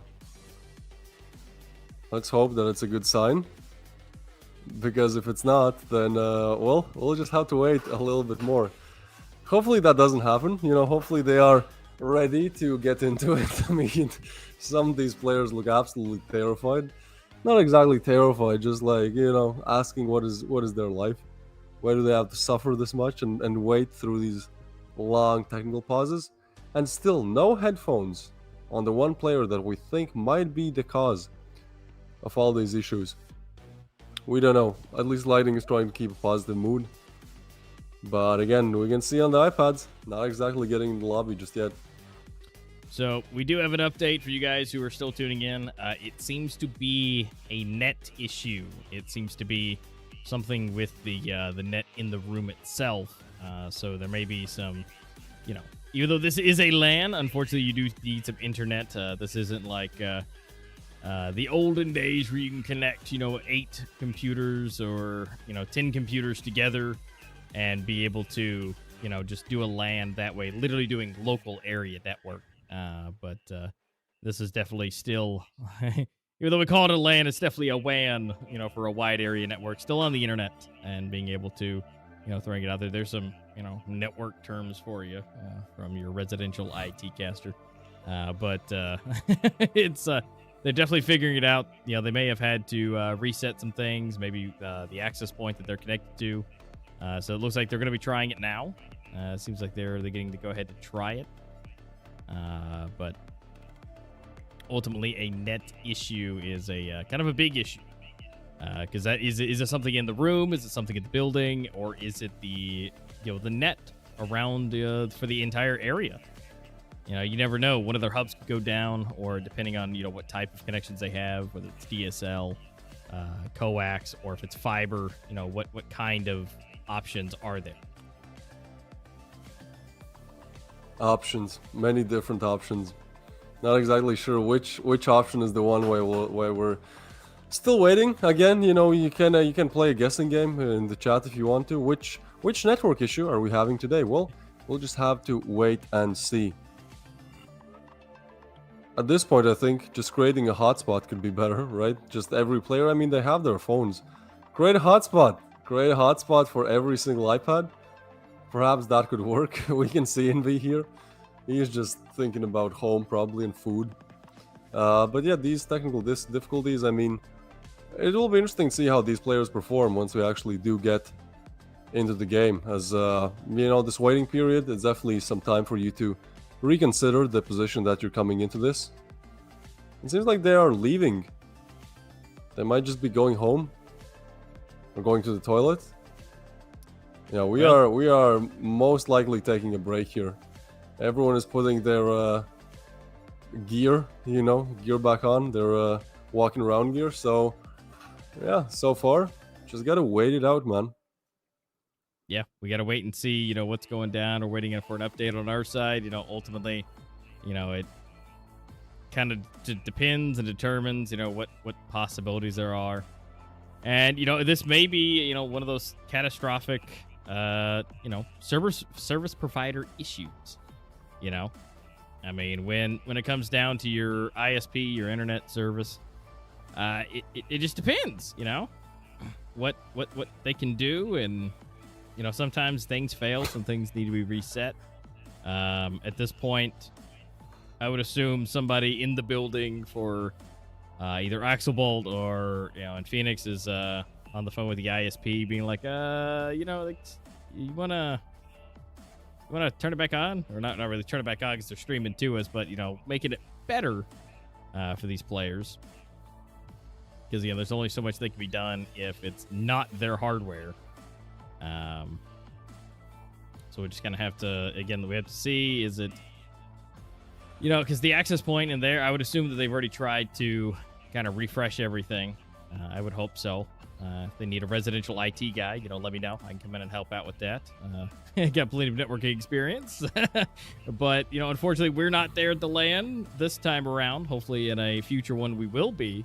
And maybe be able to assist, hopefully, you know, knock on some wood that there won't be any issues then. But we'll have to wait and see. You know, it's something that kind of got figured out.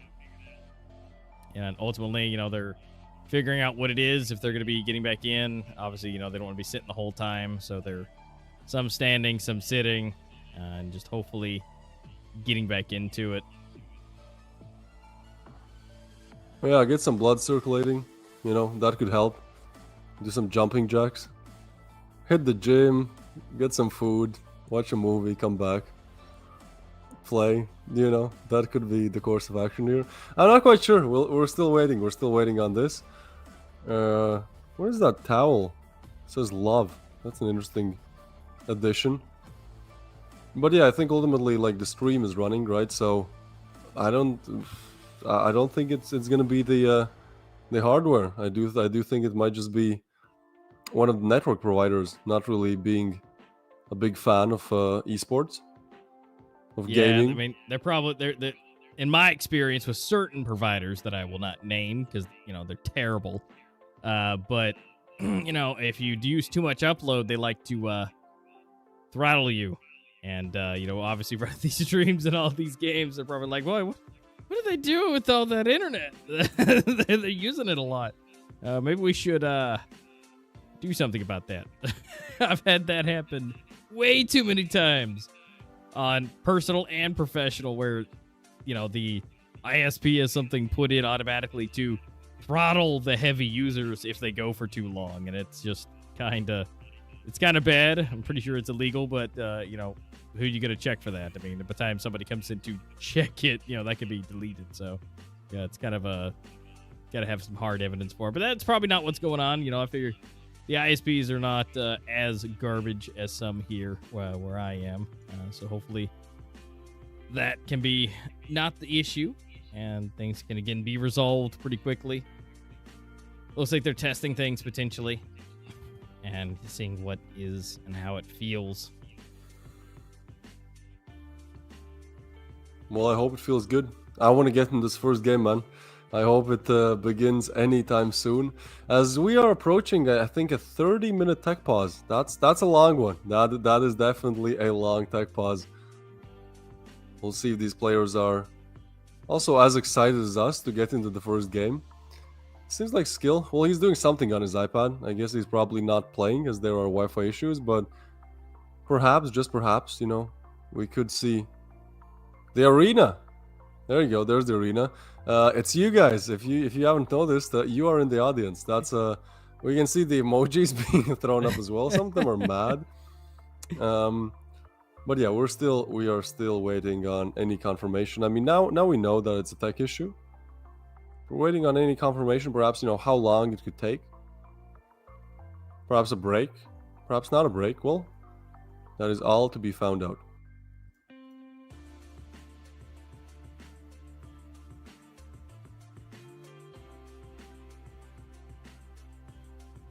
Yeah, you guys are waiting just as anticipation as we are.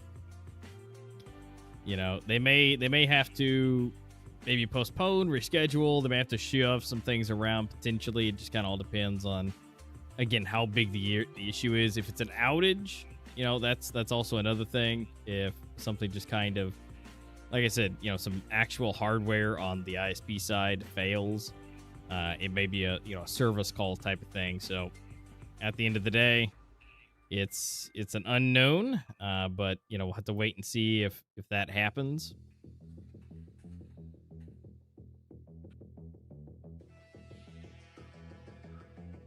Yeah, we'll see. I mean,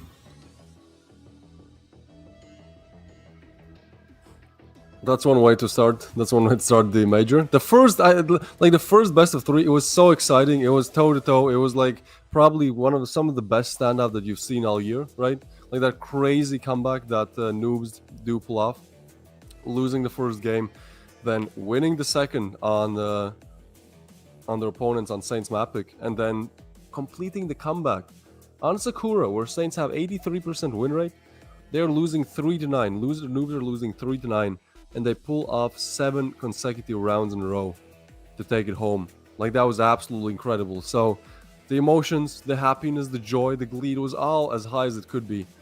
And then accidents happen. Problems happen. Strikes. Yes, we entered the era of the ISP strikes.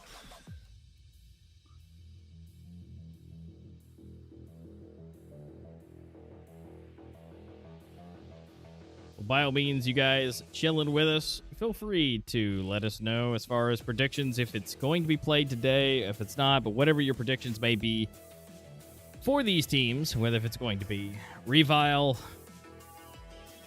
or Horizon, one of the two.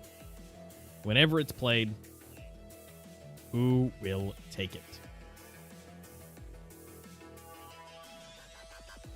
Well, yeah, again, I'm kind of tilting towards Horizon here a little bit, but honestly, I don't know. Like, especially after this tech pause, I think like both sides will just be kind of lost for words, and just, you know, it'll be a different situation than it would have otherwise been. So it's gonna be interesting to see how they adapt this one. I mean, again, ultimately, it could be pretty close, but yeah, honestly, either one of them can take it. But I do think we are going the distance, you know. The best of three, we're probably going to 3 maps. Yeah, it's definitely possible. You know, again, especially with this extra pause that they've had, you know, it takes some time. You know, they're able to do everything that they need to and really prepare themselves. I'm sure they've had plenty of time to talk strats and what's possible. But ultimately, you know, it takes just only one mess up, one thing for them to be able to come back in here and be able to take it, no matter which one. Which, again, we'll find out here shortly. You know, the technical issue should be fixed very soon, and then hopefully we can just slide into the new game and find out who is going to be our first victor of the second match today.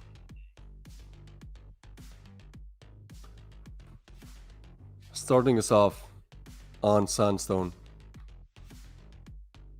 Map where everyone has played Sandstone. I think at this point, if you have ever downloaded Standoff 2 on your phone, you do know what Sandstone is, right? Like, it's almost similar names. Look, I even messed up. Sandstone and Standoff. There's a reason why it's such a coveted map. There's a reason why it's a map played and enjoyed by so many.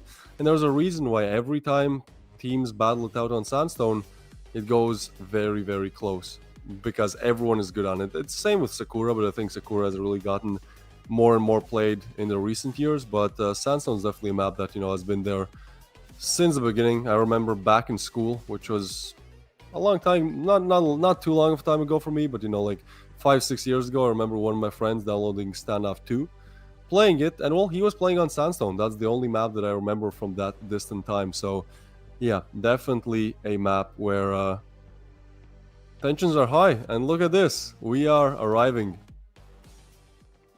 Yep, getting back into it. They've reset it. The score will be staying, and they're going to be rocking into the next set of rounds. So now that everything's reset, score is put back in, Let's do it. Now they've had this long break, they should be nice and chilly and ready to go into the third round. Revile now needs to...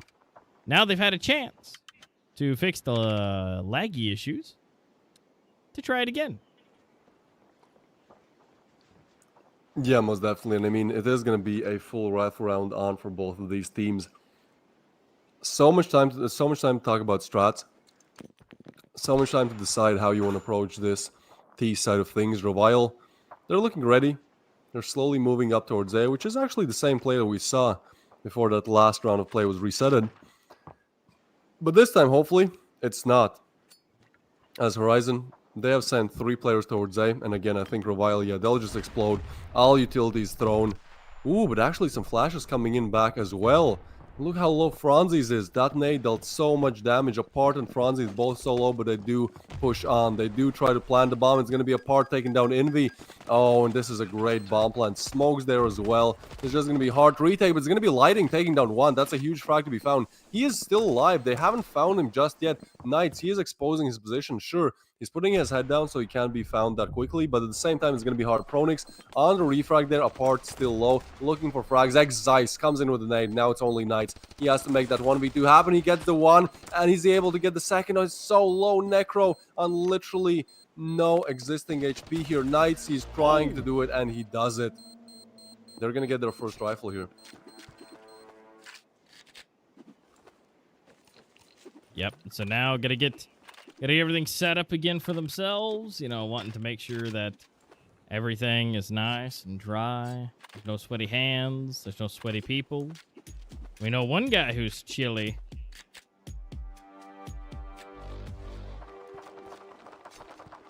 Oh yeah, Necro, the in-game leader. I mean, he needs that cool because right now their team has lost their first rifle round. Now for that long pause, there is no more momentum. You know, that momentum that they built up in those first 2 rounds, it is gone. It has vanished.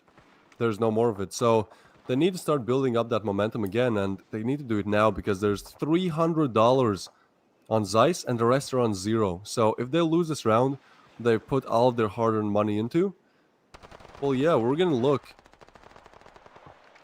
at an eco here, and seems like that's exactly what's gonna happen. Apart and Lunax taking down 2, and Envy, he is able to refrag. Alright, that's something. Spots another, throws the nade. Is he able to take another one down? Yeah, that nade is gonna do huge damage. Now, nades are extended, and that's actually gonna be Knights. Taking Envy now down with a nade, and Pronix quick on the refrag. 2v2 situation, looking for another Apart to take him down. Now only Zeiss, again in a situation where HP is really not in his favor. He's trying to throw the pop flash to at least get out of this position, which he will, but also the bomb will make its way towards B. And at this point, all that Zeiss can really do is try to throw that. Oh, that is such good parkour. That is such good movement. Dude, He's going that is for the backstab. That is some pricey movement. I mean, you can tell he has tried that quite a few times.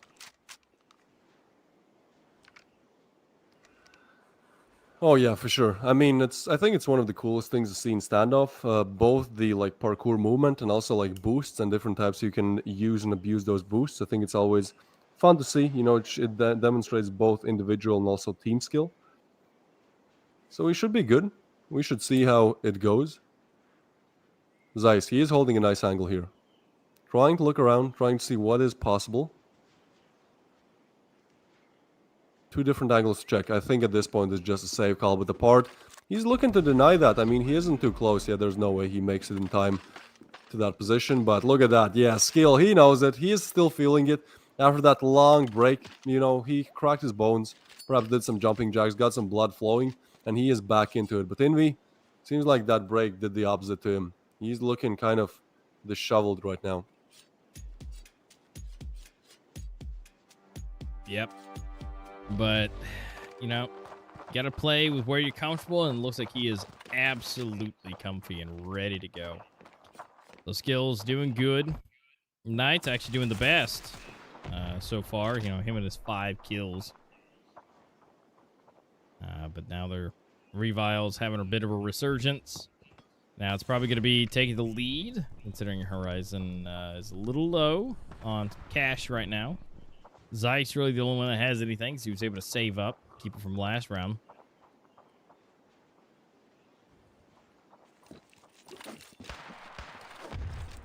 Alright, well, Lunax, he is pushing in, he's rushing in, he's ready to take these names, but actually Pronix takes him, and it's gonna be Franzi's on the refrag. 3v4 situation, it still looked doable just a few seconds ago, but with another plane going down, it's gonna be a 2v3. Only a USP and an M4 with full util their names. I mean, it's definitely doable, but at this point, they have to consider again. They have the cash, but they really want to go for it, especially with that Molly. That's gonna deny some things, and seems like in the meantime, Horizon are just kind of boosting up on their own side and now retreating back to the B bomb side. So we see 3 unanswered rifle rounds in a row coming in from Revile here. Yep, they're doing pretty good. Obviously, Horizon wants to save these weapons, even though this next round they're more likely to be able to use rifles, but of course being able to save the money is still good. Now, will they be able to get a pick? Maybe. I mean, Skills was kind of close, which, oh, actually Zeiss is able to get the shot. And so there's at least one lower, one down. And so that's at least a little bit better for Horizon rocking into this. They're feeling good. A lot of fist bumps. Franz looking good. And Skills making sure everything looks good. I mean, everybody still looks nice, calm, and cool. And, of course, like I said, there's Necro with his fans. Love it. I need 2 of those myself. Be able to pull forward.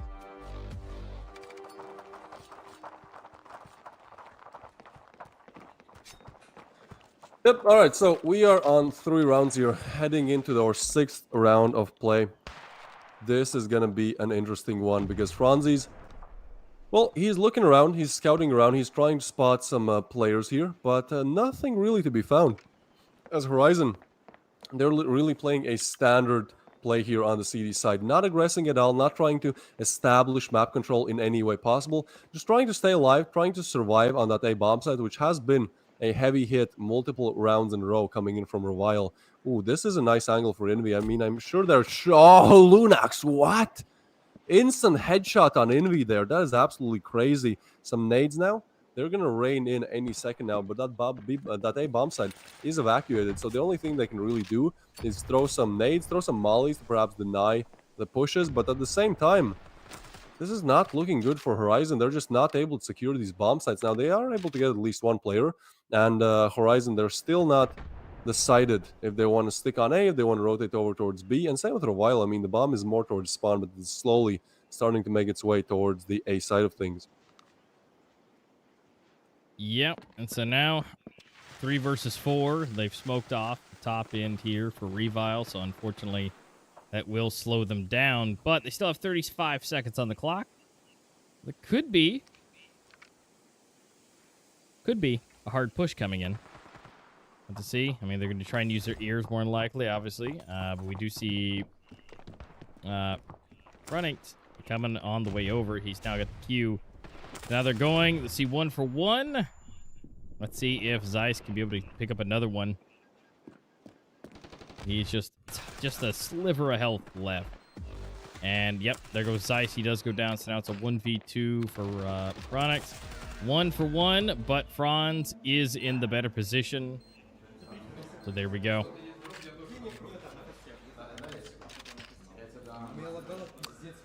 Well, it seems like Spirits are, they're not the worst on both camps. It does seem like on the side of Horizon, there are just some players who are maybe not feeling it as much.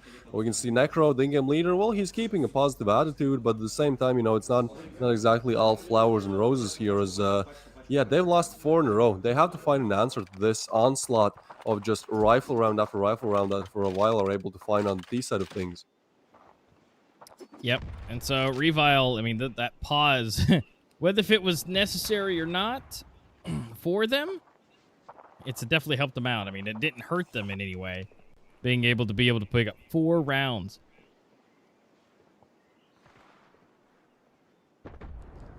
All right, Pronix with that shoddy close range. What can he really do with it? Well, seems like nothing, because again, Revile, they just love that A site so much, and why would they not? I mean, it has worked for them time and time again. So if it ain't broken, don't try to fix it. Just go for those continuous A-side attacks. And honestly, I'm surprised that Horizon are still not trying to just anchor the side with 4 players, because obviously 3, well, that's not exactly working right now. No, it's definitely not. And, or at least be able to maybe try and get a backstab. That would be great. I mean, they're kind of expecting that a little bit. I mean, we do have skill back there, but he's not necessarily looking that direction. So if a backstab could come in, that would be huge. But yeah, having I don't know. That seems a bit risky to have 4, but maybe at least one closer. I mean, maybe if Zeiss scoots back a little bit, you know, up the stairs, a bit better position, be able to return a lot faster. But it still looks like A is going to be the side of choice. And here comes the equipment. Time to fly, time to throw, time to burn.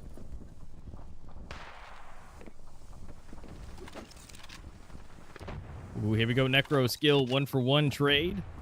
Pulling up in here, going fast, jumping down, lighting going out of the way. Lights being turned off. Apart able to get one more. Bombs going down. Pronix Ice last 2 alive. I mean, look, Revile are doing great, but at the same time, this was their map pick, right? So it kind of makes sense that they are, well, showing why it was their map pick. Once we actually move on to Province, which historically is a very, very good map for Horizon, things might be different. Skill, that's a clean shot on the head of Zeiss there. Yep, super nice. Now Pronix being the last one here. Shoddy. Yeah, he's definitely not going to move.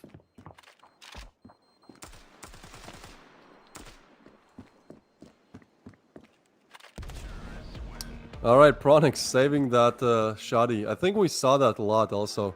Yeah, he knows what's up. Skill is showing us. He knows what's up. At least on Sandstone, they are feeling good. They're feeling confident. And from here on out, it's just about getting those few more rounds. Like, sure, they need 5 more. But at the same time, Horizon, they simply don't have any answers. Like, a lot of these rounds aren't even like down to a 1v1, down to a 2v2. It's more just like, well, 2 of them get eliminated on the A bomb site. And then there's maybe 3 players live. They kind of don't want to save, but they have to. And from there, it's all over. And especially in this round where Horizon are on 2 pistols and 2 rifles and shoddy. I mean, it just looks so primed for them to take it. But finally, they're sending all of their resources towards A.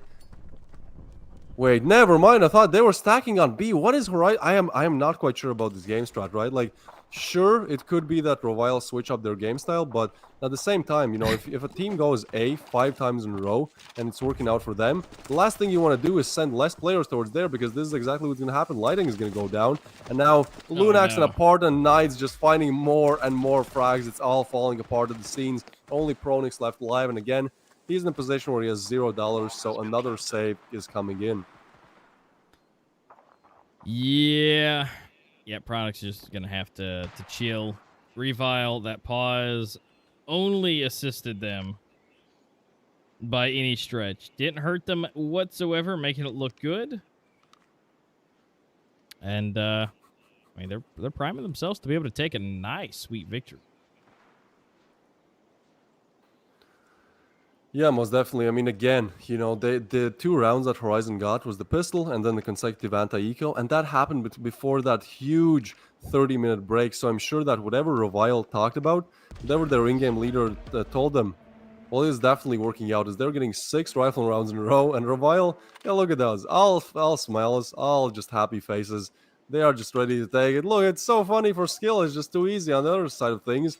Well, those 2 fans, you might need a 3rd one, because 2 are definitely not enough, as Necro is struggling to find any answers as the in-game leader to this onslaught of rounds that Revile just get on the bomb side of things. Yep, and here we go. Reset. Everything's rebot again. Trying it again. Jumping around, having a good time. Make sure they're in position. And back to the 3-man, 2-man split. And again, like I said, if it ain't broke, don't fix it, right? So they're going to go for it again. Now, there might be a little bit of a contesting. 1 player going down. Finally, it's not a full-blown push. Yeah, but that's what I like to see, because Horizon were just stuck, you know. They were using the same strategy, just, you know, stay on the bomb side, play passive, try to get these heads, and it just didn't work out. So now Invi is getting more aggressive, and I mean, it shows. He gets the frag, and even if he didn't, at least he would have gotten early confirmation that it is in fact going to be A, or is it? As the bomb is still on B, it was looking for a while as they are trying to take a B bomb site execute, but now it's going to be A once again. They're pushing in, and again, they just make it on the bomb site uncontested. Now, Envy, now, okay, never mind. He does find one. He's looking around. He's trying to find these frags. Lunax, quick on refrag, 2v4 situation. This is going to be hard to do, but Lunax almost gets the second one on Necro. Now it's only skill. 1v4 situation. One of the most coveted players in the Standoff 2 competitive scene, but there's so many different angles to check. He's just spinning around, trying to find any advancements towards this. He does still have the bomb, so at least that's something for him, but now he's kind of getting cornered, you know, getting pushed from different directions. This is going to be a very hard one to win for him.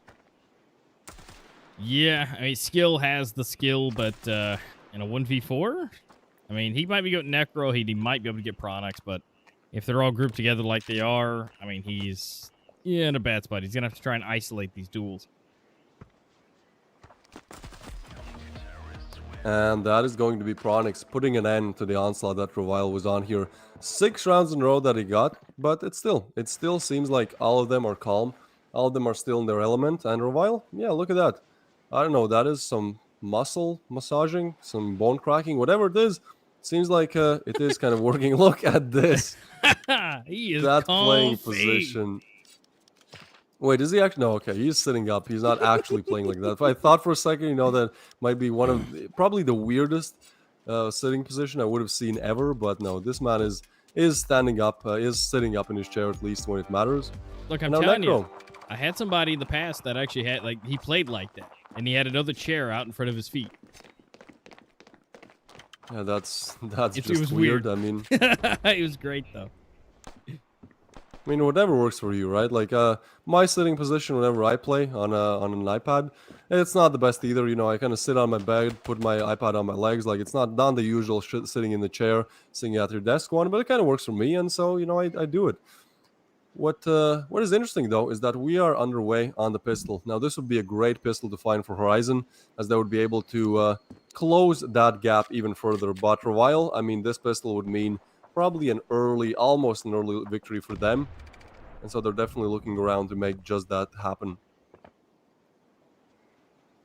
Yep, and so now we're going to try it again. It's gone into the flip. We're down to pistols yet again. Let's see who can get this second pistol round. We already have one going out, and that is going to be Apart. He is already getting the first kill. And so, let's see if Horizon has a better chance and better being planting the bomb than trying to prevent it. Because they weren't doing too well on that. Now they're hopping down. Pistols. 1, 2, 3, 4, and 5. 6 in a row. And just like that, a majority of those were Horizon. And now they have been taken down. A Revile feeling great right now. 7 and 3. Oh, for sure. Able to buy up, you know, able to secure probably this 8th round of their victories, you know, able to secure the anti-eco. That would be perfect for them. And if we look at the side of Horizon, it's not exactly the situation that we saw in the first best of 3 today, Saints versus Noobs, where one player, for example, Rez in the first game on the side of Noobs is really performing and the rest not so much. It seems like everyone on Horizon is pretty much splitting the kills. The problem is they're just not getting enough of them.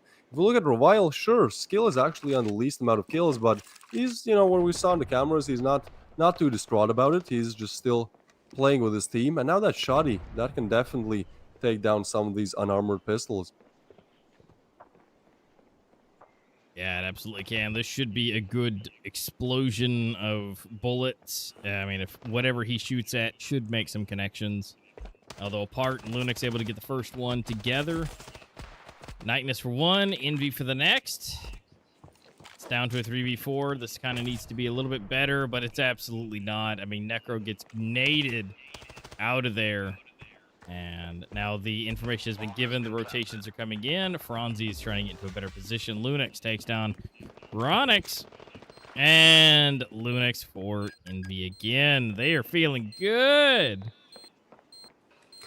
Oh, for sure. I mean, at least Horizon are able to plant the bomb, right? So that's going to give them a little bit of extra cash moving into this first rifle round of the second half. But at the same time, it does just seem like, well, there's not really any answers to what Revile are doing right now. Like, both on the T and the CD sides, they're just able to pull off what Horizon exactly don't know how. And look at that. He is excited. He is happy to be here. You know, he wants to show everyone that his spirits are high. It seems like on the side of Horizon, tensions are slowly rising. I mean, no more happy faces, no more smiles, just pure concentration. That's definitely what they need. They need to focus to get this game back into control, and that's going to take a lot. That's going to take at least 4 or 5 rounds in a row. And Revile, they're just so close to actually take this one home. Seems like pretty much the same approach the CD side as Horizon had. Just grouping 3 towards A, 2 towards B, kind of just holding angles. Oh, that nade is big. Zeiss, he eats a big chunk, and meanwhile Lunax takes down Pronix. Revile looking so solid right now. Zeiss, long range here. Might be able to perhaps spot someone if a boost comes in, if a jumpy comes in. But I feel like Revile, they know, what mistakes they can make, and they're just not making them. They're just sticking to a very pragmatic, very passive game style. And it's kind of working out. Necro is clearing out this A apps area.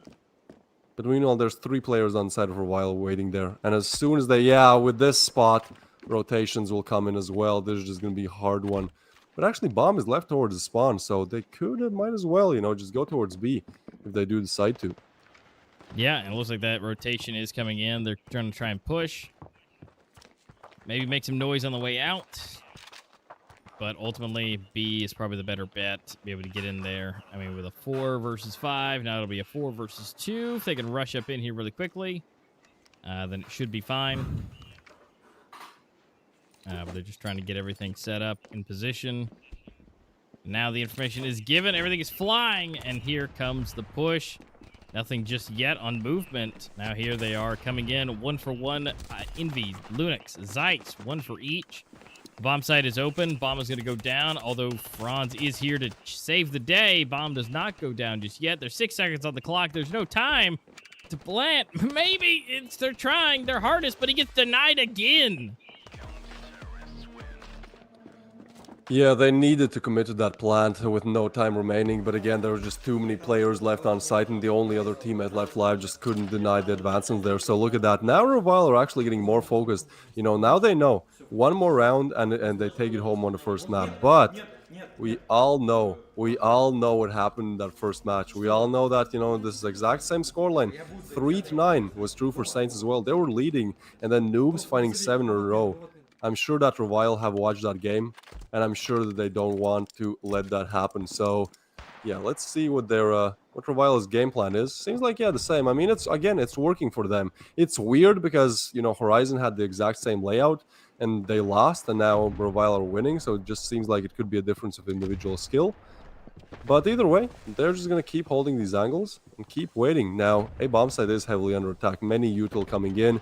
Oh, but that nade comes in. Knights with a double, and this is just shutting Horizon off. There's nothing they can do in this situation. Huge damage on Envy as well. He's at least alive, but that's pretty much it. Necro, though, jumping. Gets 1, but that's going to be it. Revile shut off Horizon in a quick manner. Skill, doing a quick meditation session, and that's going to be a very quick victory here for the side of Revile. So, yeah, one more game for them, but I mean, it is going to be on Province, and we all know how good Horizon are on Province. Yeah, but that's not to say that things might change. I mean, Horizon was doing fairly decent, on Province last time, but today, they're not looking too strong at that point. I mean, it could change by all means. It could be in a better position, but again, it's not looking too good. No, certainly not. I mean, at this point, sure, next is up their map pick, but they have to get 2 in a row now if they will actually want to win this one, and that just seems like a lot to ask. So, yeah, I mean, especially from the first game, we kind of expected it to be a bit more close, but I think what really broke it, for them is the fact that they were just not able to do much after that half. They started off great, don't get me wrong. Like, they got the pistol, they looked solid, they got the anti-eco, but from there on out, it was just not working at all. No, I think that internet issue may have caused a rift, especially with being able to, kind of get back into it. You start off good, and then you had to wait 40 minutes. So, things happen. If you're doing good, you can go down, but if you're doing bad, you can always come up. So ultimately, that is kind of just what happened. Now we get a chance to redeem ourselves as far as Horizon goes. We do have another match coming up, which is going to be basically, arguably, their best map. But Revile also has pretty decent stats on it as well, so maybe considering, what might happen, I don't know. But we're just gonna have to wait and see. They're gonna get the next match set up, things put back into place, and then eventually we will see what's going to happen for game number 2. But Revile looking super strong at the beginning. Again, we saw this already with the first game of the day with Saints and Noobs. I mean, can Horizon come back on arguably their best map? Or are we going to see it go the way of a 2-0 and them being dropped down? Although, I would say if they do get dropped down for Horizon, Saints will more than likely be their biggest contender down there. So we may see them fight it out, trying to get back up out of the relegation and going back up into the main bracket again as we move further down tomorrow. But that's to be determined. We're not over yet. We still got 1, possibly 2 more games left to go. And we still have to get these guys into that lobby. And, of course, we got to see their highlights, their scores, their stats, statistics, and overall, who's the MVP? Yeah, I have the same question. I do think that, on the side of Horizon, they were all doing well. It was just like they were not doing great, and that's ultimately why Revile won. But on the side of Revile, there were definitely some names that stood out more than the rest. I mean, Skill, he was kind of struggling in this first game, so that's another thing. If he really activates on Province, it's entirely possible that he's just able to take it home. But if he doesn't, I mean, we're gonna have to look for help for some of these other teammates. For example, we saw very good performance from Lunax. He was just out there, from the first rounds onwards. He was just able to get kill after kill, round after round. Yep, and so as they kept moving through, more kills, more frags, more headshots, and ultimately this right here, the denial, and then the second denial ultimately ended the game.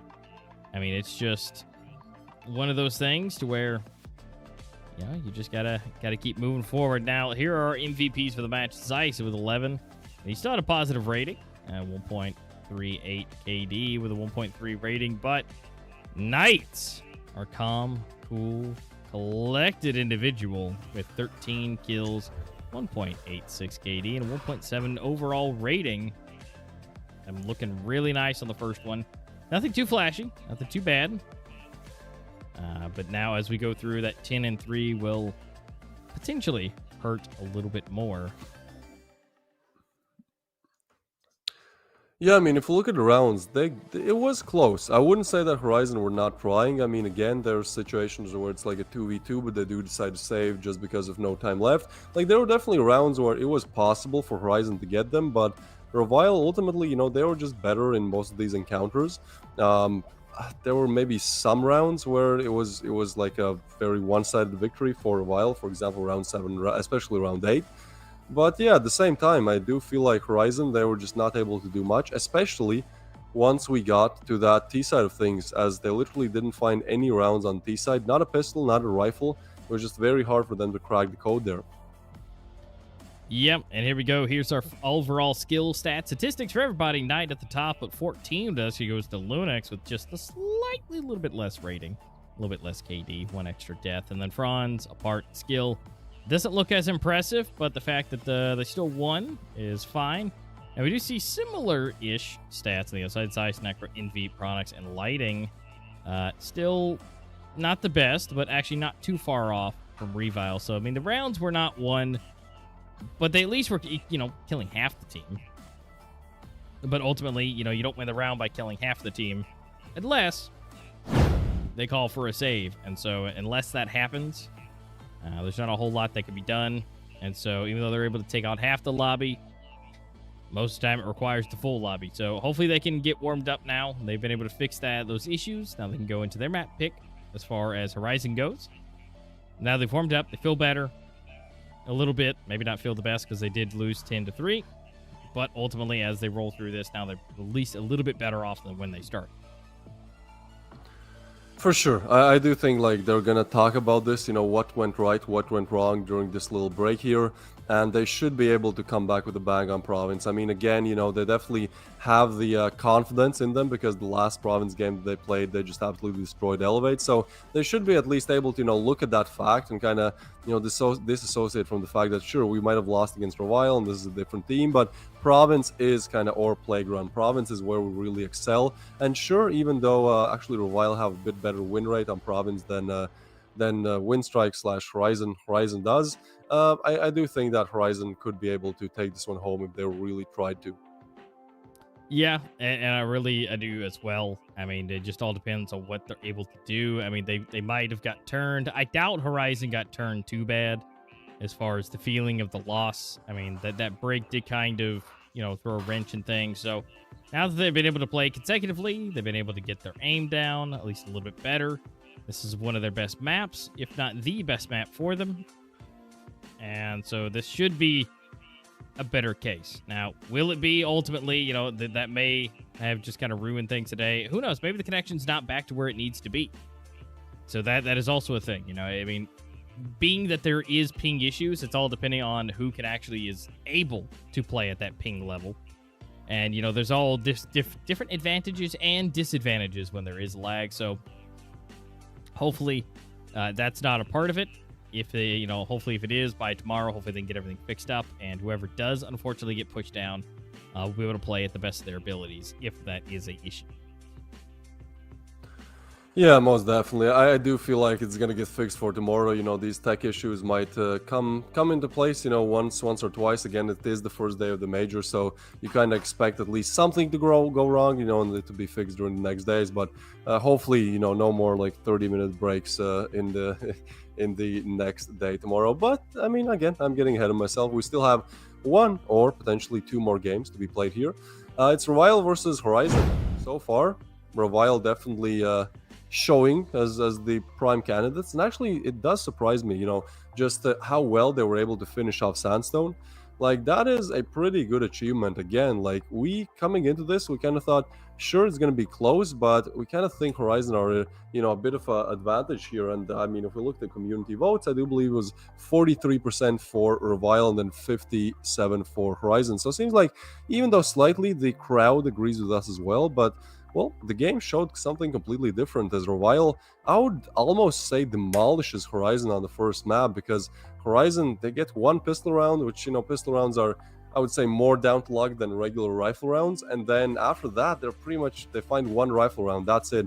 So in terms of rifle rounds, you know, Horizon pretty much overwhelms, Revile pretty much overwhelms Horizon 10-1. So yeah, just some stats for you, just some stats to think about as we head into our next game, which is going to be Province. But ultimately, I do think that this is going to be a tough one for Horizon to crack. Yep, I do too. I mean, this didn't start out the best, and it didn't finish the best for them. So we'll just have to wait and see what's possible, what they can do, where they're going with it, and ultimately what they're able to bring out into their own victory, if they can. Again, currently we're setting it a 1-0. I mean, Revile did just get done winning, and not in a close game either with that 10-3. So whatever they can do to bring this back would be great. And hopefully this break gives them enough time to kind of reposition themselves, reposition their emotions, reposition themselves back into a winning position. Yeah, 100%. I think at this point, you know, they can really debate what they can do in Province, but I think it comes down to basics. Honestly, I think like Horizon's strats weren't the worst when it came to just CD side positioning. I think their individual aim just kind of failed them, because Horizon did the same CD side setups that Revile did, right? Like sending 3 towards A, one kind of rotating, like one on B playing aggressive, but it did seem like when it came to individual aim, you know, Revile were just a little bit better. And yeah, aim is like not the best thing to lack at, because it's not something you can just improve with a better in-game leading call. It's just like something, well, some days you do show up and some days you don't. But either way, we are heading into our second game of play here, or at least very shortly we should. As we can see, Envy, maybe someone who didn't perform that well in the first game, is definitely looking to rewrite that history for the second one. Yep, and that's definitely what is possible. Again, they've got to get everything strats down, what they want to do down. And ultimately, well, we're going to find out here soon. We're rolling into game number 2. Revile Gaming versus Horizon. Map 2 going into Province. Province it is. This is going to be an interesting one. Horizon's map pick, one of their best, if not their best map during the group stage, but now they have to prove it once again. And they're starting off at a bit of a disadvantage, starting off on the T side of things. Apart there, get some good info, get some good damage in on Zeiss as well. And still staying aggressive. I'm surprised by this move. I would have expected him to kind of fall back. And it's going to be Knights, actually, getting a nice nade frag there. Finishing off what Apart started. That is what you really mean when you say teamwork. Oh, and Apart now, he is smoked off. That doesn't change the fact that he can throw a nice nade there. I don't think that'll connect much. But, ooh, Horizon, they're sending 3 players towards B-Long. They could just explode on sight here. Franzis is playing anti-flash. Oh, and he takes out the nade in the perfect time. That's going to deal so much damage. Necro, he is low as well. He's close. He's nearby. But I feel like if he peeks, he'll just go down. There's just not much HP to work with. Has to hit instant headshots. And as Franzis slowly is jiggling this angle, yeah, they're just both jiggling. They don't want to overcommit. But actually, Horizon, they're making the rotation over again. Taking the bomb.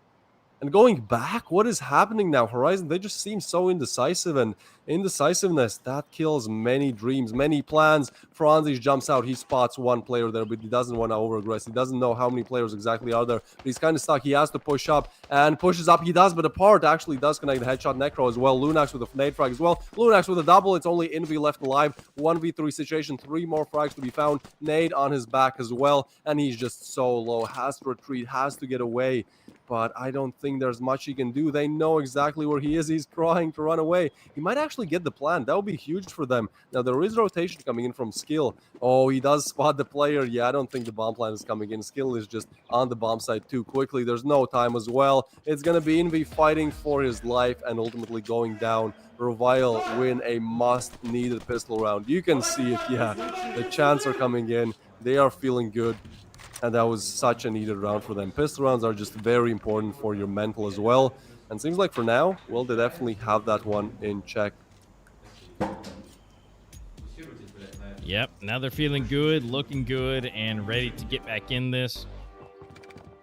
Again, first round going to Revile. And now the subsequent round will more than likely go to them. They got the better weaponry. Now, ultimately, that may not be the case. We've seen some just crazy pistol action before. But more than likely, let's see what they're able to do with all those MP7s.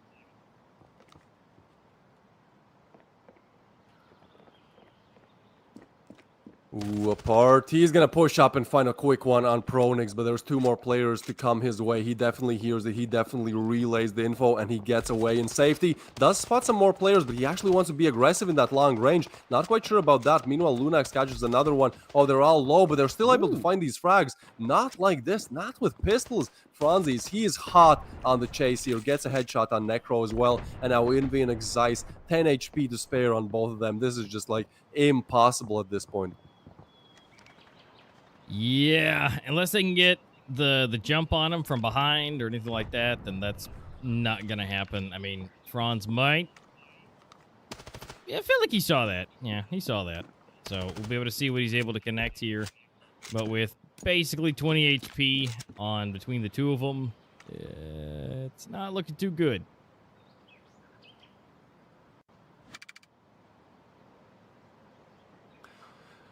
No, most definitely not. At this point, I don't even know, like, should they go for the save call? It's like 2 players, you know, there's nothing really to lose. They don't have anything, their names really, maybe padding their stats, but Envy not even able to do that, and now it's all left up to Zeiss. Ooh, I think he might try to get on A side cheekily, but that's going to be skill. Yeah, he just jiggle peeks it, he gets it. He gets the frag, and that's 2 rounds, 2 secure rounds. You know, sometimes we see kind of flaky anti-eco rounds coming in where those pistols do rip and they do deal some damage, but not for this one. Revile hold it down strong. Moving into our first rifle round, it's going to be pretty hard for Ryzen to find answers to this one. Yeah, this is definitely not strong, but you know what? At least he's cool, calm, and collected a little bit. All those rounds are being secured. Now it's time for the first real rifle round, although Knights does still have his SMG, but that's okay. It can still work and rip apart some people. Now, let's see what they can do. One on either side, or nope, two on the side of Horizon. Yeah, it's not going the way they needed to. I mean, Fran's still alive, though. 1 HP.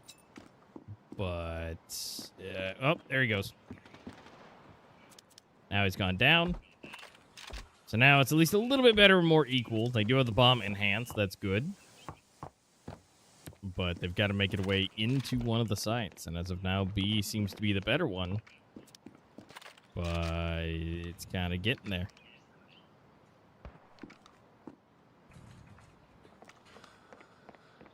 Yeah, I mean, at this point, Revile are playing this to perfection, I'd say. They're not trying to over-aggress, they're not trying to be overconfident, go for these early frags, they're just staying on sites, and if Sandstone is anything to judge by, they're great at just holding angles on sites and making sure that Horizon can't really aggress further. Now, that nade is going to deal some damage here, but skill is going to go down. So now it's 3v3, 3v2. Pronix does find ahead of a part 2. And with 40 seconds left on the clock, there's plenty of time to push up. Oh, Lunax, that's such a great find. But he does go down to the refrag. So, yeah, he's not happy about it. Knights, he's the only one left alive. Oh, and he might just get backstabbed. Both players were so low.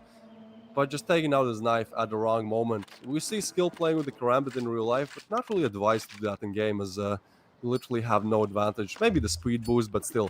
You know, 1v2, taking out your knife could be a big no-no, and that's exactly what happens. So, Horizon, you know, they do find their first rifle round. That's definitely better than what they did on Sandstone. As on Sandstone, they were unable to find it until the last round of the first half. But here, they've done that, and look what that has done for Revile's economy. 5 pistols to their names. Not exactly the best situation to find yourself in. No, it's definitely not. So we're kind of majority of the way looking towards Horizon being in a better position. This should be a nice equalizer for them and put it back up to a tie. But problem is, then Revile will be back at full capacity. So again, it's can they hold this down? Here we go. Knights takes down Zeiss. That's a big opener frag to be found. Now, they are heavily attacking the B bomb side, but again, some damage dealt here. I mean, it's entirely possible. They're rotating 3 players over there as well, and the bomb is still down, so they still have to retrieve it. They still have to make the commitment to either one of these bomb sites in Revile. So far, they're staying strong. Sure, those pistols are not exactly the best against rifles, but with the way how Revile are playing, they're playing quite aggressive standoff to that. Oh, Franzies, what is that? No. That's a sick shot with the Deagle. That's going to send shivers down Horizon's spine. But still, Invi is able to eliminate skill. And even though it looked promising at the start, it's going to be attack on the A bomb side. It's just hard to do much with that Deagle. Franzi's not able to find his second. And that makes a 3v5, a 2v3. Now, Lunax is moving in together with the part. And the part actually picks up an AK. So that will, you know, at least be something. But at the same time, like, yeah, it's going to be hard. 3 players on the bomb site, all defending it, setting up crossfires, setting up different ways to sandwich these players if they do decide to push in. I think at this point, this save call is in works. Lunax, I mean, he has a pistol, so he could be a bit more aggressive. You know, he can try to go for some of these frags, but ultimately, I think that save call is the safer bet to make here. Yep, I think so too. They'll be able to just kind of hang out. Maybe if somebody's on the way out, which, here we go. We got 2. Can he get away? Right. Yes, he can. And look at that. Envy is just a sliver of health left. So that's at least a good piece on the end. Able to bring it back at least a little bit. But they still got the round. Yeah, most definitely they did. I mean, this shot from Franzi's is just absolute insanity. I don't know how he's able to do it. Nobody knows, but he is. And then, you know, in a 3v5, sure, you might have hit some nice shots with the pistols, but this is going to be very hard to do much when you only have those pistols to your name. Yeah, but now that they're able to buy up completely, they've got everything they need. They've equalized the score to 2. Now we get to see, as we roll up in here, what all is possible what can be done. Ultimately, we're going to see the first one coming in. That is going to be a part, almost messing that one up. But able to secure it. B is a very popular location, it seems. They got 3 people over that way. The bomb is down. It's not been picked up just yet.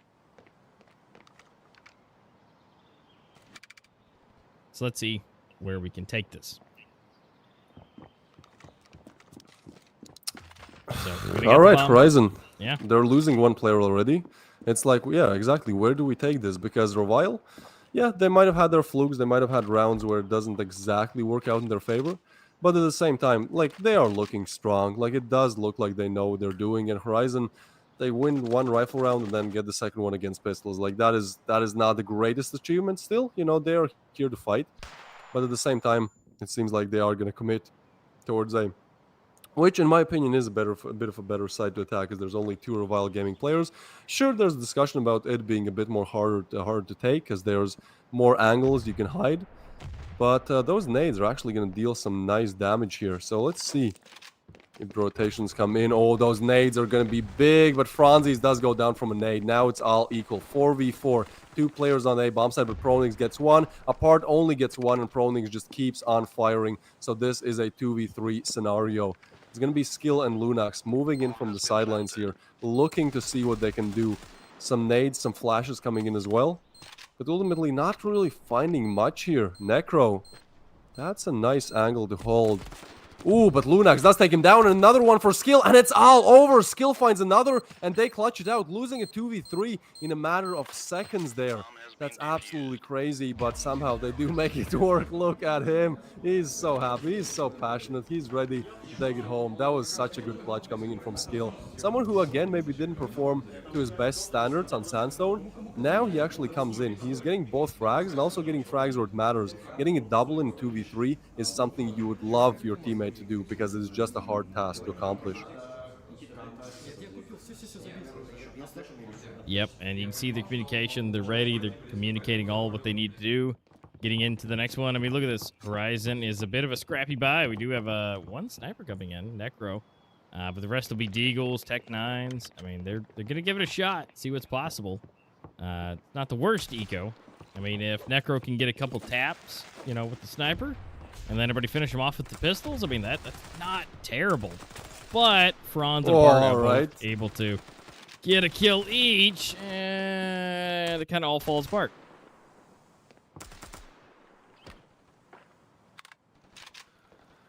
Yeah, at this point, I mean, they only have pistols to their name. This was pretty much a must-lose round for Horizon, right? But the economy is very tight on both sides. Like, if Revile lost this round, like, it's almost like if you lose 1 rifle, you almost have to go equal. This is eco. This is how back and forth this game is. And, I mean, it's still not over, as Lighting finds Lunax. Definitely looking to retrieve that weapon. I don't think Apart will let that happen, but at the same time, Apart pushes in and goes down from Lighting again. Oh no, not like this. Now that rifle can be retrieved, but it is going to be Skill. 3rd time's the charm. Lighting goes down, and now it's all left up to Envy. He has the bomb, but I think his position, well, now is definitely known and taken care of. Envy goes down by a headshot. That's going to be Revile advancing their lead a little bit, getting that 4th round lead to that 4th round, but at the same time, I do feel like Province is quite CT-sided, so it's almost like they have to, right? Like, in a, you know, until the side switch, you have 9 rounds, and I would definitely say they need at least 5. 6 would be great, 7 would be amazing here. So let's see which one of those options they take as we head into our 7th round of play. Fully bought up on both sides, and Horizon this time seems like might take a little bit more of aggressive approach, but same with Revile. Look how they explode towards mid. They're just switching up the game style. That's so much info. Pronix does take a lot of damage. Lunax refrag. Lunax with another one. Oh, he's looking for more frags. Almost gets the 3rd, but it's only going to be Skill. Now he's able to get 1, but now his position is known. Such a quick round, such a fast-paced action here. They just switch it up completely, and Skill, he's looking different directions. I think if he peeks this corner, he might go down, but he gets 1, and is refragged immediately by Envy. That's a huge frag to be found by him. Not quite sure of that decision there. Just like play very aggressively. It's almost like as if they were on eco. Something got tipped over there. Not really sure what, but either way, yeah. Revile tried to take an aggressive approach and get punished almost immediately. Yep, and so that's actually going to help them out quite a bit. I mean, even if there is a little bit of go-go powder spilt, I would assume, you know, to be able to keep the adrenaline and the stats high. But we're going to be able to slide into the next round. Revile still has the lead. They're still up by 1, although it's probably not going to be that after this one. I mean, it's possible. We may see some shenanigans coming with these pistols, but doubtful. And so this should be equalized as we move into it. I mean, this game is going to be a lot closer, but ultimately, will Revile be able to go ahead and clean this up in a nice 2-0? Or will we be going to that third map? I mean, Sakura might be an option. I'd see Franz is so good at these taps and just be able to get, you know, a little bit of damage. Yeah, definitely a player to look out for if he has the deagle. But again, this is what I talked about in terms of the economy. Like, I'm not even sure why they go eco here. I mean, it kind of makes sense as they don't want to completely ruin their economy. But also, like, they're in a situation where they can definitely buy up. Like, Franz, again, he's on 4.4k, excluding whatever that deagle costs. So, at this point, I don't know. It's kind of an interesting call. Especially with there only being 2 more rounds left. Knights takes down 1 with the shoddy, but it's only Franz he's left alive, and he only has a deagle, so a lot to be done from him. He tries to push up, but that nade from enemy just superior.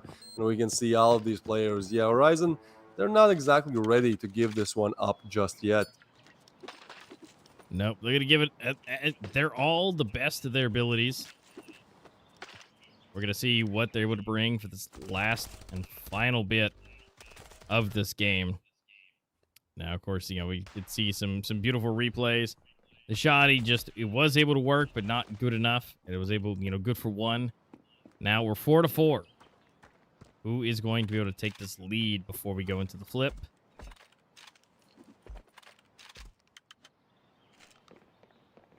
That's the real question here. I mean, look, apart, he's holding this angle strongly. It's not the hardest angle to clear. It's, I mean, definitely possible to get some frags from here, but at the same time, they really do need it. Again, like, this is quite a CT-sided map, so Revile, even though the scoreline is equal, it starts to look a little bit like Horizon might be in the lead here, just in terms of power once you move to the side switch. Lunax, he's pushing up crazy, and he's getting Necro. The in-game leader is down. That might be a little bit of advantage for Horizon, honestly. Like, now, the in-game leader's down. He doesn't have to focus on individual gameplay. He can just focus on purely calling strats. And well, the strat that he calls is take the bomb, try to clear out mid, perhaps move some players towards A, as A has worked for them as a side of attack before. Yep, so now that we'll be able to try it, it kind of works out in their favor, although it is a 4 versus 5. So we will have to wait and see if the players on the A site can keep this down, although Knight's able to pick up 1 more for himself. Little bit of equipment being thrown, and things are flying. Lighting not in the best position. I'm pretty sure they know he's there. So he's got to retreat, get with his team, and hopefully be able to make a play. Looks like the play is going to be to go to B. Although we might see some bad backstabbing coming in, but no, a part gets taken down. But that information is given. We do see skills going in for rotation and make it away. So it'll be 3-3. 1 for 1 is going down. Still leaving it up to a 3-2. Skills able to get 1. Franz able to get it back. And that is all she wrote. That is going to be ahead for Revile. And Skill feeling real good.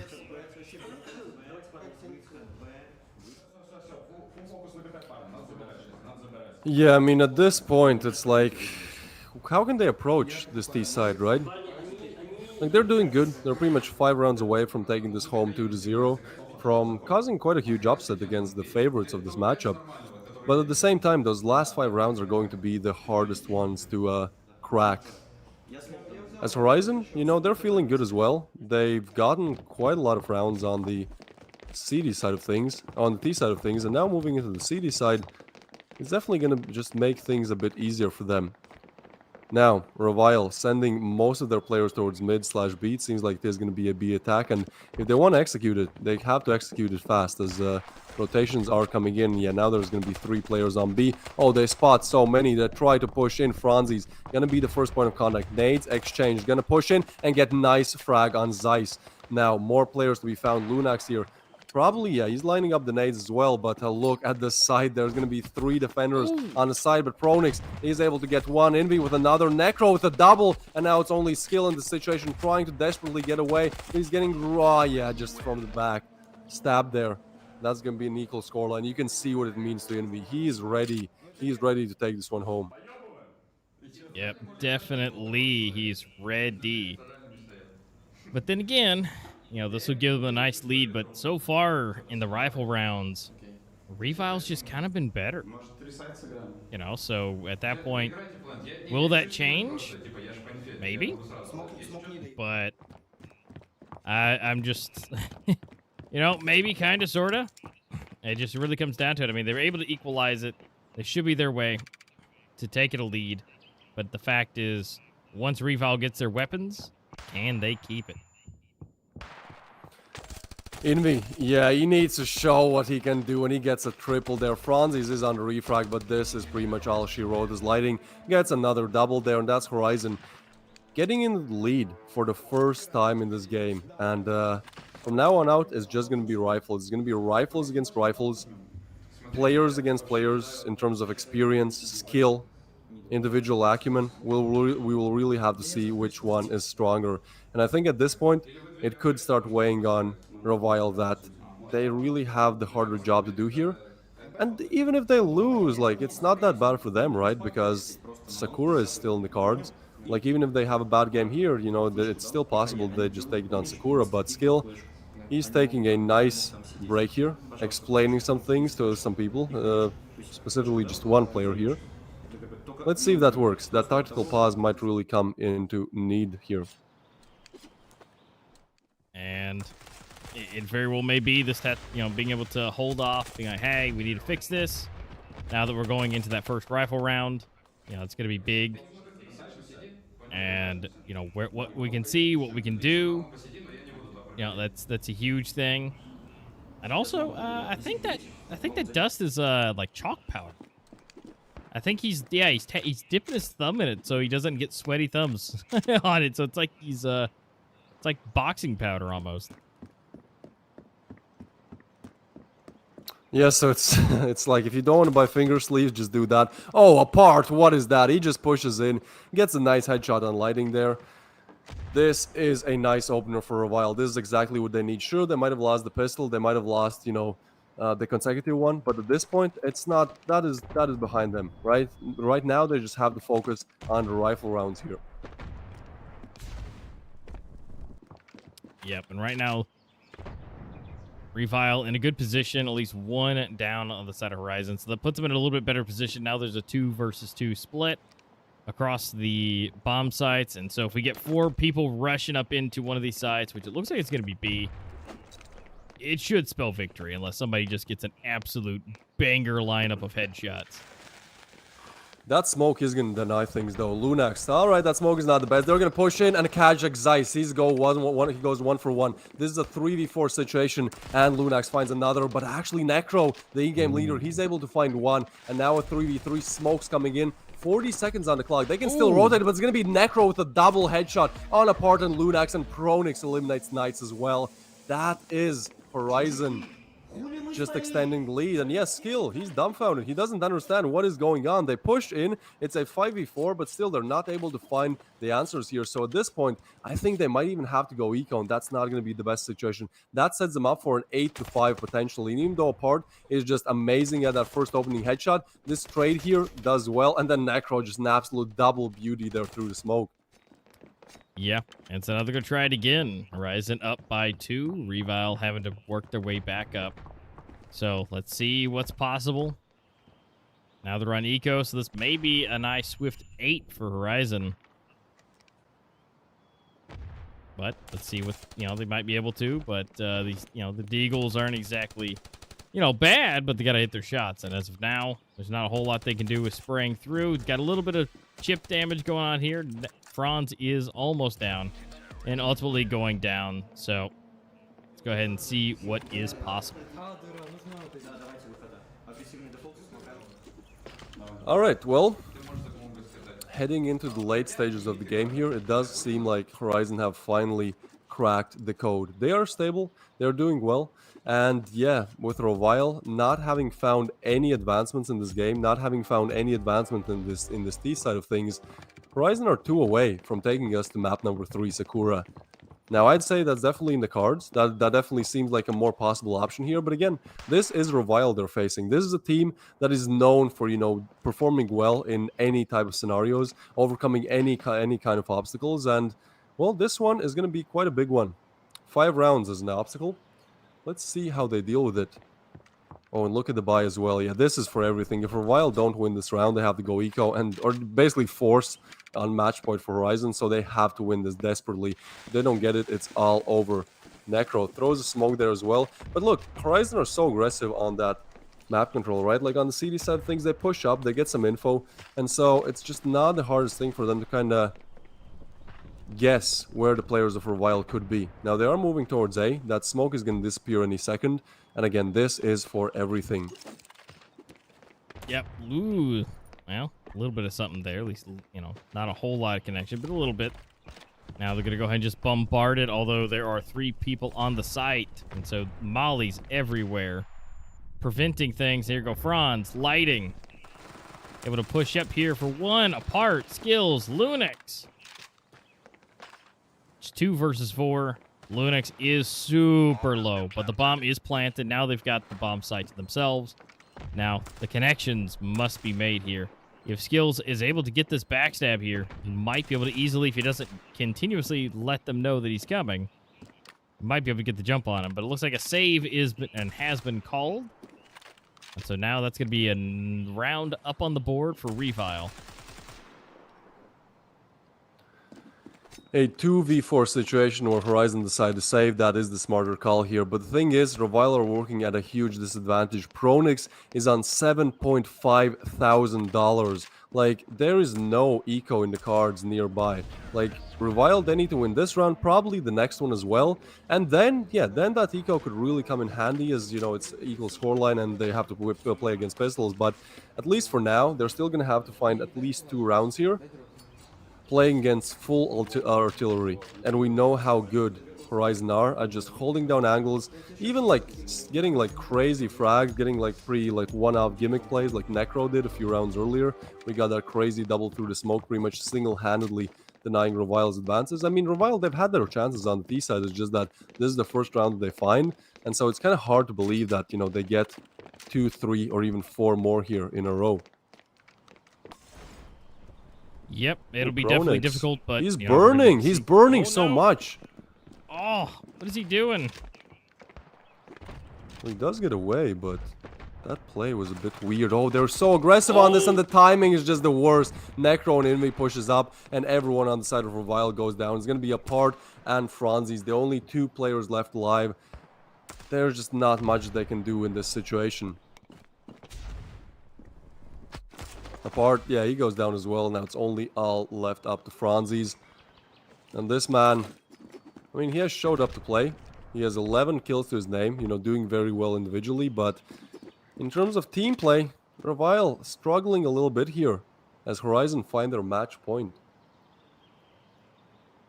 Yep, this isn't the worst case scenario as far as, what we've seen already. I mean, obviously we saw Noobs have a absolute ridiculous comeback. And now some information has been given, now that he knows where they're not, although they know where that Molly came from. So we'll have to kind of see what's possible.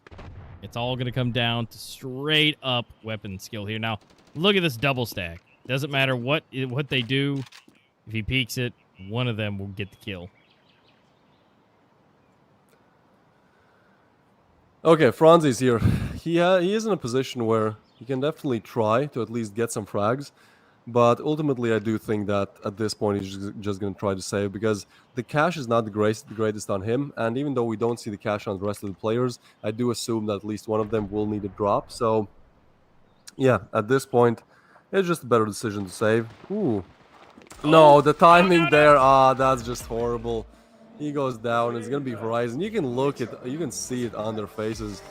They are happy. They understand they're 1 round away, and they're definitely not looking to let that opportunity disappear. Nope, definitely not. They're going to give it their all. They have it. It's right for the taking for them. 1 round separating them from map 3. Now, again, Sakura, you know, who's going to take it? That's kind of the ultimate decider. But right now, we are 9-6. Revile need to clutch it up now and then 4 more times. So, is that possible? Against a fully decked Horizon on their favorite map almost entirely. Well, we'll find out. We've got 1 kill on either side. And they're just flashing and nading. And there goes another one down. That is a part. So now Franz needs to go big here. Clutch it up.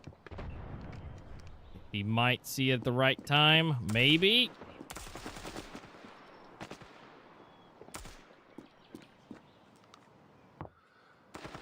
All right, 3v4 situation. Skill, Knights, and Franzis.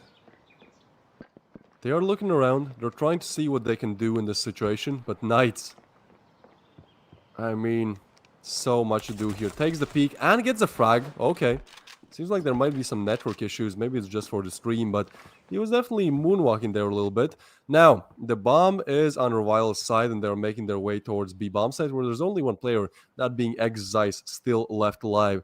Now, it is 100% possible for him to do something in this position, but at the same time, I do feel like if Revile decide to hit that B bomb site, they could attack it. Oh, and Zeiss, look how aggressive he is. Skill is waiting for that. There should be a freebie for Skill. Wait, he didn't see that. No. Or is he waiting? This is such an interesting turn of events. Okay, he definitely didn't see that. And Skill just blasts him out of this universe. Now, Revile have taken the site. They are onto the bomb site. They're going to plant. And Horizon, they're going to try to see what they can do on the retake. Well, it's a 3v2, and everybody's upgraded the weapons. Everybody's got what they want. So now the bomb is planted. 1 goes down. It's a 2v2. Some fire will be raining down from the skies. 1 for 1. Now it's a 2-1. They now know where he's at. Shots have been fired.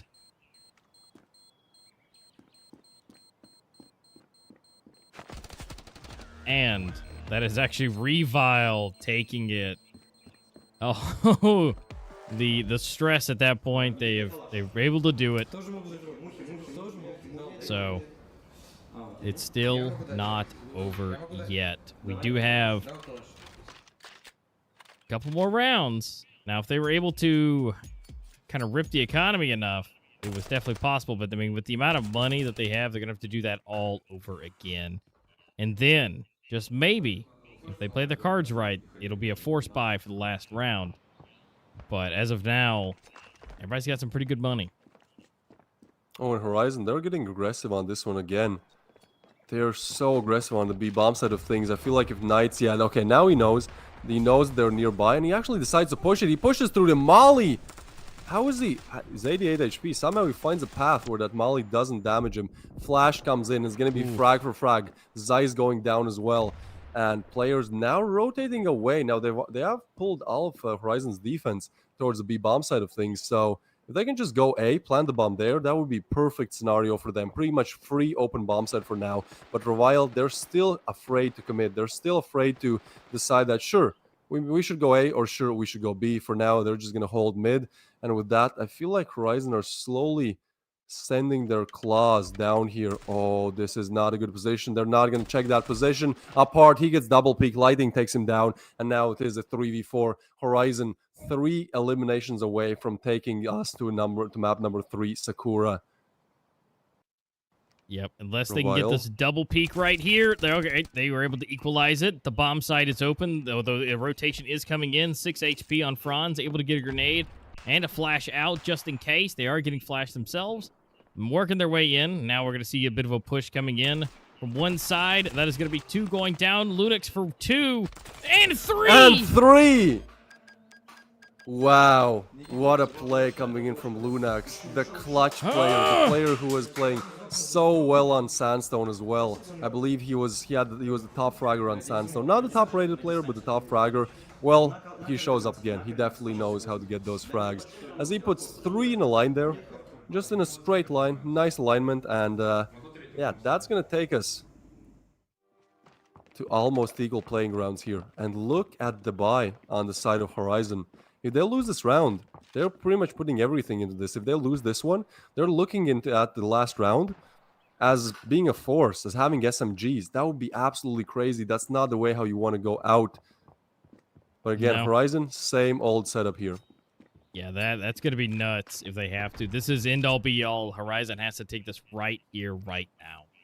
Now, can they? Possibly. But Refile is feeling good. They're looking good. But Horizon has to break that momentum and make it double digits on the scoreboard.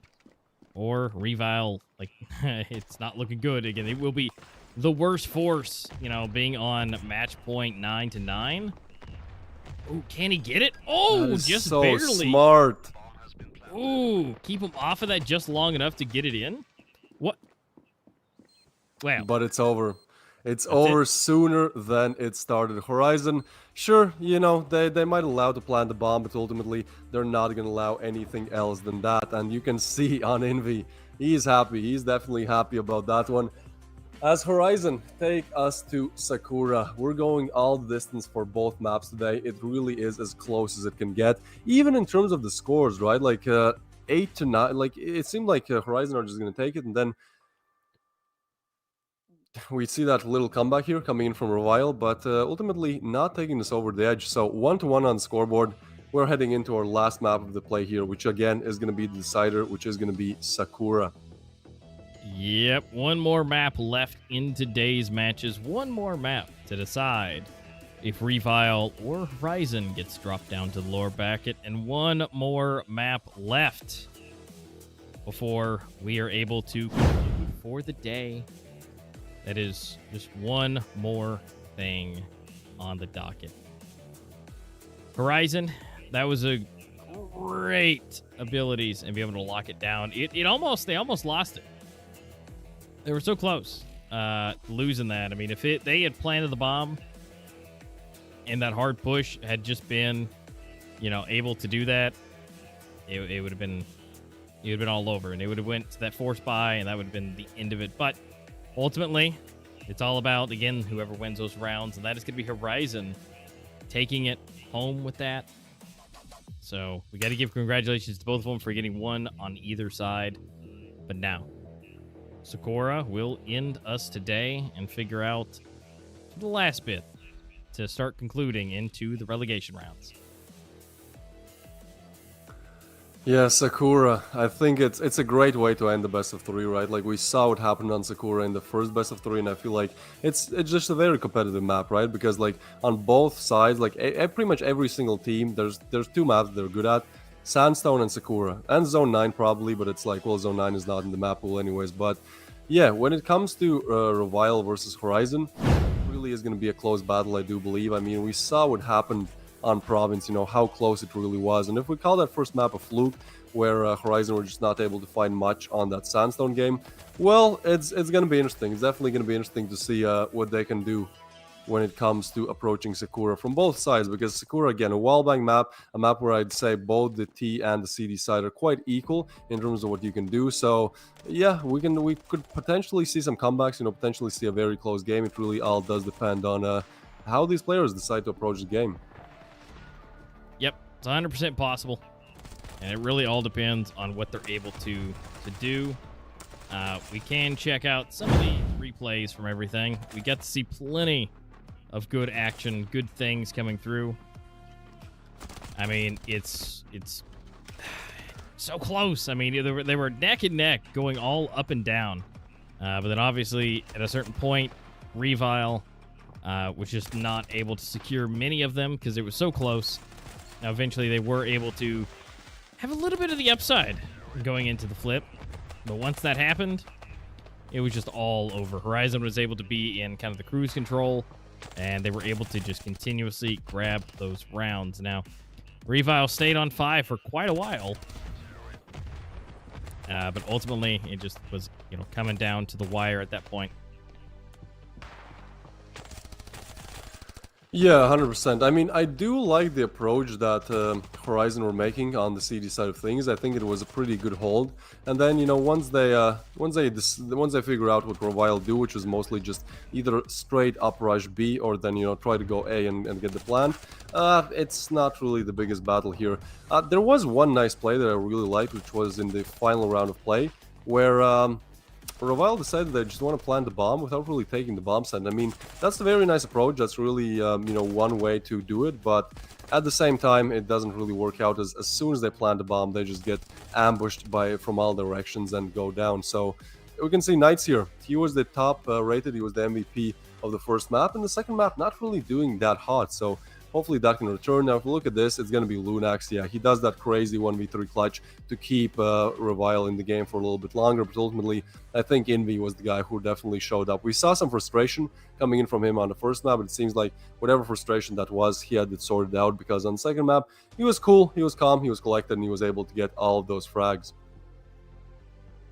Yeah, he definitely was. So the fact that we got, Envy with a 2.11 kill death ratio and almost a 2.0 on his rating. I mean, dude was going cracked out, almost 20 kills.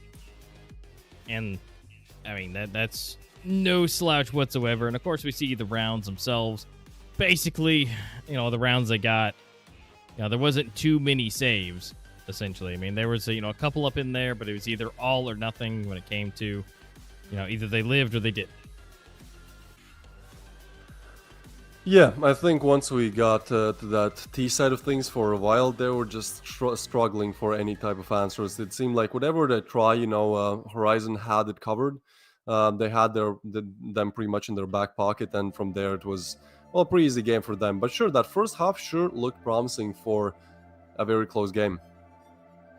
Yep, so now they get to take all this experience, all these rounds that they've played with those slight issues that are, kind of halfway through.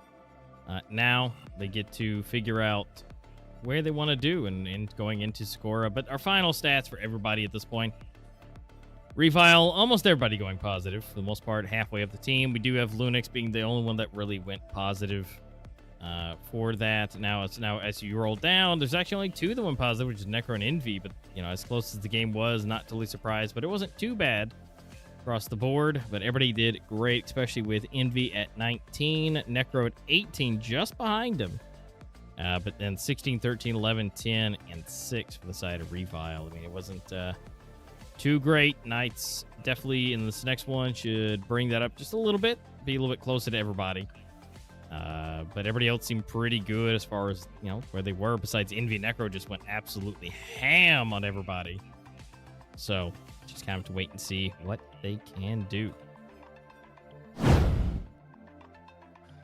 Yeah, it's going to be interesting. I mean, again, on Sakura, it's a map where many things can go different ways. We've seen great plays coming in from the T side. We've seen great plays coming in from the CD side, right? Like, especially today.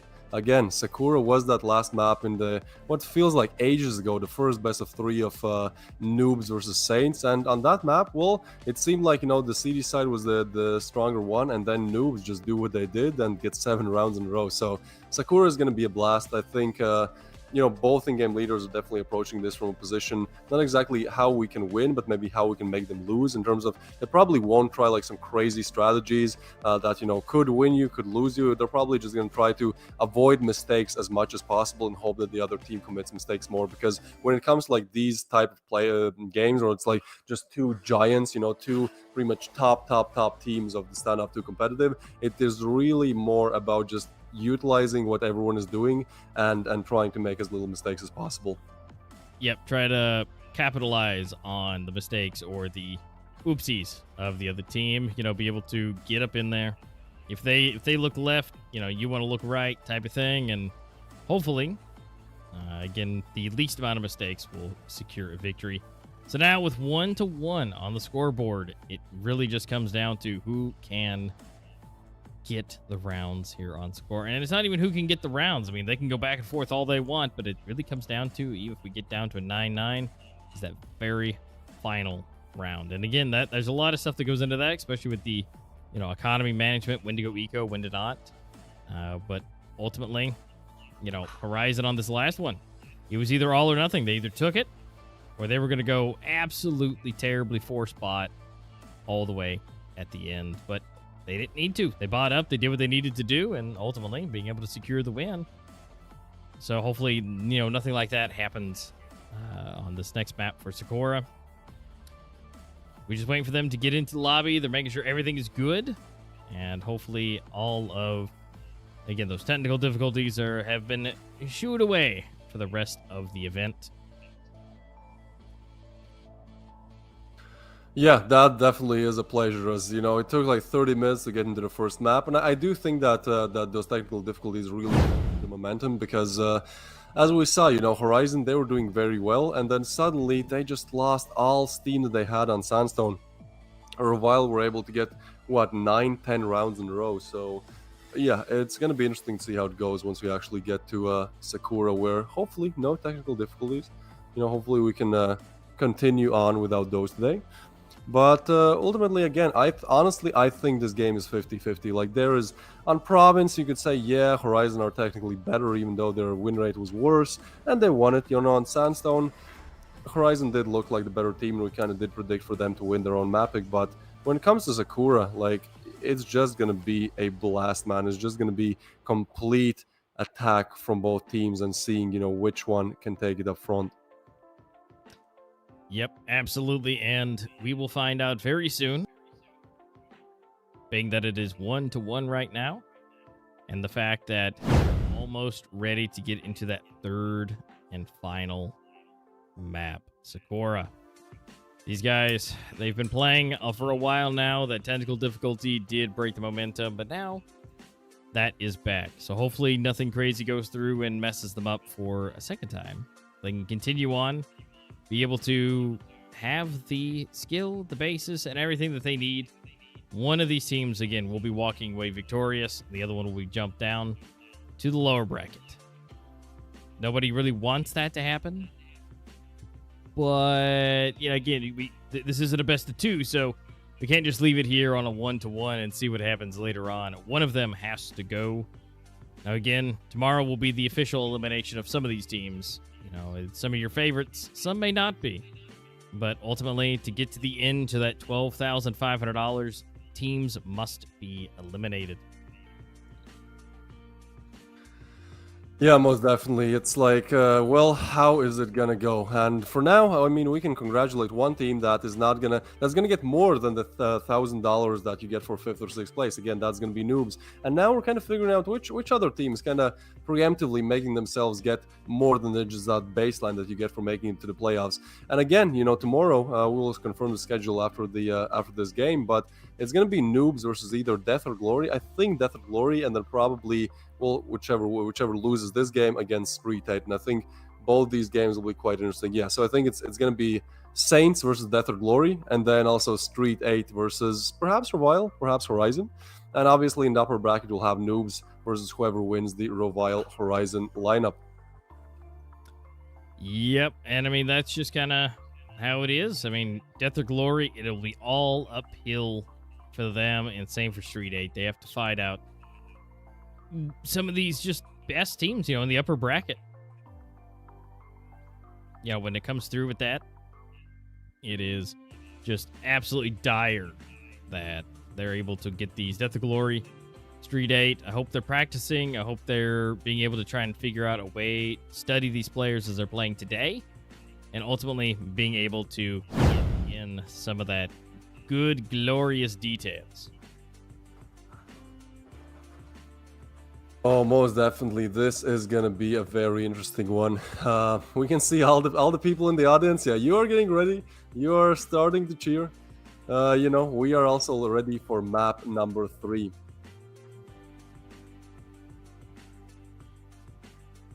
Yep, you guys are having a good time. We're having a good time. It's just taking an extra little bit.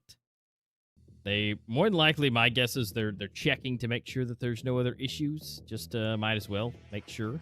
Here we are. We're back to the players. They are still in their chairs. It seems like they're getting in. Of course, we still see Skills back there practicing his knife skills in his hands, but also seems like he's having a very secretive conversation with his team. He doesn't want the other team to hear him.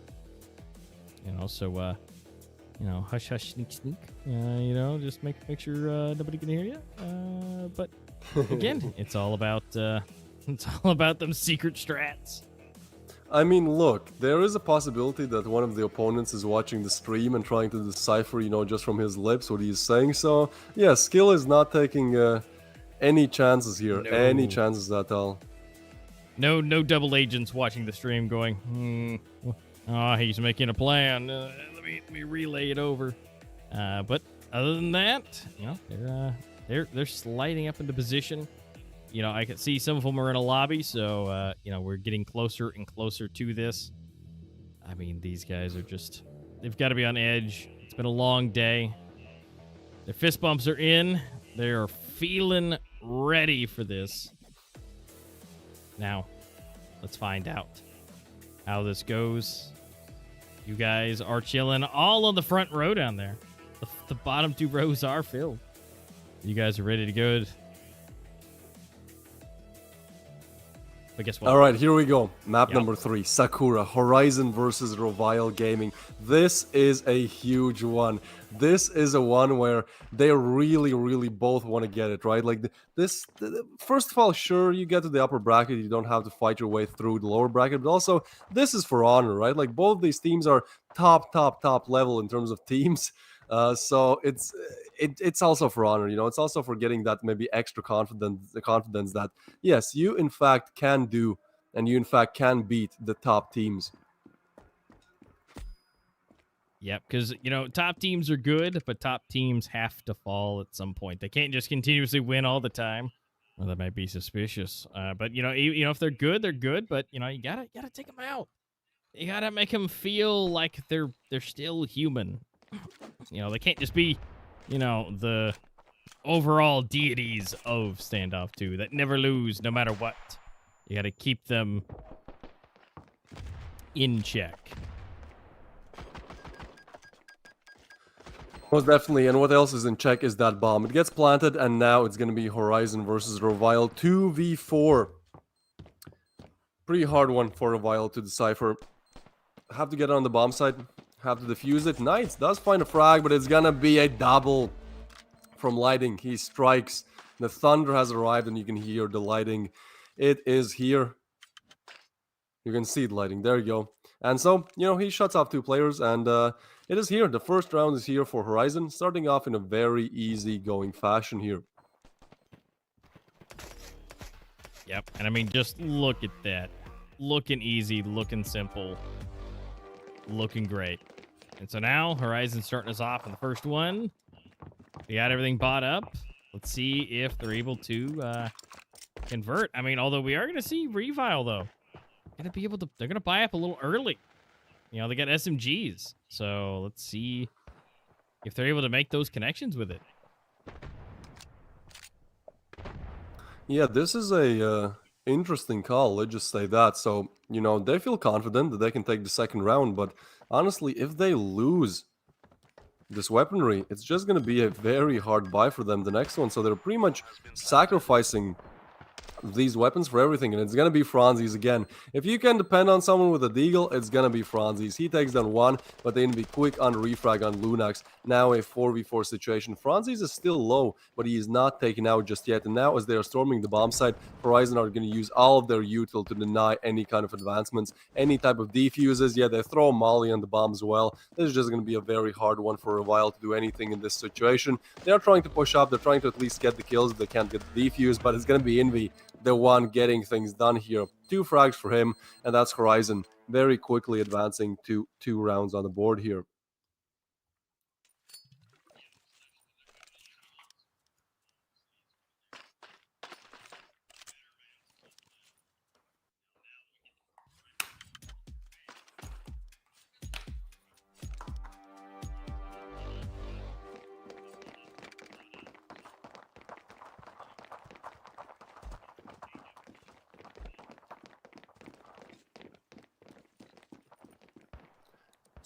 All right, well, at this point, Revile, yeah, they're looking for answers. I mean, again, they have kind of forced some of these weapons, so I'm not quite sure what they think they're going to do with their economy, as if they don't win this round. Like, it's just not, even if they get to buy rifles, it's just not going to be a great buy.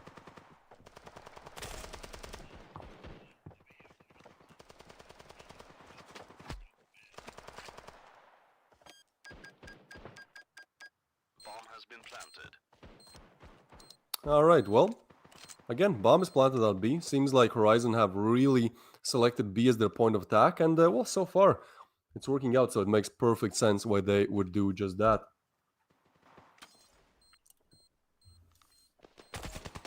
Ooh, Envy. That's a nice frag. Looking for more. Nade comes in. And there's Zeiss. He is going to be able to get knights. Now a 2v4 situation, but yeah, there's just nothing Revile can do. I mean, I like the effort, right? Like, I like the trust, I like the belief in yourself that, sure, we can win even with the worst weapons, but at the same time, it does seem like kind of gambling at this point, and the odds are definitely not in their favor.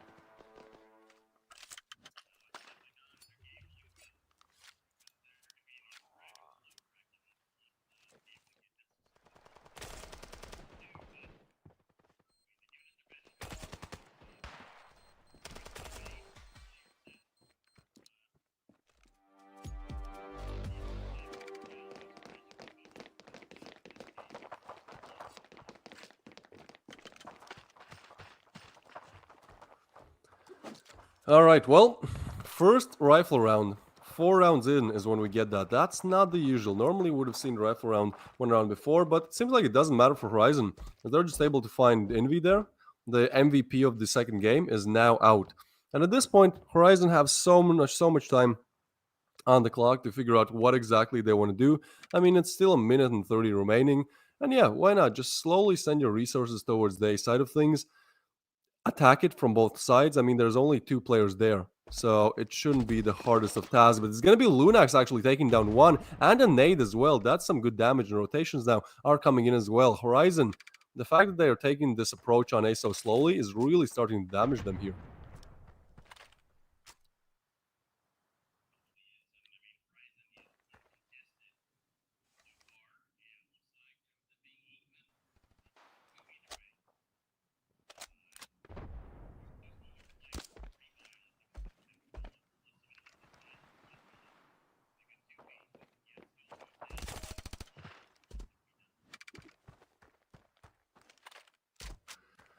No, definitely not. I mean, a 3v3, it is kind of possible for them to still burst onto the site, especially with Revile having evacuated the site. Not sure about that decision, but even if they plant it, 2 defenders are so nearby, and that's going to be Lunax taking down 1, and perhaps another, but the bomb is planted, so still, Horizon in a slight advantage, not in terms of players, but just in terms of the clock being on their side. And Xyce, okay, he finds another one. That's a big refrag on Lunax, though, and they know exactly where Xyce is, and he goes down to Lunax as well. Man, Lunax is really showing up in all 3 games of play here. He just knows what he's doing. He's showing up big time. He's confident. He's getting frags after frags, and that's definitely going to go well if you're on the side of Horizon. Yep, definitely. And boy, you can see the sweat dripping. No wonder he has those fans. He is sweating at his nerves, and the heat in that room is coming off of him. It must be dire at that point. So those fans definitely been needed to keep him cool and to keep him in the game, and especially being able to help them get these wins. I mean, it is because it's coming down to the wire. But now they're taking a good lead right now. And so if they can keep doing what they're doing, they hold it and keep pushing forward to maybe, even though it's early on, but maybe take this in 2-1. Yeah, I mean, at this point as well, like with Horizon already having 3 rounds on the T side, like Revile really have to start pushing back, because otherwise we know what happens when Horizon is allowed to build a lead. They just don't stop, and the more momentum they gain, the harder it is to stop them. So it's definitely good that Revile has found the first, but now Knights is definitely looking to do something to extend it to 2. Oh, this is a great position. He's just going to catch the bomb completely off guard. Not the second, though. Envy pushes in, but quick refrag and Pronix comes in, and frags for frags. Envy with another double here. He's showing a big time. It's going to be Franzi's, though, finding 1. Not the second. Necro on the scoreboard. 2v2 situation apart. He's looking around the rock. But I think with a minute left on the clock, Horizon can really decide how they want to approach this one. And honestly, so can Apart, so can Revile. They can regroup. They can send players different locations where maybe they would not be expected. And this one is definitely so. They think the smoke is protecting them, but ultimately, as soon as it appears, that's a free kill. Like Zeiss finds 1, and he knows the exact position of the second player. But they both know they're trying to pre-fire each other, and it's going to be Zeiss fully flashed, but you see how much it means for him. He takes him down, and that's going to be Horizon on 4. Barely, but they are able to make it happen. Yeah, this is definitely going a much better way for Horizon than I think they probably could have hoped for. I mean, they are just rocking it out right now, being able to secure round after round after round. And now, putting Revile back into Eco, even though Revile was able to get one, that is all they've been able to get. And this is more than likely going to be 5-1 after this. Unless some good aim, some good headshots come in. I mean, look, Necro's still, you know, he hasn't been able to really upgrade it very much, but, I mean, they're still making it work. Necro is still popping heads. Lunix going down, so one of the best players is down. Pronix is down as well. And they're just going to say YOLO, go for the plant. Oh, that's smart. Going for the fake to bait out some players. Definitely a good cherry on top to already depleting defense on the side of Revile. Only 2 players left alive. They know where one of them is. I mean, at this point, the best would be to just get a weapon out of the hands of Horizon. That would be amazing, as their cash is, well, it's looking alright, but definitely a weapon upgrade would be a cool addition to that cash bonus that they have. But it's gonna be Envy denying that dream, and you can see he's focused. Just handshakes all over, fist bumps all over, but not even a smile. Just pure focus, just pure dedication. Get 5 more and finally win over what they couldn't in that first map. Yep. So they're getting back into those positions. Gotta make sure they stay cool. Grab that towel. Make sure everything is good to go. And now, 5-1. Revile now being able to buy up. They have all the goodies they want, but also so does Horizon, which I'm sure Revile would want a little bit more, but they got plenty to work with. And so we'll be able to see if they can make those connections. I mean, are we going to see just a huge, ridiculous split? I mean, that would be, I mean, right on par, obviously, for Horizon. That'd be kind of right up their alley, but, I mean, they started off so terribly. And then to be able to finish on such a huge stretch would be insane. Most definitely, that would set them on a very good position to do the best that they can.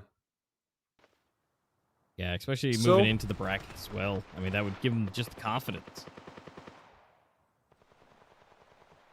Yeah, Part, he's trying to make the peek there, but it's going to be Envy just catching him off guard. I'm not even sure that the Part saw him. That's such a tight angle to hold by Envy. That is such a good way to open this up. Skill is low as well. There's just no escaping this onslaught of pushes that Horizon are completing right now. It's a 4v5 situation. Sure, Lunax might spot out this one player, but if anything, that is fake info. That nade makes them think that's probably going to be A, so they keep 2 players on A, but meanwhile Horizon, they're towards mid. They can really pick and choose A or B, and whichever they do, they're only going to find 2 players there. Yep, and skill is super low. Oh, the pixel point. I mean, being able to just barely... Oh, he's got the information, but not able to secure it, but then a wallbang comes through and takes him down. Grenade jumping over the edge, but not connecting. A little bit of a molly coming in. 1 kill going down Necro. So it's possible going for the lift and gets 1, not expecting it. Lunix able to get 1, just waiting for the fire to disappear. And here we go. It's a 2v3. They're pushing in. The information has been given. Is there a possibility? Yes. And going for the push. 1. Ah, only 1 was remaining, but now it was down to 0. Horizon rocking up the scores. Most definitely, and again, you can see in their faces, like, they are simply focused. They just want to get this one over the line, and they're not too far away from doing just that. So it's entirely possible that we end Sakura on a complete upset. Like, we expected this to be a close game, at least both teams getting on, what, 5-6 rounds, but for now, Revile are struggling to find their second here. Yeah, I mean, this is nowhere close to where it was. Especially with Revile taking the first map so nicely. Then it came so close to the end on this last one. I mean, Province was so close, they almost had it for Revile. But now that we're here on Sakura, it just seems like they're just getting bombarded.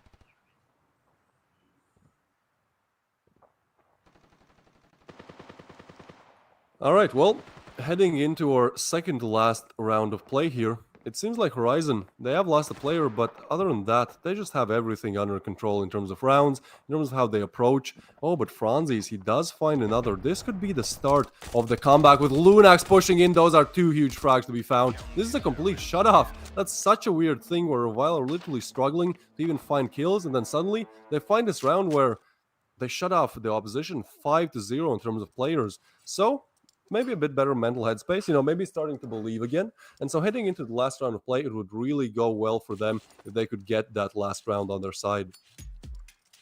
Yeah, it definitely would be good for them if they can. I mean, this would be best case scenario rolling into the flip. I mean, because what you don't want is Horizon to be on 7, go for the pistol, get the subsequent round after that, and now they're on match point, and you're still chilling it too. So they need this round, and then the flip, they need the pistol if they want to be able to make sure that they have a chance to be able to secure this. Knights, he gets lighting, and another one. Skill with one as well. Oh, but what is this? Oh, no. 3 frags in quick succession found by Horizon. Only 2 more to be found. And actually, both defenders are close to B bomb site, so they are going to have to engage these duels, probably even before they plant the bomb here. Now, Knights, he's holding a pretty nice angle, but he's scared to peek, and as soon as he does, that nade takes him down. There's really no escaping the utilities, but apart, what is that? Finds a very quick headshot on Pronix there. 2 more to be found. Looking around, trying to spot these players, and again, that smoke is kind of working in his advantage. They don't expect him to be here. Oh, he spots one. The trigger patience is there, but it actually does not work out. Necro, what is that? Instant flick, instant headshot. That's really a trigger patience does not work out moment. You can see on the side of Revile's camp. Yeah, sure, skill is still keeping a somewhat neutral face, somewhat smiling, but the rest of the team is slowly starting to get tilted, and you need a good in-game leader to get themselves out of that pit. Yep, and as of now, we get to see what happens in the next pistol round. I mean, it's going to be rough. I mean, this really has to be a Revile pistol round that you've ever seen. I mean, this has to be it. Because if Horizon is able to take this, they're going to be on match point before you know it. And, a 7-4 would not be terrible. Now a 2-9, not that great. So it really hinges everything right here. Yeah, Revile getting the pistol, getting another one, and we're talking 4-7. It's entirely possible to get another crazy Sakura comeback because, again, yeah, even though this looks like very tilted towards Horizon, we have to remind everyone this was 9-3. It was 9-3 the last Sakura game we watched, and Noobs made a crazy 7-round comeback. But for now, Horizon have it figured out. The bomb is down, sure, but there's only 3 players left defending the bomb site, and one of them is low. So with Zeiss finding Franzis, this just seems like it's all over. The only one left alive is Skill. He is in a nice position. That house area is definitely one of the better positions, so he does find 1 frag, and I think gets away, but yeah, they're just gonna stack the fuse, and there's just nothing you can do when you peek and find 4 players. This is Horizon on 8, looking to extend it to 9, playing against the anti-eco, and playing in an anti-eco, and at this point, I just don't see this not going their way. I do not either. I mean, Revile's giving it their all, but either the emotions or the skill has kind of run out. I mean, as of now, they've done so good, so long today, and I think the steam may be running out. I mean, we're seeing a end-all be-all type of round here. They're going to go halfsies. Forced by. So this is kind of end-all be-all. I mean, right now we do have skills with a rifle, sniper, and then everybody else with FALs. Possibly something crazy coming in, but this is going to have to be that round that Revile takes. Or it's not going to be good, because now with this force buy, it's going to hurt next round. Apart, he just found a freebie. I'm not quite sure how he's made his way that quickly right there, but that completely opens up the A bomb site. There's just nobody close, so this huge buy could actually work out in their favor. Now, Apart, he is looking for a bit more, and he gets taken down by that SMG, but again, the utilities, the rifles are actually on the side for a while, so at this point, okay, Zeiss, yeah, he's just gonna do that. 2 frags more to be found. Skill is very low, but he also has a 1-hit, 1-kill weapon, or almost kill. as low HP as Pronix is, he remains alive. And that's only going to be Franzi's, and he's isolated. He's left alive long, far away, and that's going to be Horizon on 9. One away from completing what they should have on this first and second map, you know, because again, they were kind of expected to win this, and as time goes on, they prove us why. Yeah, their endurance is, they may not have the speed, but the endurance is here. They're here to continue moving forward. They're able to withstand all of these rounds. And ultimately, when their opponents are tired, the opponents are out of steam. That's when they hit the hardest. And they push all the way forward. Now we're going to see, I mean, there's $0 in everyone besides Lunix. I mean, he's got $100. That's it. Obviously, it's do or die. If they lose this, that's it. There's nothing else after this. Which, here we go. Necro being the first one to go down. It's a great starter, although there goes one on the side of Revile, so now we're even. No one's necessarily in a bomb site. They're literally in between both of them. No one who's anywhere close to being able to do any kind of backstabbing is Lunix. But he's not close enough. Not close enough, exactly. This is a 4v4 situation where, again, Revile, they have to do everything here. Sure, they might have the rifles. Oh, and they are able to find Pronix, but at the same time, it's still a 3v4 situation. So, at this point, Zeiss, he's the one who's going to make the difference. He's going to get that frag. And in a 3v3 situation with Invi still live, with Zeiss still live on 14 frags each, this does seem like a little bit promising for Horizon, but at the same time, that's a huge frag to be found for Zeiss. Now a 2v2 situation. Franzi's on refrag. He knows where Zeiss is. That nade is going to deal some damage. Oh, this is so close. He's playing around the rock. He does not want to peek it. That utility, that nade might come in the wrong time, and it's going to be Lunax taking down Zeiss, keeping Revile in the game. Oh boy, we saw this. We saw this once already today. We saw 9-3, and we're like, yeah, this is, you know, just one more round. And that turned into one of the craziest comebacks we've seen. So I'm not predicting anything right here. But at the same time, this just doesn't look well for anyone here. No, it doesn't. And that, although it's going to give Revile a chance to bring back some, we are going to have kind of force, buy pieces here, maybe a kind of sort of scrappy, but doubtful that is what wins this. I mean, if Revile loses on this kind of half scrappiness, that would just be terrible. Well, we're going to see a trade. Franz, Bronix, one each. I mean, if that weapon can be recovered, maybe. That'd be great, but let's see if anything else goes down the wrong way. Horizon, again, only one away, which is more than likely they won't get this one, but this next round, if they don't take it for some reason here, yep, it looks like it's going that way, so it's all up to Zeiss, and I don't think, in a 1v4, I mean, he's good, but I don't think he's going to be that good in this scenario. He might just hold just in case.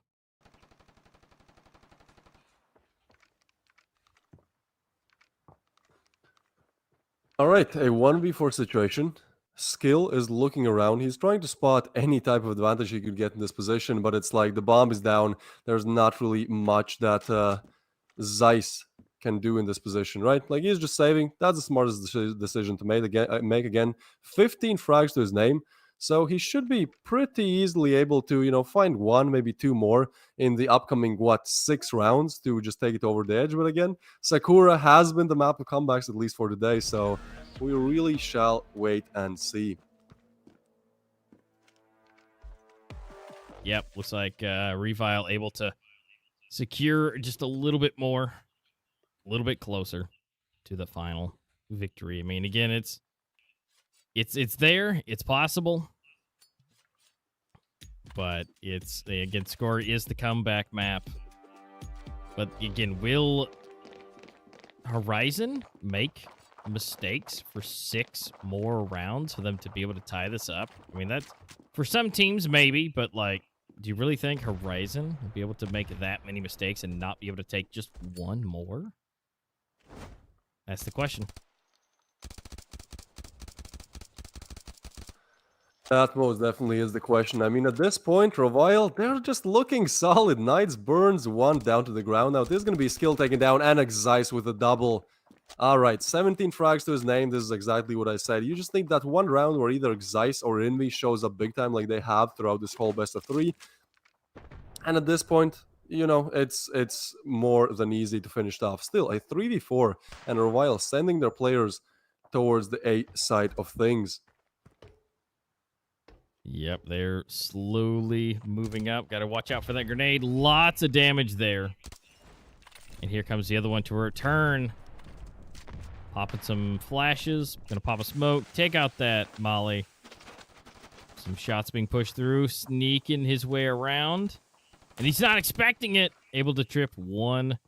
Now it's down to a 2v3. And Lunix is just a toe step away. He is so low. Oh, did he see it? No? No, he does. There he is. There's Lunix going down. One left, and they know where he is, and that is it. Horizon taking 2 out of the 3 and able to secure it. Yeah, and in what fashion as well, right? Like, sure, that province game was close, but it seems like they're just able to shut off Revile on that third map of play. But look at the sportsmanship, right? Coming in from skill, he's definitely one of the more, if not the most experienced player in these type of environments. And he knows, you know, they might have lost the battle, but the war is still on. They are still in the playoffs. They still have to fight for that lower bracket game. So the best that he can really do is just boost up his mental state of his players as much as he can. And, you know, from there, they can definitely take it. It's not going to be that hard since it is Revile we're talking about. But at the same time, that is going to be it for today, at least in terms of the gameplay. Obviously, we still have stats, we still have tomorrow's games, all of that good stuff coming up. But in terms of the gameplay, this is it. Horizon take it home 2-1 with a pretty nice comeback. Yeah, so congratulations to Horizon for keeping themselves in the upper bracket. Again, more things will be coming soon for that, which means Noobs will be playing against Horizon tomorrow, so make sure, or not tomorrow, on the 22nd, and be able to stay tuned for that. It will be on the way. But remember, you guys got to keep in mind those dates. Remember, that's going to be tomorrow and the day after for some more of those things. So just be sure and be there and be ready, because these matches will be insane. And, of course, you know, we'll be here having a good time, seeing what happens and how these guys will be rocking and rolling on their way through the lower bracket.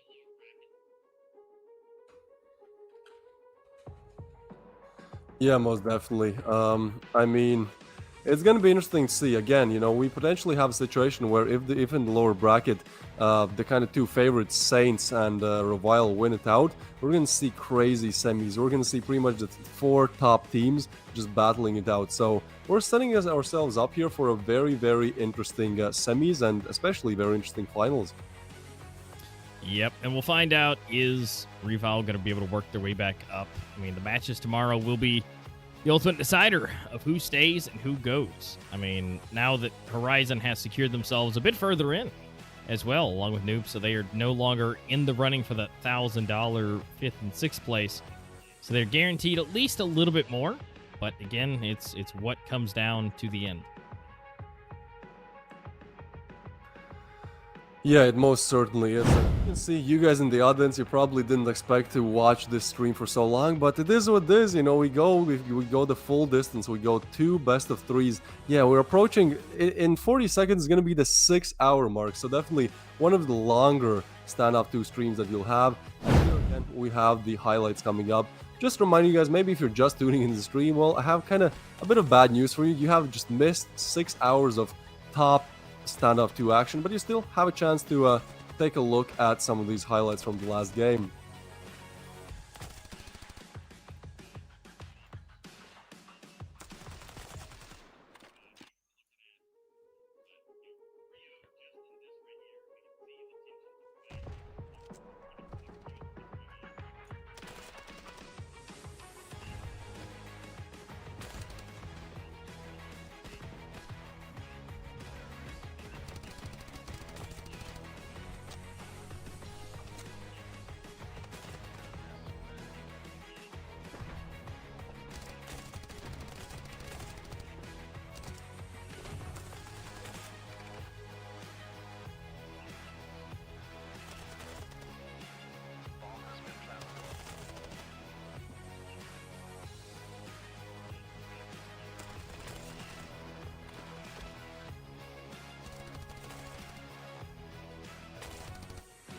No, they definitely could not. I mean, Revile, again, they set up themselves very good on that Sandstone game, but after that, it just seemed like, you know, round after round, it was just all falling apart. That Province game, I'd say a little bit too little, too late.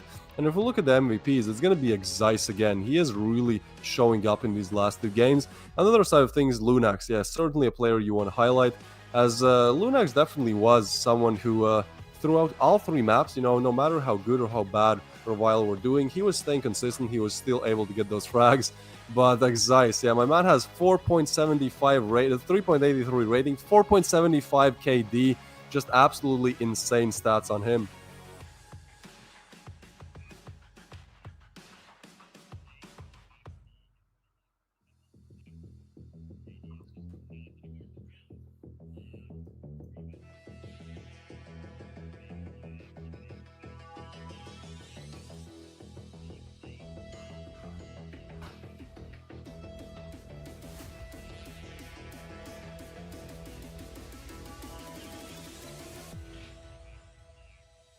The fact that at the matter of time point, I mean, they just could not keep it going.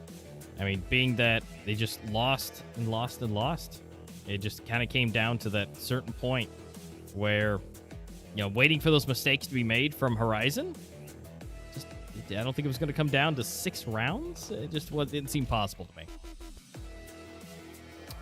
Yeah, me too. I mean, we saw that once, you know, again, we saw that once today, but I feel like twice would just be too much to ask. Now, if we look at the stats, yeah, I think individually there's just 2 players on the side of Horizon that are constantly showing up. It's Zeiss and Envy, but also Necro, the in-game leader, like, he was pretty good on the second map on Province as well. And then we have Lighting, Pronix, like, it is really a stacked squad. On the side of Revile, I think we kind of expected a bit more from skill. Like, he was doing great on Province, but, you know, ultimately they lost it, and at the end of the day, like, both on Sandstone, which they won, and on last map of play, like, skill, one of the best players, at least what used to be one of the best players, he definitely needs to show up a bit more as we head into our next games. But here we have Envy, 41 kills on him, the absolute MVP of the best of 3, 41 kills on him on 3 maps, crazy stats, 1.56 rating, KD 1.64 as well, just overall very, very solid, definitely one of the cornerstones for Horizon's success today. Yeah, 41 kills, definitely so great action coming from him, and a 1.64 KD. I mean, staying positive majority of the time, you know, basically 2 for 1 on that at that point. And so able to just keep going. So Envy, congratulations for being the MVP of the day, and of course Horizon for winning it out 2-1 today. And of course Envy, he made a bit of an impact on that. So congratulations to you again, Horizon, for being able to take this. It was an absolute pleasure, gut-wrenching, and, you know, being able to see what you guys were able to do. So the matching scores for today, exact same, going all the way to the distance, 1-2 and 1-2. And ultimately, Noobs and Horizon will be going against each other tomorrow. So we'll be able to see that. Now, and then again, Revile and Saints will be scooting down. Yep, so Revile will be going against Death or Glory, and STREETEIGHTH versus Saints will be tomorrow's matching. Now, on the 22nd, we got a lot coming your way. We've got Noobs versus Horizon. Whoever loses tomorrow, or sorry, whoever wins tomorrow goes up against each other, and then those losers will be removed. And then, after all of that is said, whoever loses that match will go down, and we will have a 3rd best of 3 tomorrow. So it's going to be looking absolutely done. So the schedule for tomorrow, of course, will be 16 Moscow time and 18 Moscow time for those matches. So be tuned in for that for tomorrow. Make sure you're subscribed and you have your notifications. You can get notified when at least one of the streams will go live. Sometimes it's not the language of your preference, but you at least know that it's here and it's on the way. Because, you know, there is a Russian, English, and Brazilian stream. So you'll get notification for at least one of those. So just be sure to make sure that you're in that, you've got the points, and you're ready for some more Standoff 2 major action. Yeah, most definitely. Today was a great day. Again, more than 6 hours at this point, and I do expect, as tensions are rising, tomorrow is probably going to be even more interesting. As we're actually teams are fighting for relegation again. Two of these kind of favorite teams, Saints and Revile, now they have to prove that they actually are the favorites because we know 100% that both Street 8 and Death or Glory coming into this tomorrow's matchup, they have nothing to lose, or they have everything to lose, whichever one you want to pick. It's like, well, yeah, if like it's for everything, right? So I'm sure that even though maybe Street 8 or Death of Glory are not exactly considered, as good as perhaps Saints or Revile, they will put everything on the line. They have one chance. They have arrived at the LAN. They've made it travel. They've made all of the accommodations, everything they need to do. And I'm certainly sure they do not want to go out just in an easy fashion, just go home, right? So because of that, I think tomorrow is just going to be an absolute bloodfest of everyone fighting for, as much as they can get.